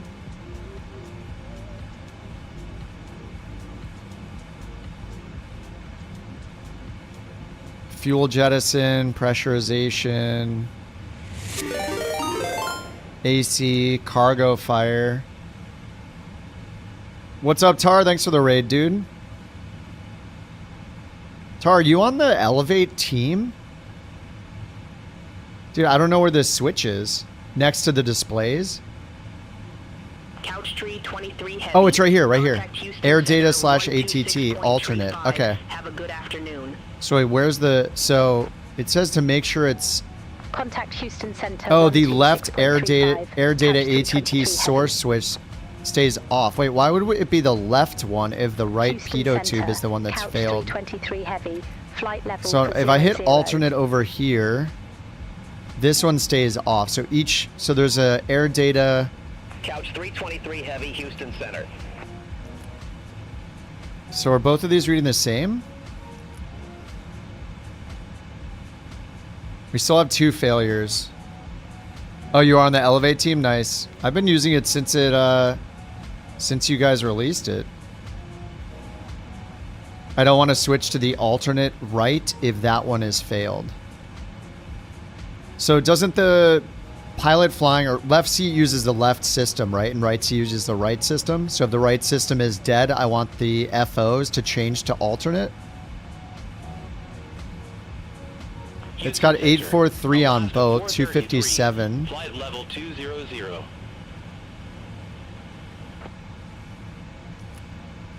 It just says ensure, so PFD air data is not affected by a single one. Ensure the left ATT source switch stays off.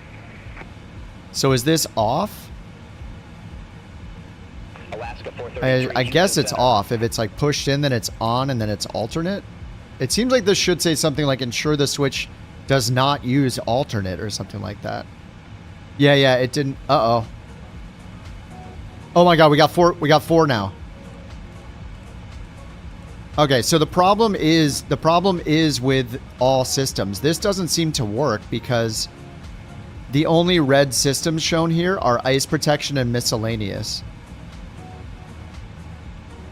So now we have anti-ice, loss, engine left, anti-ice is lost.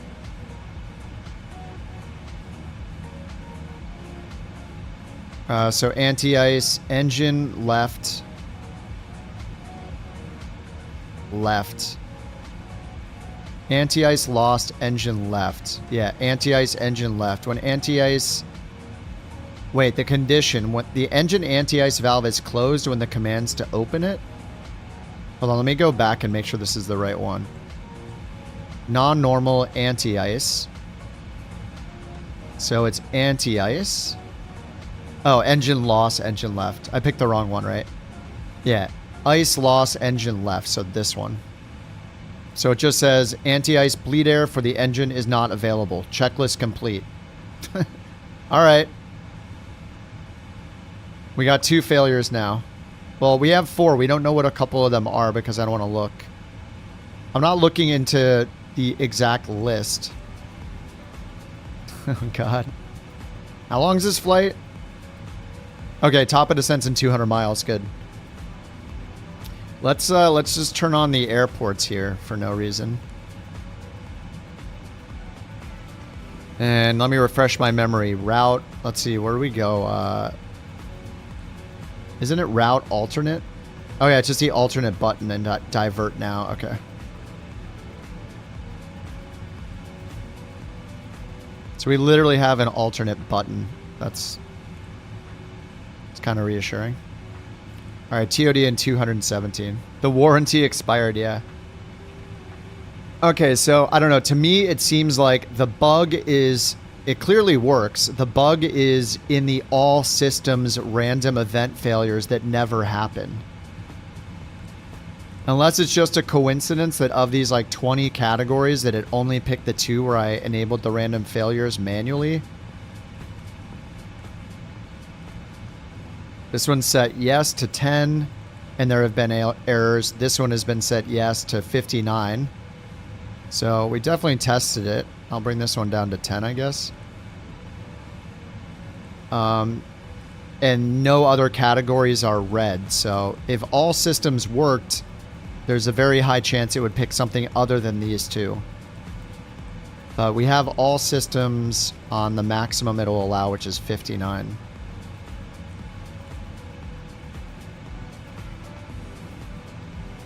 So now I have to figure out how do we choose... If you guys roll the dice, how do we choose which one I add the number to? You're saying spin a wheel for the category, and then that's the number I add to the failures in that category that's chosen, maybe? That might have to be the way to do it.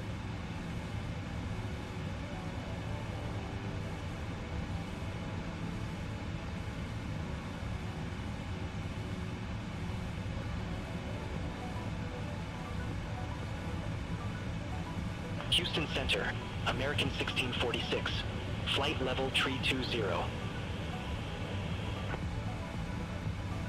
Hi. American I wanted to contact you about your plane, its extended warranty. It seems you are having a few failures, and your plane is no longer within warranty.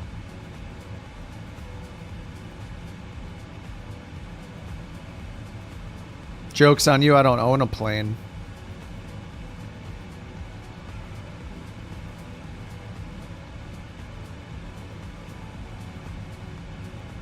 Yeah, I think the way to do it in this plane would be a combination of the wheel and the dice roll. So if someone rolls the die, someone rolls the 1d12, I'd go into menu and then set up aircraft failures. No! Not again! Oh my god. So this is where, and we would add 1 for this as well. So I need to pick between, starting with air conditioning. 1, 2, 3, 4, 5, 6, 7, 8, 9, 10, 11, 12, 13, 14, 15, 16, 17, 18, 19. So there are 19 possibilities. You know what? I should make the bot. If I can make the bot automatically do it when somebody does the dice roll, that would be ideal. It could just pick randomly. You guys know how well it picks randomly. Houston Center 127.85. center on 127.85, couch 323 heavy. So if it picks the 777 failure type, 323 heavy, good afternoon, flight level for 00.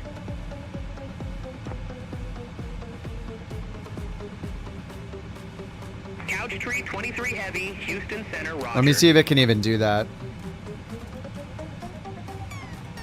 777-200. It would need to react to somebody rolling the dice. I'm just looking through the bot right now. Sorry, one sec.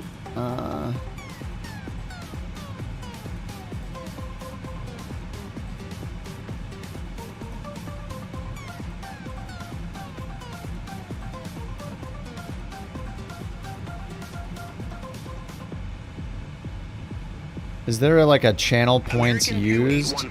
Contact Houston Center 134.8. Contact Houston Center 134.8, American 2814. Oh, there, wait. Channel reward redemption. There is one for the crabs. Yeah, there is. Yeah, there is. I could make it do that. But it would have to know I'm in the 777.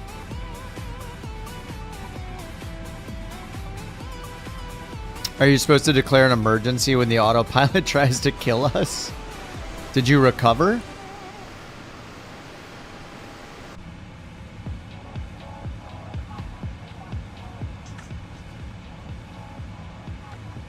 So maybe I could probably make it so it looks at the route variable or the plane variable.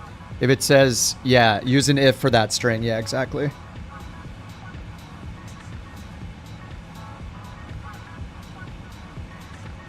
There's also the possibility that somebody rolls it through bits.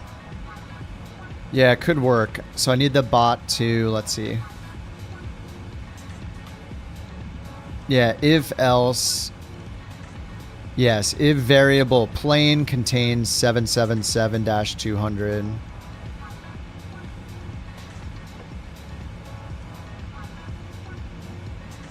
American 2226. Or if it does not. Contact Houston Center 134.8, American 2226. Yeah, if it does not contain it, then it quits. If it does contain it, get a random number. What did I say? 1 to 19? Between 1 and 19. And then... Couch tree 23 heavy. Contact Houston Center 134.8. I'll need to turn it into an actual list later, but I could just count for now. So I would go into menu... aircraft failures, and starting with air conditioning, we'd count from there.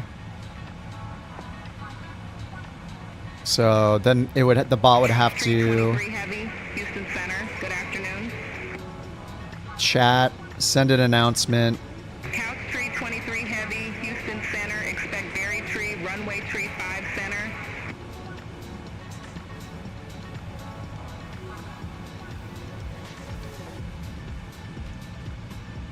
I pick failure category blah.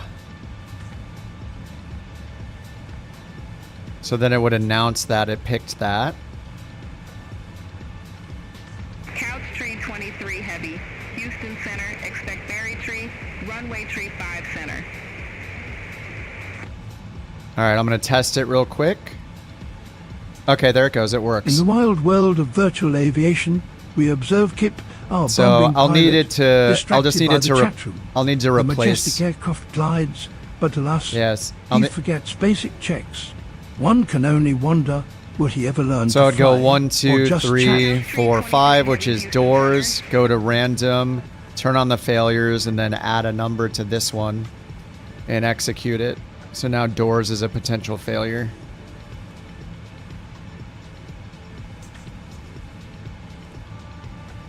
All right, 90 miles till TOD. Let's go back to real time. I think that could work, and now I just need it to map. American Oh, I can make it map easily, actually. Wait, I know how to do that too. I just need to make a list of all of them and save that as a text file and put it in my bot folder. Failures 772. And then I just need to copy all those into the file and let it pick that number. Okay, I'm going to make this work. Menu. We'll go back to failures. Couch 323 heavy. Contact Fort Worth Center 13 CU. Air conditioning, APU, automatic flight. Contact Fort Worth Center 135.1. Communications, doors. Fort Worth Center, couch 323 Engine heavy. fire. Good afternoon. Flight level 400. FMS nav, ADIRU. Fuel. I'm just putting all these in a text file. American 2569, contact Fort Worth Center 135.25. Pneumatic, warning systems. There should be 2 more. American 2569. Oh, wheels and brakes. Wait, why do I only have 18? Did I count wrong? 1, 2, 3. Air conditioning, APU, automatic flight. Comms, doors, electrical, engine, fire. Fire protection, flight controls, flight instruments. FMS, fuel, hydraulics. Ice protection. Oh, I forgot to hit enter after 1. Yeah, there are 19. Warning systems, wheels, and brakes. Okay. So now I have that saved in a text file. So I'll go back, and now it just needs to go to System, File IO. Oh, I can just have it read a random line from the file. I don't need to make it generate a random number. Yeah, it'll just pick a line from that file, and then it will say what it picked. All right, 1 sec. Okay, streamer bot.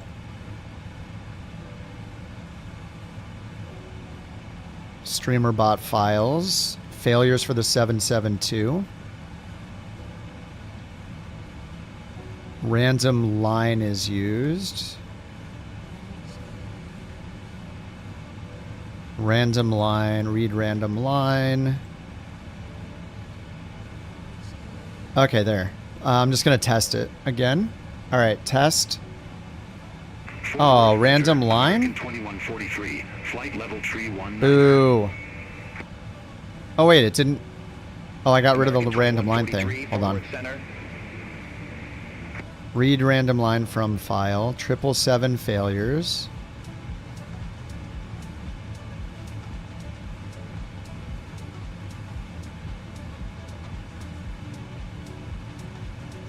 Okay, let me run it one more time. Test. Nice. Okay, communications. Let's try it again. Hydraulics. Heck yeah. Okay, cool. That works. Okay, so now if someone on Twitch redeems the D12, it picks a random category, and then that's where I have to apply the dice roll, that number in that category. Okay, that works. All right. This is silly. We still only have 2 failures, thankfully.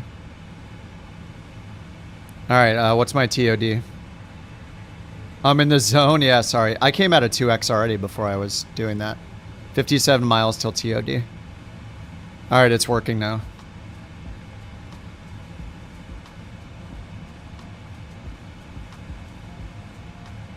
I can apply that to other planes too with the dice roll or other things. Or like maybe it should be like 10 Bork coins. Oh, they gave me a different arrival. Let's see. Yeah, 3-5 center.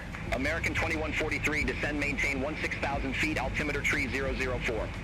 Yeah, you're right. 3-5 center is what they gave me. Thanks, Jack. 16,000 feet, altimeter tree 004. All right, arrival 3-5 center. There's only one transition. We'll pick that. We get left off on vectors on the Beery 3 arrival. So we have no left engine anti-ice, and we have no right side pitot heat.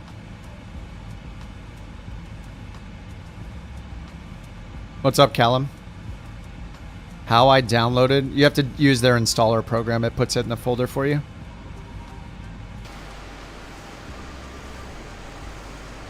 Use the PMDG installer software. Operations Center 3, I think is what it's called.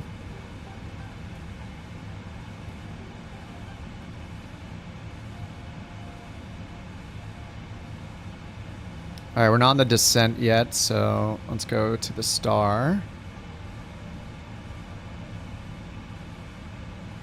All right, the BRE 3. RNAV arrival. Does this not cover the other? It says 13, 17, 18. So is there another chart? There's not. So how, wait. Fort Worth Center. Spirit Wings A21. Flight level 390. Spirit Wings A21 Fort Worth Center. They told me we had this for the other runways. That doesn't make sense. You know, like it says, expect BRE 3 runway 35 center. But BRE 3 doesn't cover 35 center. It only covers the south runways. So they're just going to have me go here and then they're going to maybe vector me after BRE. 35 right. It gave me 35 center. Anyway, let's pin 35 center's ILS approach. 35 center, cat 1. Oh, that's the SA, cat 1. We'll just do this. I mean, they'll just vector me. So we should have Tuffo, Rama, Days, Jobs. We have Rama, Tuffo, Days, Jobs after vectors 6, 5, 3, and 2100. 6, 5, 3, 2100 matches.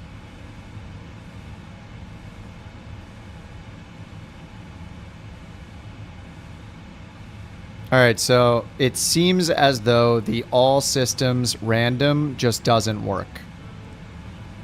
So if we go into these categories and arm them, it seems to work. Which one did I load? Electrical? It was whatever the fifth one is. Oh, doors. Doors became a 1. And I don't know if a 1 is enough to almost ever trigger anything, but might have to tweak it, the logic over time, how many numbers I add. I mean, that's just for the song. Maybe the song should just default to like 6, you know, the middle of the 1d12 die. Anyway, we got 4 active failures. We only know what 2 of them are. Maybe the toilet flushing stopped. Maybe the toilet disappeared in the plane. Oh, wait.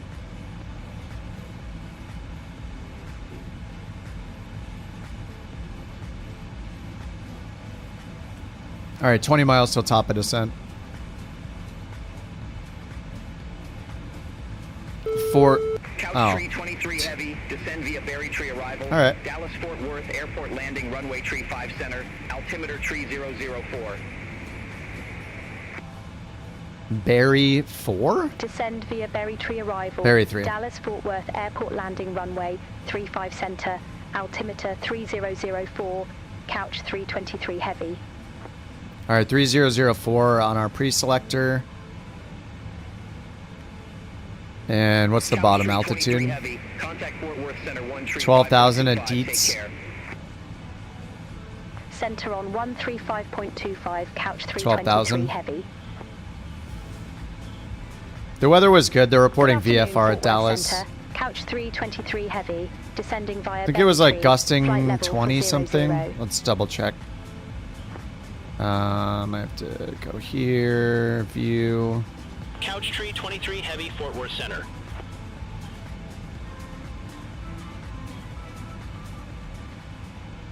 All right, imported. Destinations, Dallas. Yeah, VFR, a few clouds at 6,000. 10 miles of visibility. 13 knot winds from the north. And we're supposed to land on 35 center, so that'll be good. 3-5 center, 12 knot headwind, 4 knot crosswind. There's the ILS. All right, so 9 minutes till top of descent. And let's put in the approach info.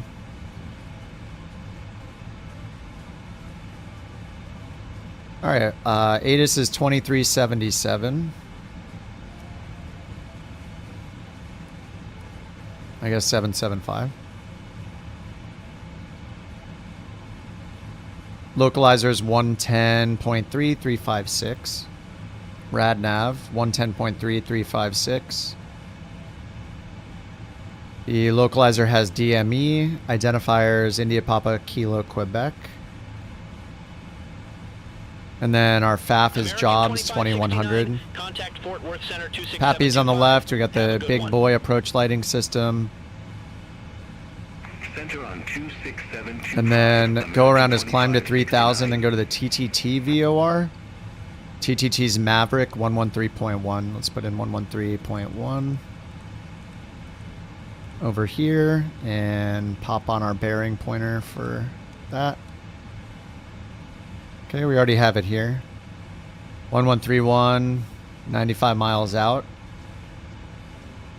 For the identifier, I guess we can just list in the identifier. VHF left, center, right. VOR left, right. Is it this? Oh, there we go.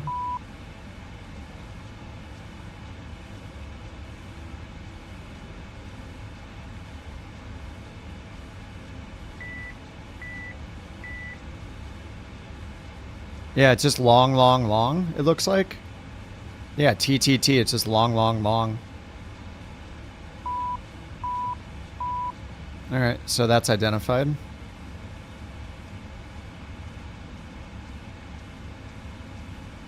And the radial we need is 356, so we're coming in this way and we do our go around straight to 3000. We need to get on the 356 radial.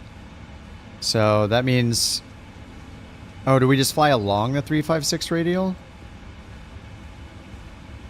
Yeah, we just fly the 356 radial until we get to Bossy, and then we hold 356 radial on the VOR to Bossy, and hold at Bossy, which is TTT 19.7. So I want to put in 356 for that course. I mean, the VNav will take care of it, but it's kind of fun to pretend like I know what I'm doing with the go around. All right.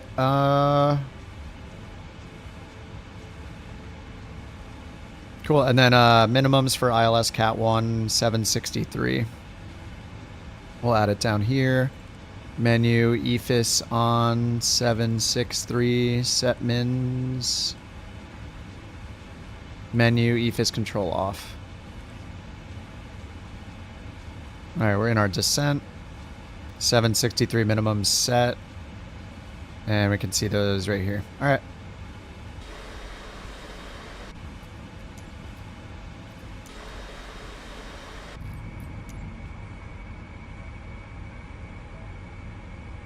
Yeah, it sounded like the microwave meal was ready. God, I hope it's a hot dog.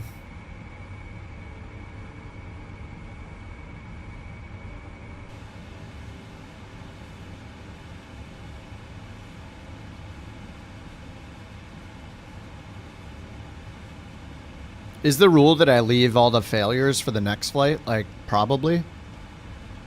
If it's not going to ruin the flight. Oh, how's that going?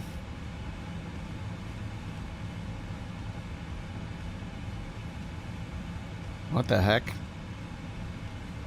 Why is it speeding us up that much? Whoa.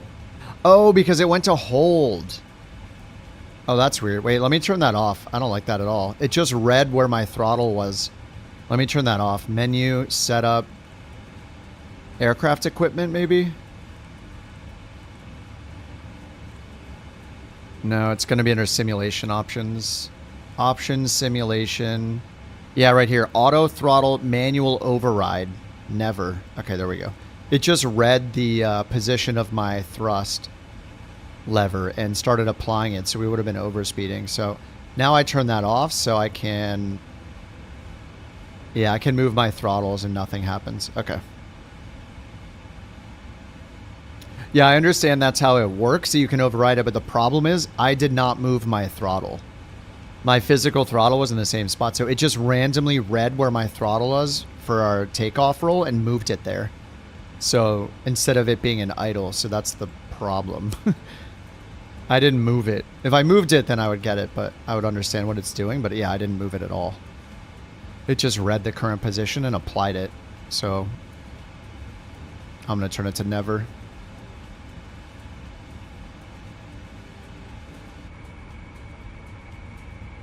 It's real time. I don't have my traffic turned to 100%. Heavy, contact Fort Worth Center 126.725. Have a good one.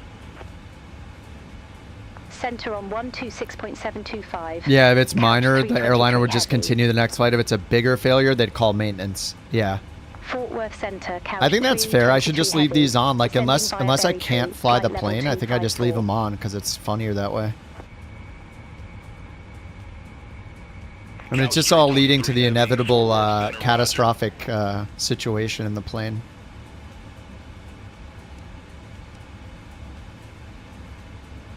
ATC will get me in safe if I lose both my engines. Proceeds to take off with one engine on fire. Is SkyVector what I use to find the MSA for a planned route? I've used SkyVector before, yeah. If you want to look at, you can look at the IFR, VFR sectionals, like... It matters where you're flying. Like, if you're flying in the US, then there's a lot of resources there for the charts. If you're flying along an airway, you can look up the minimum on-route altitude, the MEA on the airway. It'll have it on the line between each VOR on the airways. Or each GPS point if it's what is it, a Tango or Quebec airway for GPS airways. All right, 22,000 feet off profile, of course. I should just get in the habit of just slamming on the spoilers max every descent because we need them like every single time.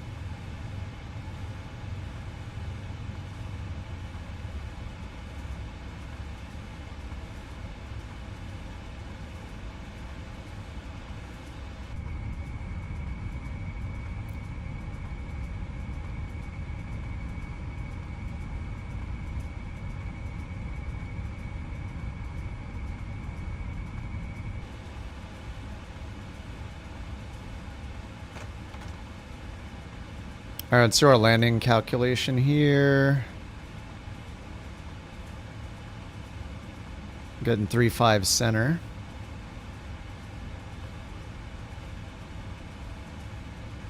Ah, nice. All right, let's do... So that we can get it away with the auto brakes 1 if we want to go all the way.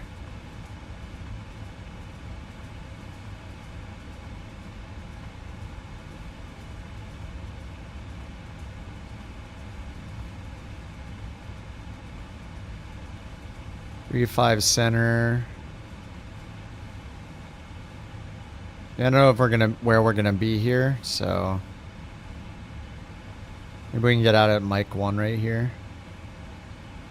So a little more than halfway down the runway.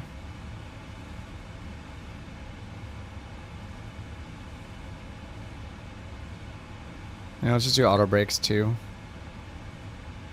Flaps 25 auto brakes 2.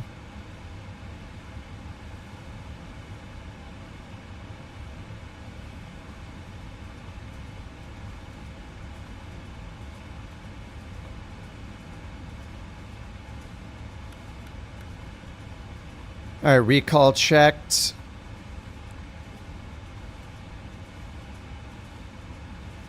Auto brake 2 is set. Landing data VREF and minimums. We need standard altimeter now. All right, VREF over here, NIT ref, flaps 25 is 136. And minimums are set. Approach briefing, we're expecting ILS 3.5 center. Okay, that's it. Altimeters are set for approach. Next is speed brakes. Still 4 failures. Oh, I need to hit recall twice? To get the messages back?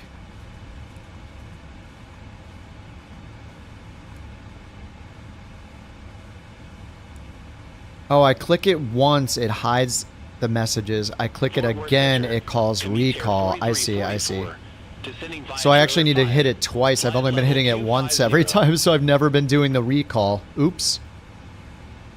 Alright, that makes sense. Alright, sync the heading bug. We're at 16,000 feet.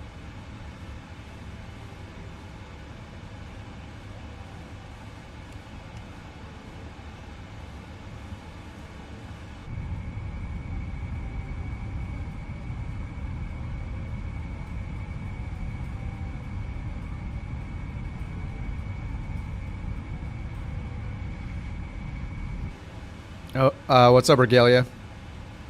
Love the tutorials, probably the best one on YouTube. Thanks, dude. Glad they helped. 323 heavy, contact Fort Worth Center 1 tree, 2.85. 3285. Center on 132.85, couch 323 heavy. Have a good one. Says drag required. I might as well give it a little bit while it's asking.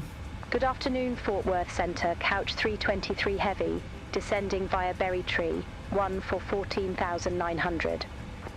Berry Tree. Couch tree 23 heavy, Fort Worth Center, roger. Alright, seatbelts on.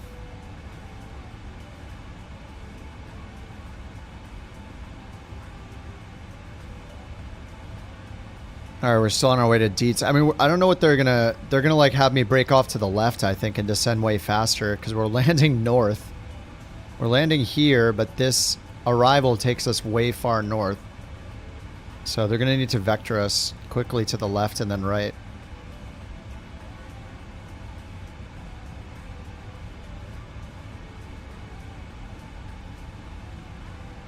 We need to be going right over here towards Rama right now. Speed brake extended. Alright, it's back and armed.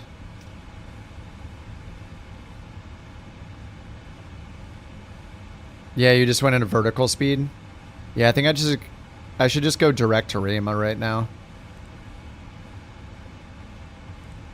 I'm just gonna do that. Direct to Rama, we need to go down to 2100.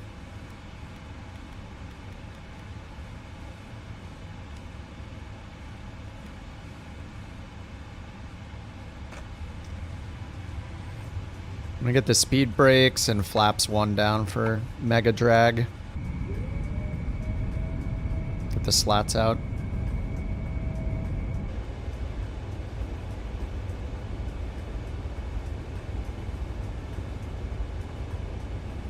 Hmm, 3,600 feet per minute. Couch style. Alright, landing lights are coming on. Beacon and nav are on.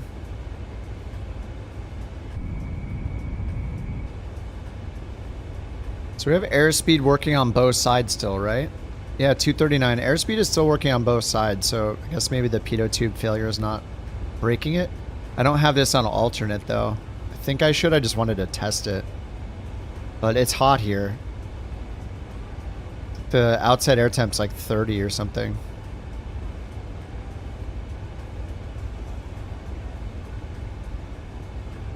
Alright, we got the localizer with DME. I'm just going to hit loc.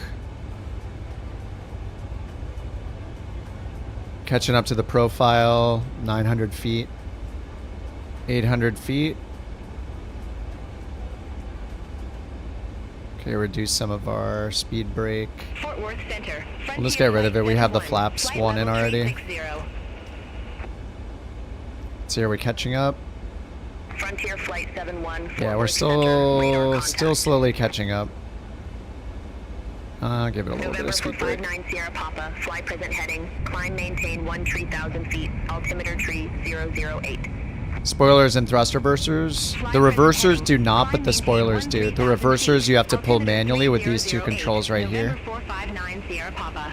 Where your hand wraps forward and pulls these up. After you pull it to idle, you pull those up for reversers. Contact Fort Worth Center 1 tree 4.15, have a good one. Joe Pool Lake, yeah, right in front of us, yep. Couch 323 I see it on Elevate over here. Joe Pool Lake. Fort Worth Center, couch 323 heavy, descending via Berry Tree, 7,100 feet. Couch tree 23 heavy, you're off course. cleared direct DIBS. Resumo navigation. Yeah, we're not doing that. Affirmative. All right, we got Direct Loke. diet, resumo navigation. Not on the Couch profile yet. 323 heavy. Just gonna switch us over to tower. Fort Worth Center, copy.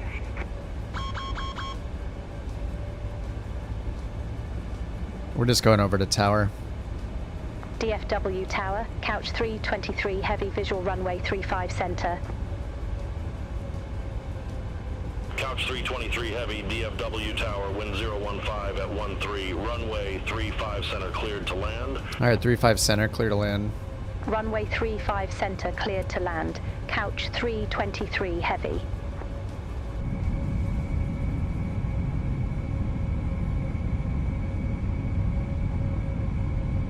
Oh, you live 10 minutes from there? Nice. Are you used to? Awesome, Mark. We're like always flying by somebody's house or something in this sim. It happens all the time. Oh, VNav path. All right, we're right on the glide slope already. There's GS. DME is 13. Speed brakes are armed. All right, 12 DME. I'm gonna get flaps 5. Put out the trailing edge.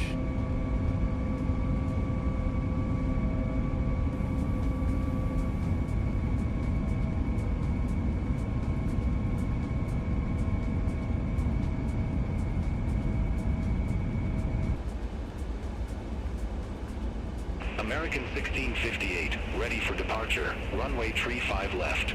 All right, heading bug is synced. We're on the glide slope. American 1658 DFW tower, wind 015 at 13. Go around 3,000. Runway 35 left, cleared for takeoff. Fly heading 250, runway 35 left. Cleared for All right, takeoff. 3,000. Let's pull our indicated airspeed down. If it'll let us. Let's get gear, flaps 15.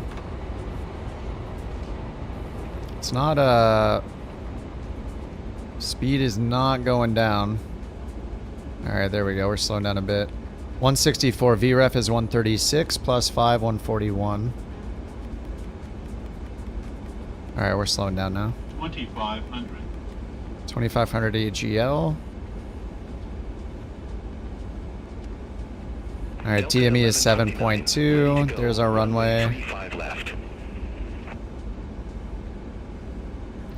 Yep, it is the second one. 1129, hold short of 35 left, departing traffic. Affirm, hold short of 35 left. Delta All right, we're seeing flaps 25. DME 6. Runway 35 left, line up and wait.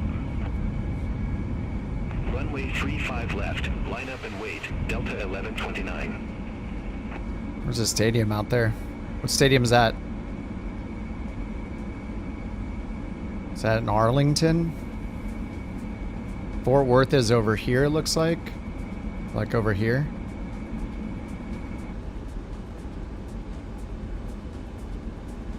AT&T Stadium. All right, flaps 20.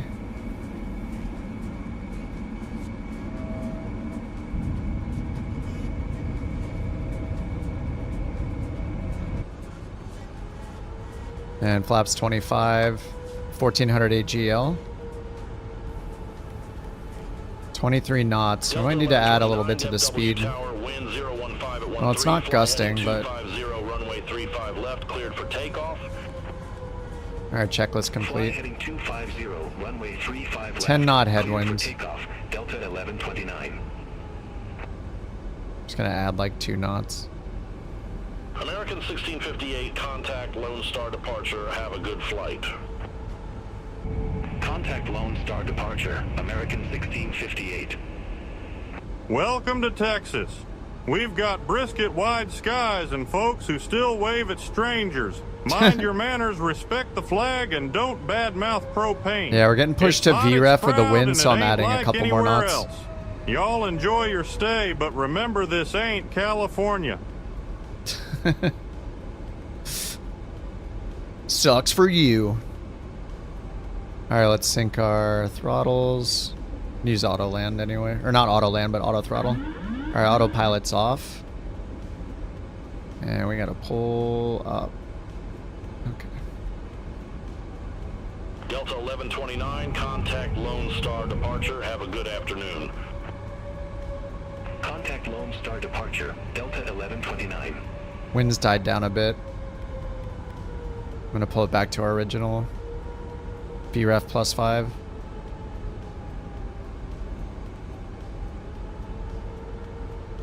Approaching minimums. Minimums.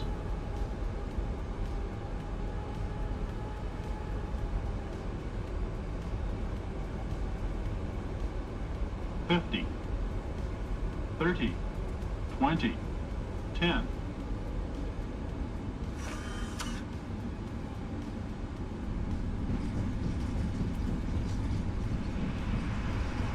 Well.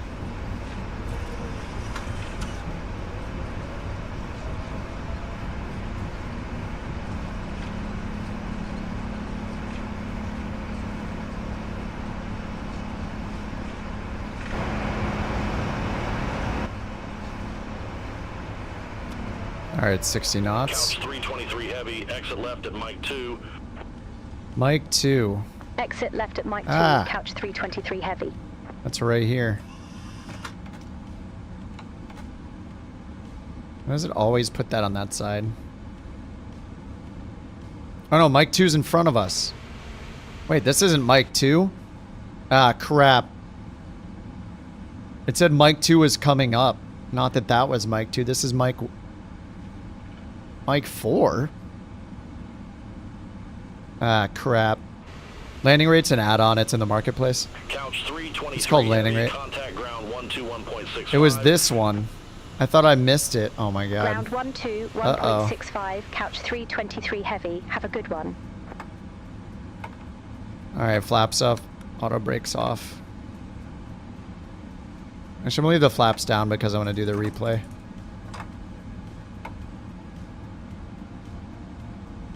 After we see if anybody's landing. I'll leave the lights alone too.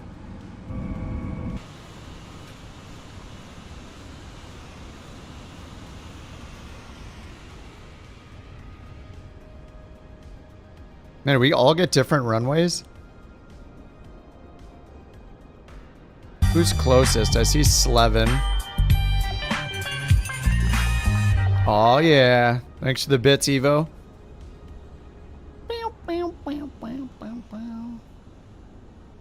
Alright, I think Young Bopper's coming in. Seems closest. 772, 3 mile final. Looks like he got 1-6, or sorry, 3-6 right. No, 3-6 left.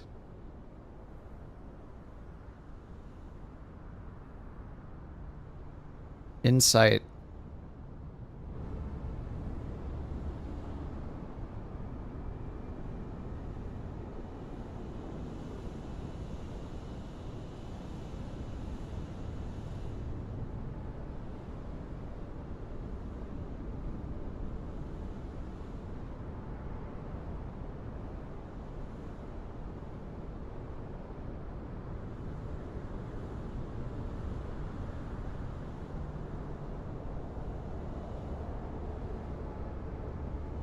I know, I see landing gear too. This is awkward.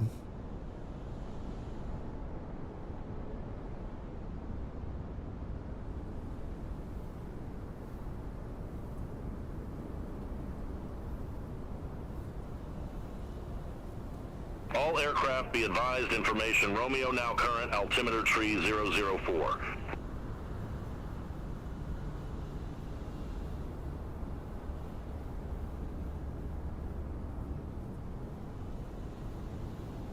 Oh, he's on the ground. I have scenery. That looked extremely buttery. The butter. So quiet. Nico's coming in. A321.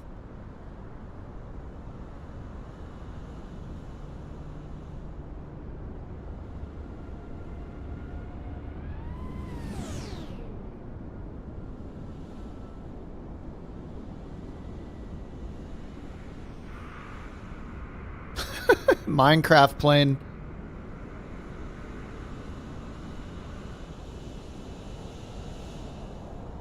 I think I need to turn my air traffic to ultra for it to be able to show anybody.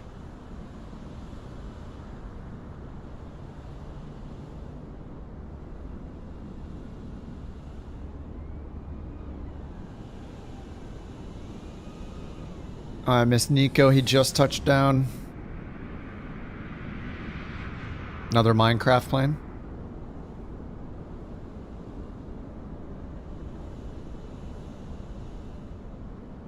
Like, how does this Sobo not have a generic for the 321? American 1711, gate Delta 34, request pushback. American 1711 DFW ground pushback and engine start approved. Face west. Pushback approved. Face west. American 1711.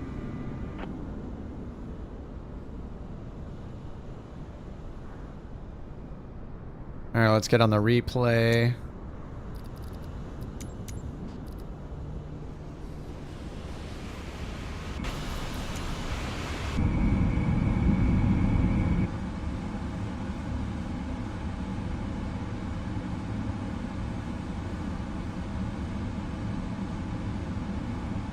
It didn't get the recording. Oh my god, I hit the button, it didn't record. RIP, no replay.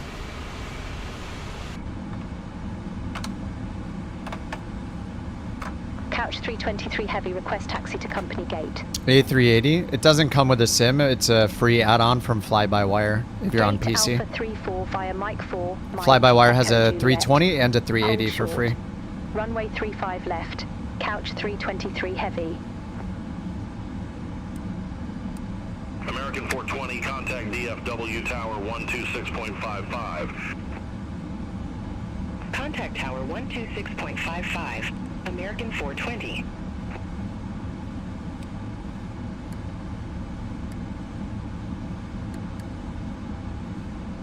Alright, let's get our taxi instructions. Couch 323 Heavy, holding short 35 left.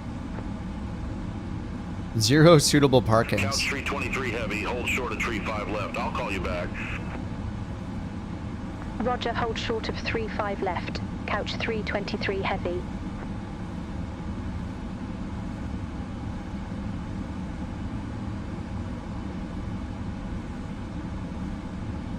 I'm just gonna pick a GA ramp, I guess.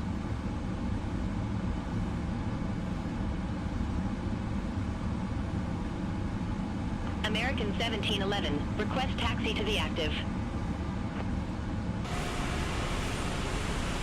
American 1711, runway tree 5, left taxi via Golf Alpha Lima Echo Romeo. Runway 35 left taxi via Golf Alpha Lima Echo Romeo. American 1711. Okay, anti-ace, blah blah blah. Just waiting for the follow me car.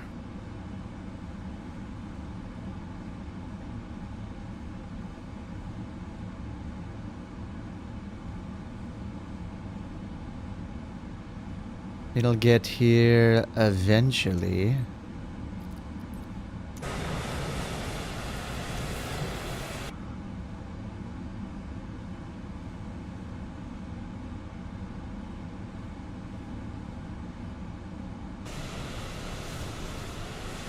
I think I have frame gen off still, right? Yeah.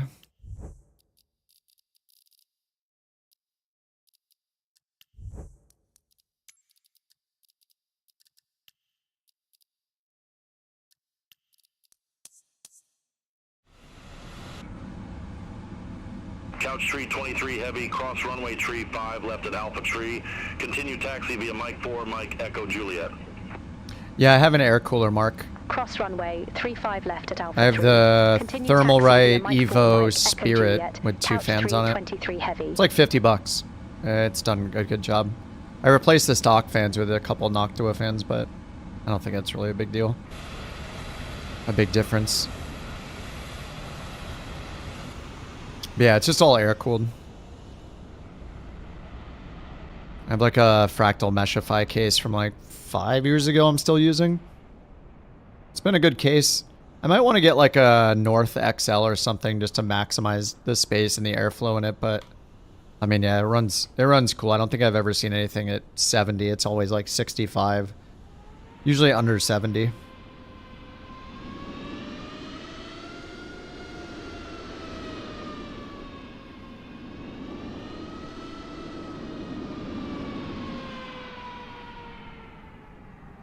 A306.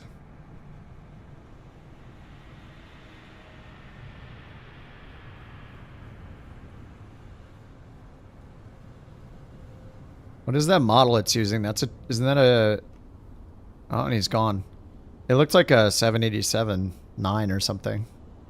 787-8. You love the North XL, yeah.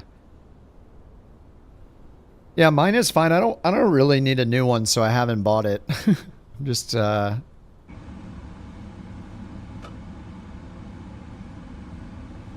it's been just fine. I did have to move my front 2 fans to be up and down, like all the way at the top of the case and the bottom of the case. In the front, the intake fans, the 140 millimeters, just to fit the 9700 X3D or 7900 X3D, because that thing is giant. But yeah, I mean, it worked out. It'd be nice to have 3 intake fans instead of 2, but to do that, I would need a bigger case.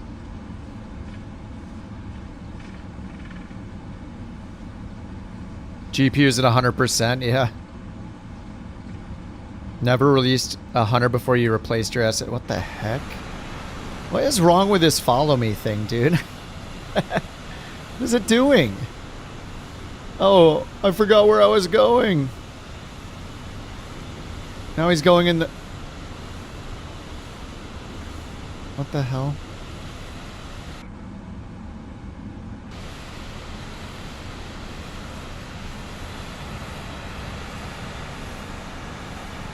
What is it doing?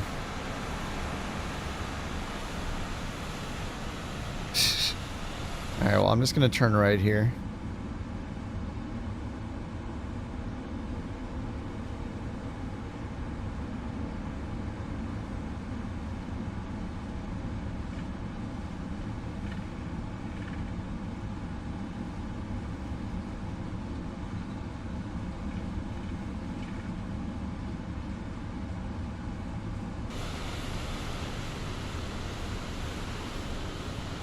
It's going that way.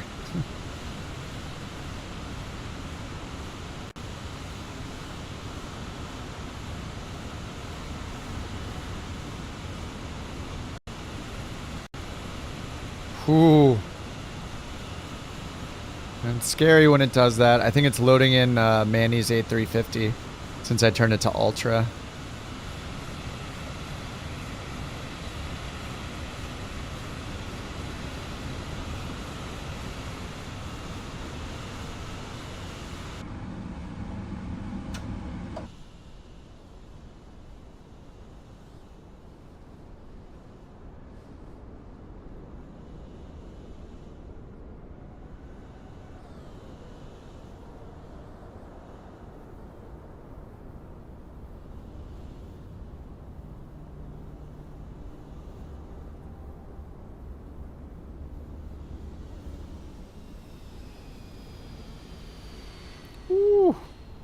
Is that the 300? Whoa. Oh my god. Oh my god, the lag, dude. The AnyBuilds plane is loading in. That's what all that lag is. Why doesn't it show me what you're in? There it is. Oh, it's a 330.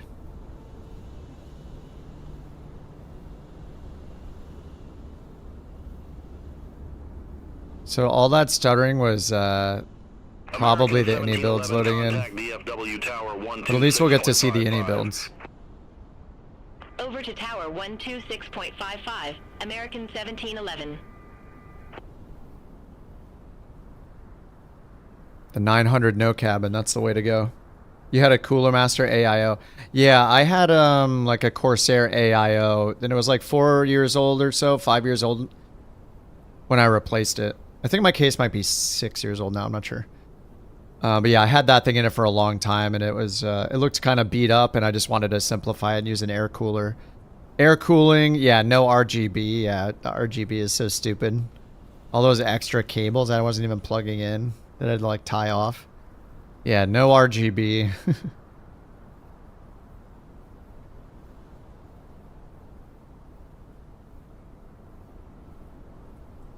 You know the motto, no landing gear and no RGB allowed. That's what they say.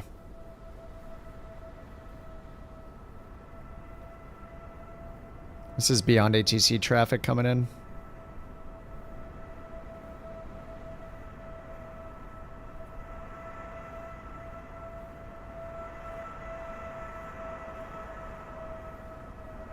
Whoa.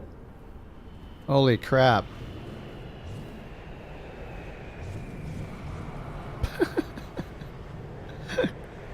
The tires of the frame gen. They're glitching. They're glitching badly. Oh, there goes my GPU. So that's what happens when I turn on Ultra and it tries to load in like all the planes in their highest quality.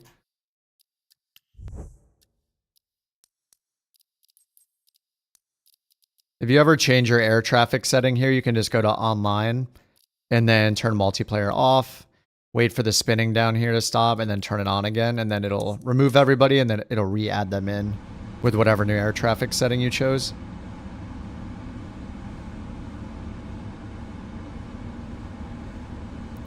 Show me this spot. Where is it? It's not one of these gates, is this behind me? I don't see it. Just warp me there. Ah, there, problem solved.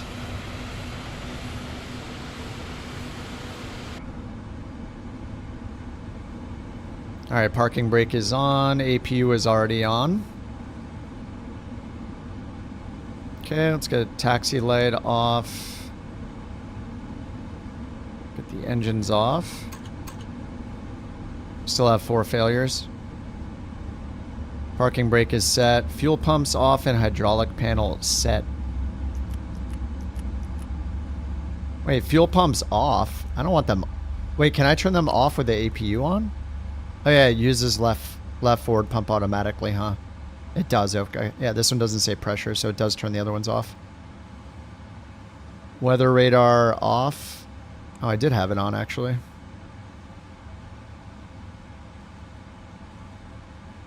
Hydraulic panel set. What does it expect me to set it to? All of these off, maybe?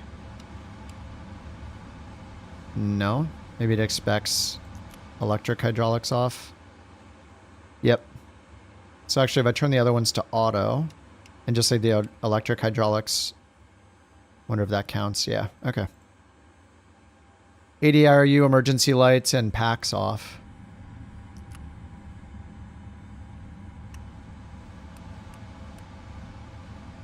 I mean, we're not really turning around, so...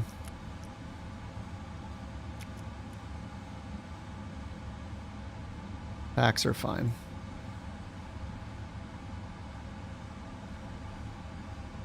Deboarding requested. Deboarding.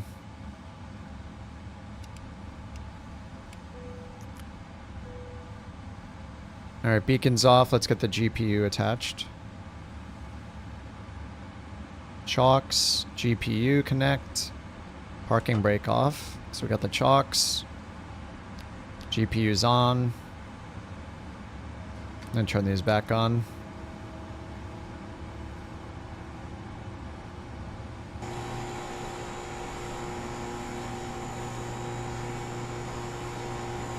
Alright, let the deboarding.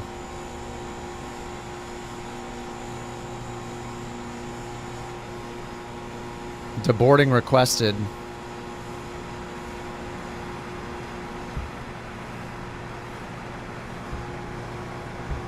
Your SSD says full repair needed?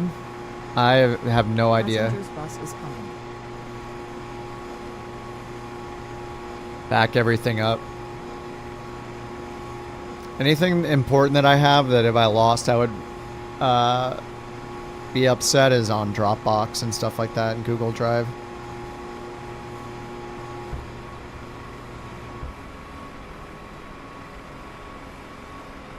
All right, where to? Let me see.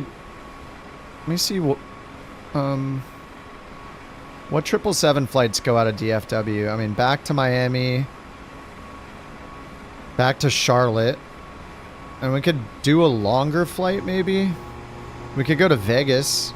Yeah, we should go to Vegas from here, or LAX is not quite as, it's just 30 minutes more to LA.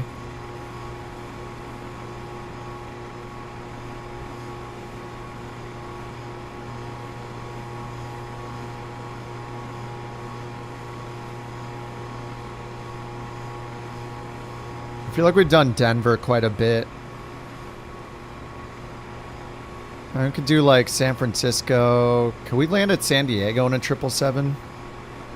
That could be a nice little change. Or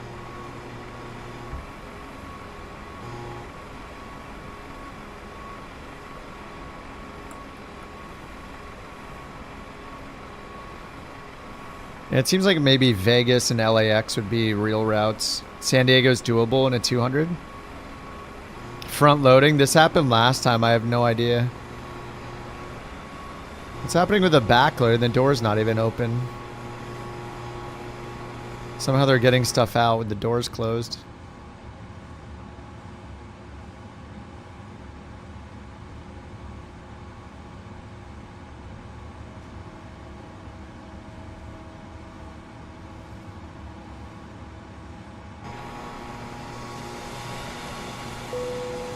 Passengers deboarding starting.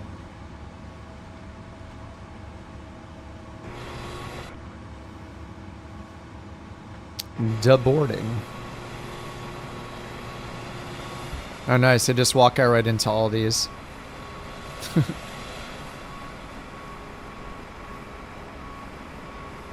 Yeah, this levitation stuff was happening before. The force is strong with them.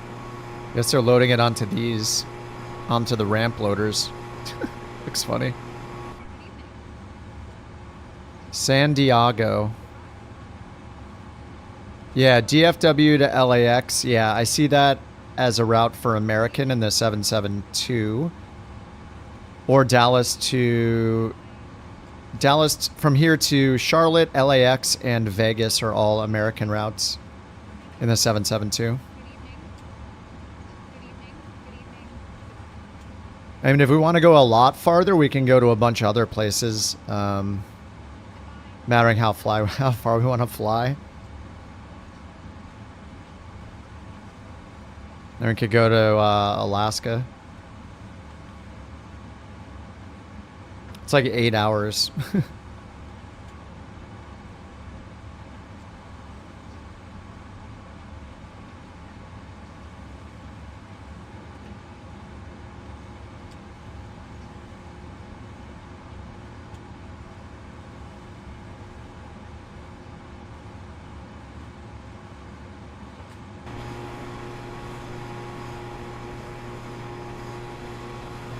All right, get him out of here.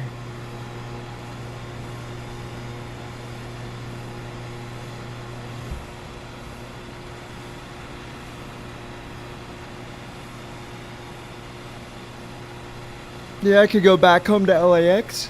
True. Oh, okay. Yeah, what's next? What's next? I don't know. Well, we're gonna find some bad weather.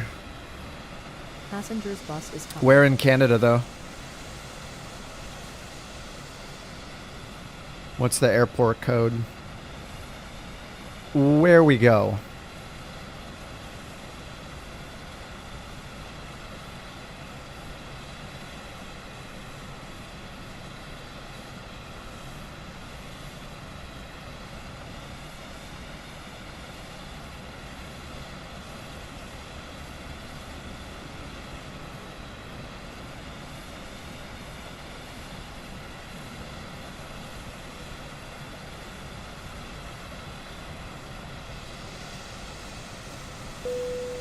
Passengers deboarding starting.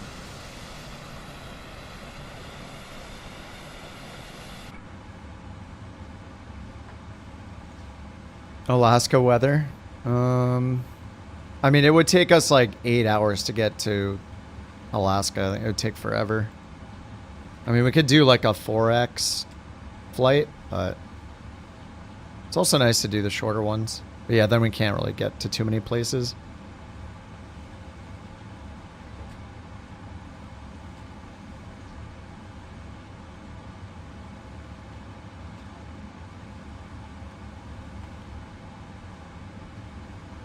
Portland. Oh, man. Yeah, we could do Portland.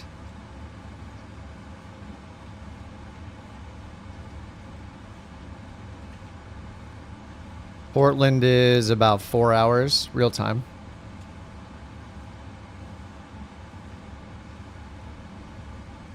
Oh, yeah, Vancouver. That'd be about the same amount of time. 4.5 hours to Vancouver. PDX would be a roll in the dice too.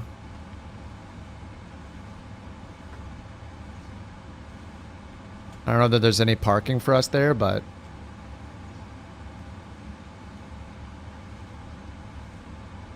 New Orleans?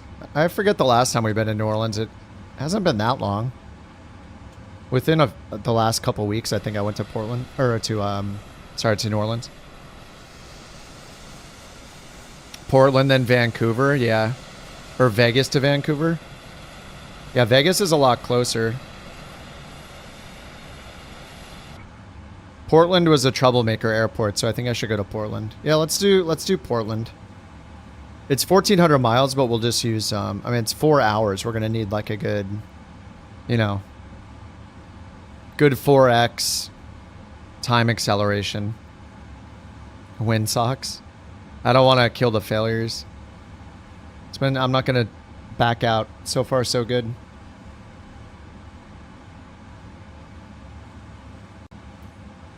All right, let me go plan it over here. This time, maybe I'll remember to start it.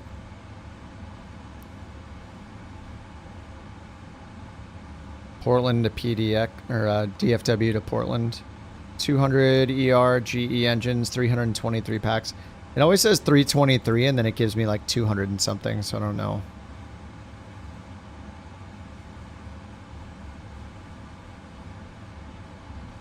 All of these apps, I swear, every single app that tries to count the number of passengers just needs to stop. And every plane as well.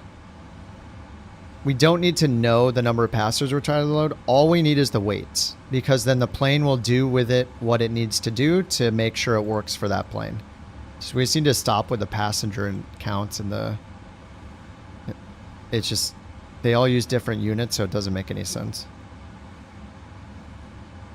Departure time at 40, it's 25 after, so let's go 55, I guess.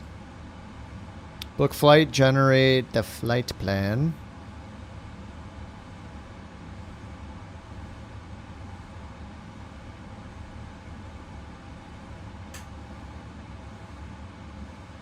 How long to Europe?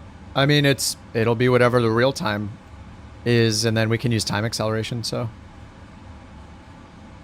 right, I'm going to start the flight right away this time. Cost index 112, ground distance 1,400 miles.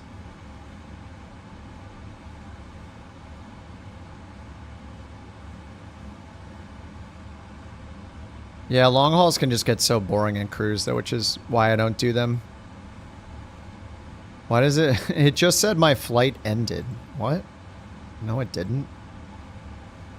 What was it talking about? New Sky's being weird.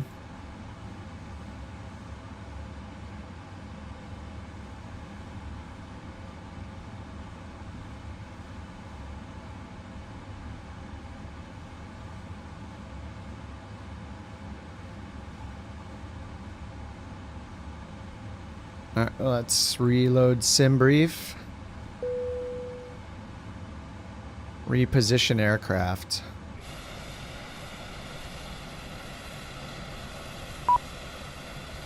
Reset.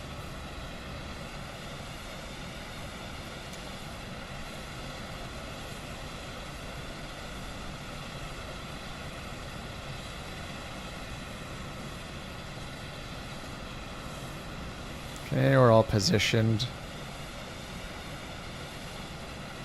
Refueling truck is on its way. Boarding requested. Please don't load aircraft until the fuel truck arrives and ask to do it.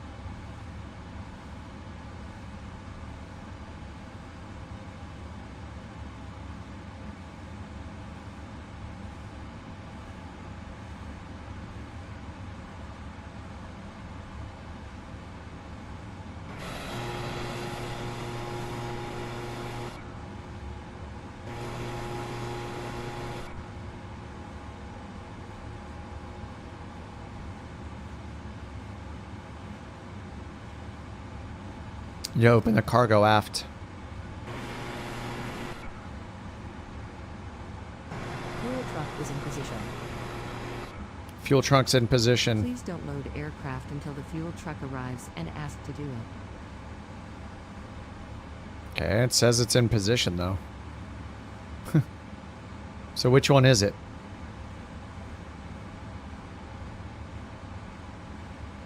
Alright, new data.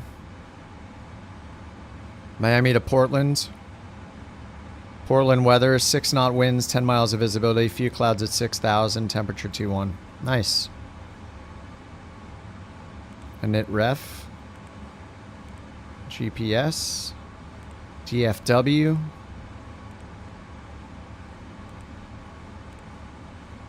Route request.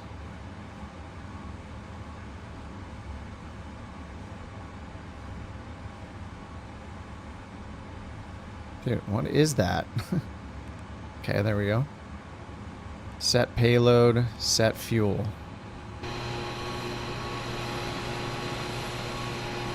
Oh, it's working this time. There we go. Good job, dudes.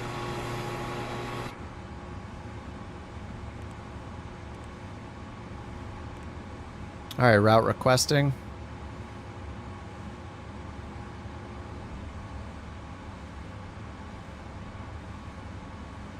The career flight times, yeah, it's all busted. For a while, it was giving every flight time as a 172 speed or something like that, and then they said they improved it or fixed it, and it's still not great. Load route.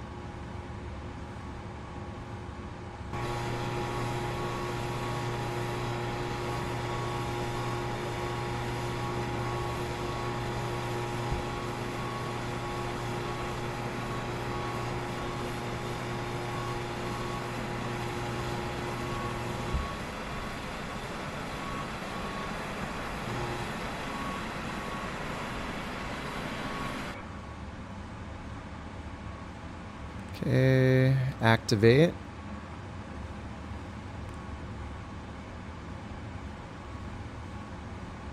Let's get our clearance.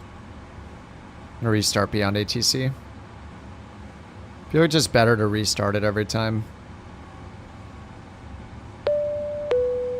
Ding dong. Hello. Fly.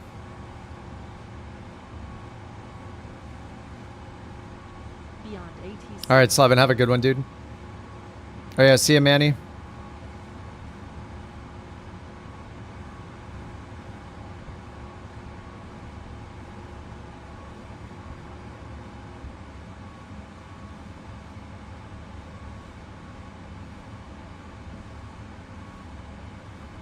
All right, checklist reset.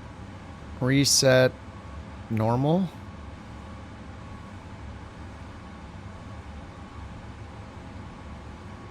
Oxygen flight instruments, heading and altimeter.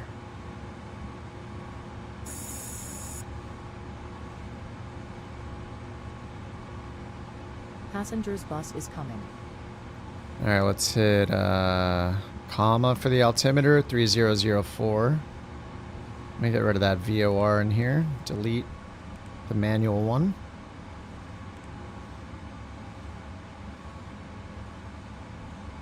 Heading into altimeter, so we don't know our runway yet. Probably going to be 36 right. So let's grab our clearance. Let the AI do it. Couch 323 Heavy, ready to copy IFR clearance to Portland. Expecting 36 right. Couch 323 Heavy DFW, clearance cleared to Portland Airport, hooted to departure, then as filed, climb via SID. Departure frequency 118.55, squawk 65 for 6. 65 for 6. Cleared to Portland Airport. Hoodad to departure, then as filed. Climb via SID. Departure frequency 118.55. Squawk 65 for 6. Couch 3 65 for heavy. 6 is set. Couch 323 Heavy, read back correct. Contact ground 121.65 when ready for pushback or engine start. We'll contact ground 121.65 when ready for pushback or engine start. Couch 323 Heavy. See you. Thanks. Alright, expecting 3-5. They changed me to 3-5 left. Is what the UI says over here. I wish they would tell us the runway. I don't know why it never tells us the runway. Because it's kind of important. 3-5 left. The one in SimBrief was 3-6 center again. Or 3-5. It was 3-6 something. 3-6 right, but we're actually at 3-5 left. Alright, import 3004. Envoy 3805, Gate Bravo. Alright, 3-5 left. Hoodad 2.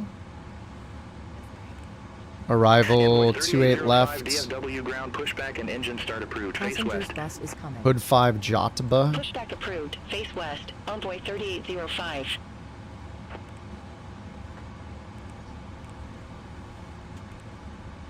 Okay, takeoff performance.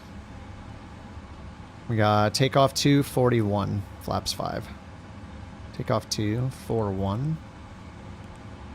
Takeoff, flaps 5. CG. Oh, I need to load the weight and balance. Polaris 893, Gate Delta 14. There we go. Request pushback and engine start. Now let's try that again. Passengers boarding. What is happening? When I click it, it doesn't hit the button and it shows a little left-right arrow cursor instead. There, now it's working. Invalid entry. Oh, let me go back here. Oh, right, I didn't put the ZFW in. All right, 388.5. Let's double check that. No, it's not. It's not a whole number only. It's a 1 decimal. It uses 1 decimal place. 160. Is this the right one? No, this is to DFW still. There we go. All right, 112. Yeah, 112 for the cost index, 40,000 feet. That's right. 388. No, the zero fuel weight's wrong. 390.9 should be zero fuel weight. Did it not pull in the right one here? Left taxi via Golf, Alpha, Lima, Echo Romeo. Zero fuel weight 388. Over here it's 390.7. DFW to Portland. The heck? Yeah, look, it's right here. 3909 matches, but then when I go here, import 388. It's wrong. What the heck? How is it wrong? Passengers bus is coming. My God.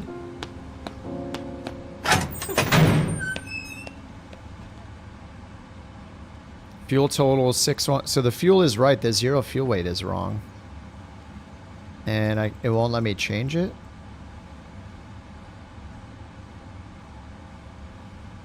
Okay. Precise loading doesn't let me change it either. Alright. I guess we'll just go with what it says here because that's what it thinks the plane is loaded at. So I'll just leave it alone. Alright, takeoff 241. And then let's try CG again. 28.6. Oh, you're right. It did bring it up to... you're right. It did... that That's interesting. You can type in... I guess it's just so it can round it. Okay, yeah, it does only put in a full number, but when you autofill it, it types in the decimal, so I guess it will round it, I guess. Okay. Yeah, you're right, it's just a whole number. All right, 4.0, 137, 140, 144, and flaps 5. 144 up here.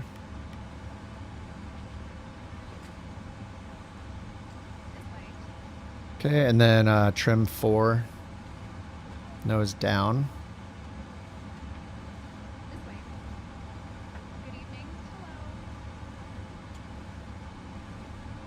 It was so loud. You thought I was fine at 350? I know. Dude, the person who works on the audio on 350, man, that maybe they shouldn't be working on audio. At least mixing the audio, the levels, it's crazy. It has been a consistent problem with that plane since its release, is the audio levels are all over the place. And there's the sound of the... what, I don't even know what that sound is. What is slamming on the ground so hard every... like... And it never changes mattering what surface you're on or anything. So it's just this consistent like slam, slam. And it's louder the slower you go, which I don't understand that. But anyway, very strange stuff with the audio in that plane. I mean, in this plane too. In this plane, they didn't even implement the audio, so it's like directional. The only two audio things you have in here are what it sounds like when you're in the cockpit and what it sounds like when you're in the cabin.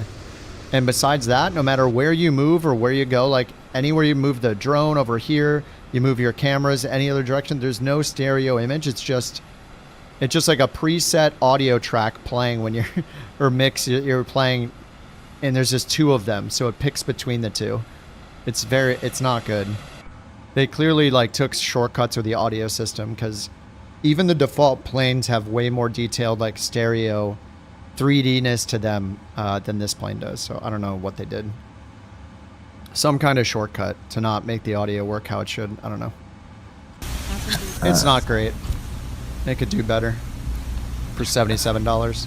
The audio in the 350 is better than it is in this plane. Even with a super loud, like if they fix that, like when you're taxiing, how loud that is at low speeds when taxiing, then it'll be really good. It's really the only remaining thing. Thanks for the Bork. Jack, thank you. Thank you for the bits. All right, parking brakes set, and we got our takeoff speeds in here, right? 144. Okay. Uh-oh, we got another failure. We have 5 failures now. Oh my god, it's stacking. All right, let's get the APU started. The winner of Bork Raffle 443 is Cyber Warrior. Let's get our charts. Congratulations.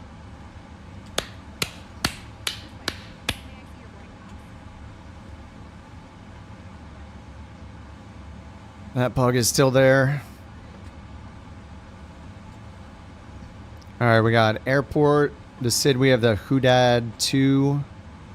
Arrival star, we have the Hood 5 for 28 left. Hood 5, we'll get airport info, approach 28 left. ILS, we'll assume. They said to climb via SID. Hoodad 2. Top altitude. Initial climb 5,000. And we're doing runway 35 left, heading 356 at 5,000. All right, 356.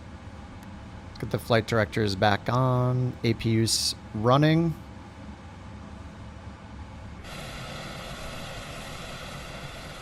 Looks like we're still boarding. Oh, boarding completed. All right, prepare per pushback and startup. Prepare per. Seatbelts on. Let's get the doors armed and closed. Door management, close all.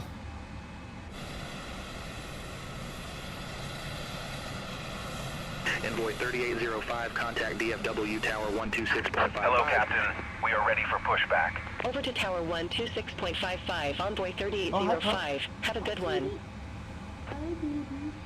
The puppy is awake.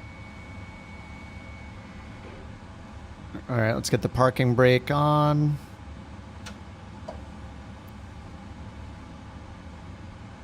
Okay, arm all. Departure checks completed. Bypass pin inserted. I don't know why I didn't close these doors. I already said close all. DFW Tower 126.55. Over to Tower 126.55, Polaris 893. Alright, all arms. Ground connections. Release the GPU. Remove the chocks. Locking gear. Couch 323 Heavy, ramp 14, request pushback and engine start. Couch 323 Heavy, DFW ground, pushback approved, face east. Alright, face east, nose left. Pushback approved, face east, Couch 323 Heavy. APU running. Before start, flight deck door, yep, MCP V2 heading track and altitude, we have all that in. Takeoff speeds are in, 137 V1. Pre-flight, I said nose left, I think. Trim is set at 4, taxi and takeoff briefing, okay, beacon on. And release parking brakes. Commencing push. Normal. All engines clear. Start at will. Alright, start at will, engine 2 start. Seat belts are on.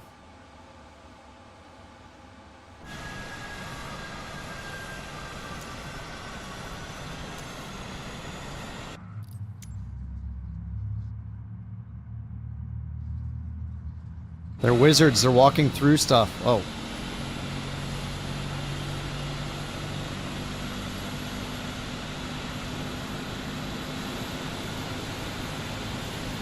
Alright, Cyber, have a good one, dude. This is a 777-200 firefighter.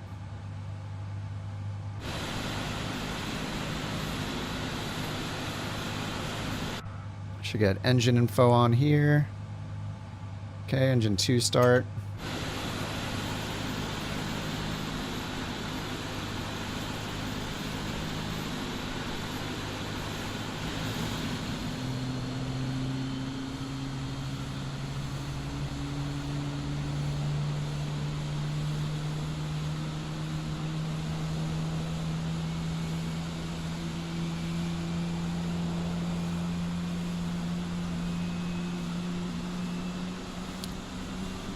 Got frame gen on so the engine animation's gonna look funny at high speed.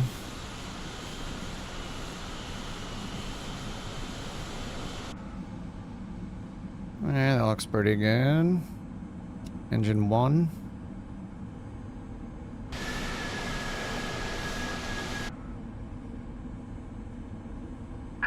Please set parking brakes. Unlocking gear.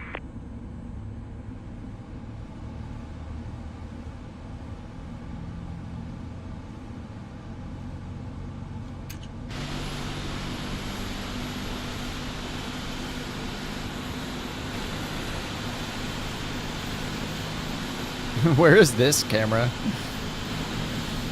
It's like in the tug. American 2055 at gate Charlie 30, request pushback and engine start.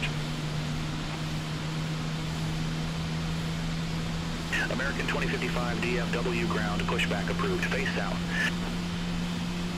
Pushback and engine start approved, face south. Tow American truck disconnected. 2055. Bypass pin removed. Left is clear. Right is clear.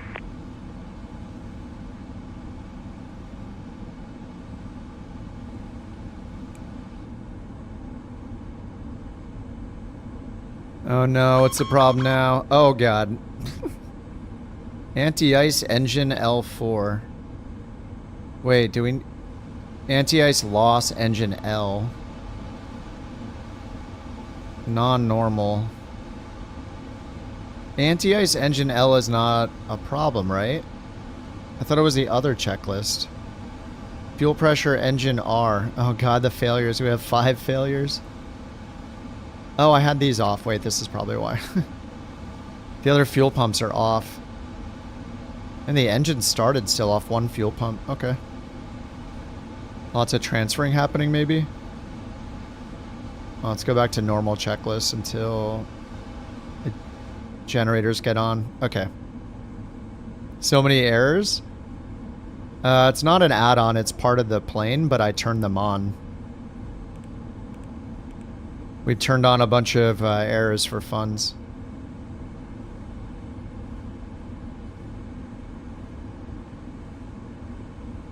Heat pitot right. Alright, so do I have to do these then? Anti-ice engine left is not... We have the engine loss. I don't think it's this checklist though. American 2055, request taxi to the active. It says thrust lever advance until N1 is 3% above idle. Left taxi via Kilo, Echo Mike Lima, Echo Romeo.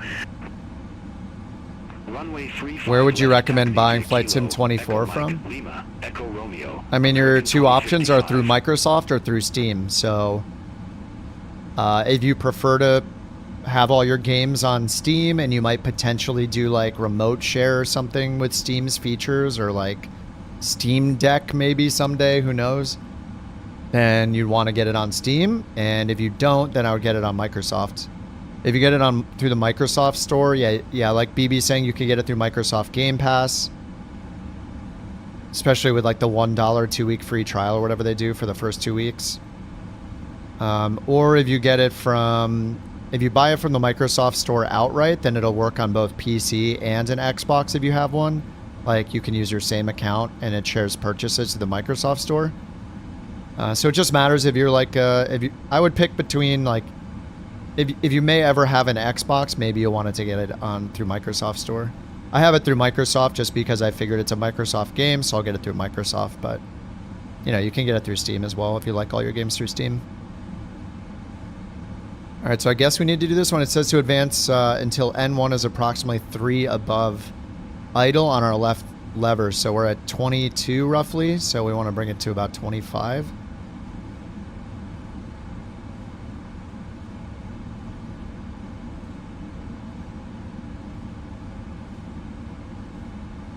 American 2291, Gate Charlie 8, request pushback. And we did that. It said American 2291 DFW ground pushback and engine start approved. Face oh, I can't check that. It's actually waiting to pull it down even more. Engine start approved. Face east. American 2291.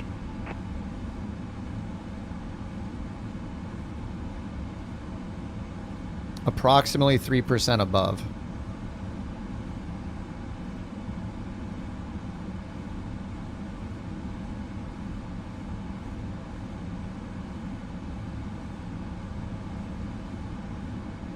Not yet auto-completing it. Am I supposed to tick it? Doesn't let me tick it. Anti-ice message did not blank. I didn't do this checklist earlier because the message is different. See this? Here, look, if I reset this and then... Oh, wait. Hold on, let me override it real quick. Because if I go to non-normal, look, there's... If I go to anti-ice and then to anti-ice here, look, there are two different ones. Our message is anti-ice loss, engine left, not anti-ice engine L, which is the checklist we were just looking at. Anti-ice loss matches, so if I click that, it just says anti-ice bleed air for the engines not available, checklist complete. So I think it shouldn't have been in here. Fuel pressure engine right. That was because I had the... I'm going to override that one too. That's just because I didn't have the packs on, or the fuel pumps on. Contact DFW tower 126.55. Have a good one. And we're just left with pitot heat R4. American 2055. It just says ensure the left air data ATD switch source stays off. We did that from before. It hasn't affected the airspeed indicators.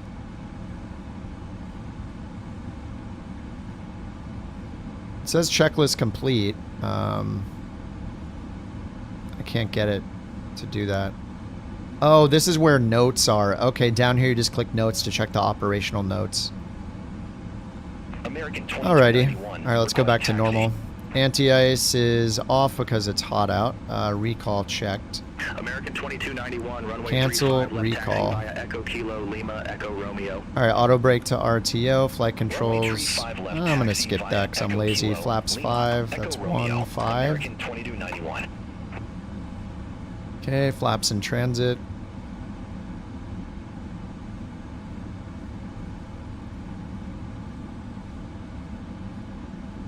Fort Worth ground, couch 323, heavy, ready for taxiing. Ready for taxiing, okay. Taxi light on, seatbelt lights. Heavy, runway 35 left, taxi via Whiskey Kilo, Charlie Alpha. Hold short, runway 36 left. Whiskey Kilo, runway Charlie 35 Alpha. left taxi via Whiskey Kilo, Charlie Alpha. Hold short runway 36 left, couch 323 heavy.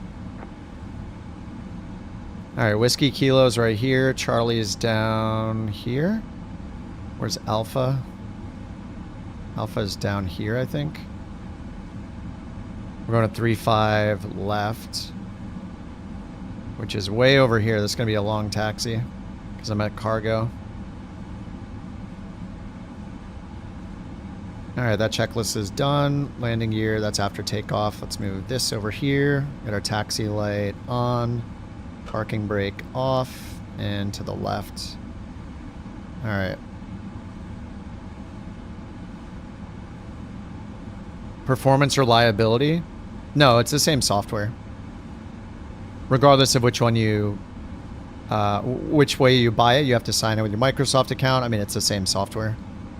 They're just two different ways to distribute it through Microsoft and through Steam. 3566, Gate Bravo 28, request pushback. The bits are all the same.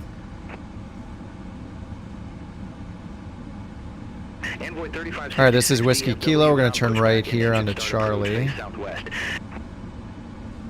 Pushback approved. Face southwest. Envoy 3566.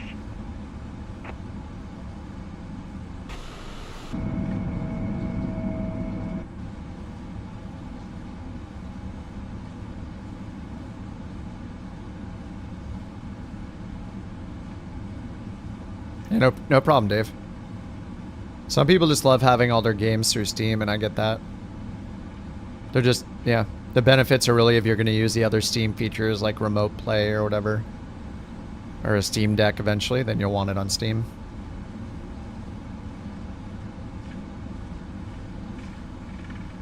And yeah, Xbox, if you might ever get an Xbox or be at a friend's house or something and want to sign in to your account, then you'd have all your purchases.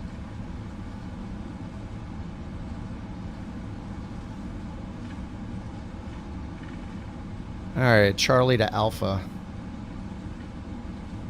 Oh yeah, Game Pass, you can use cloud gaming, that's true.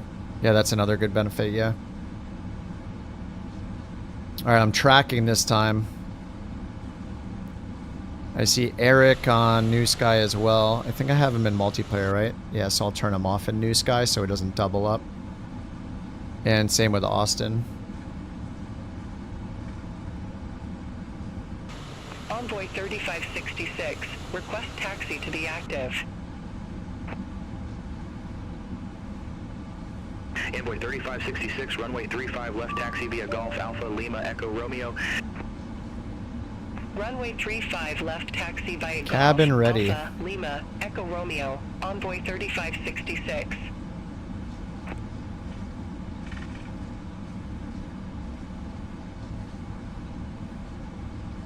I don't know what to do when I hit that cabin ready thing. Do I hit call down here?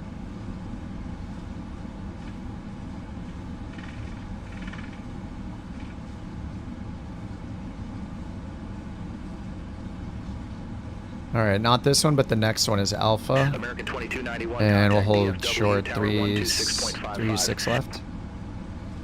Contact Tower 126.55. American 2291. Have a good afternoon.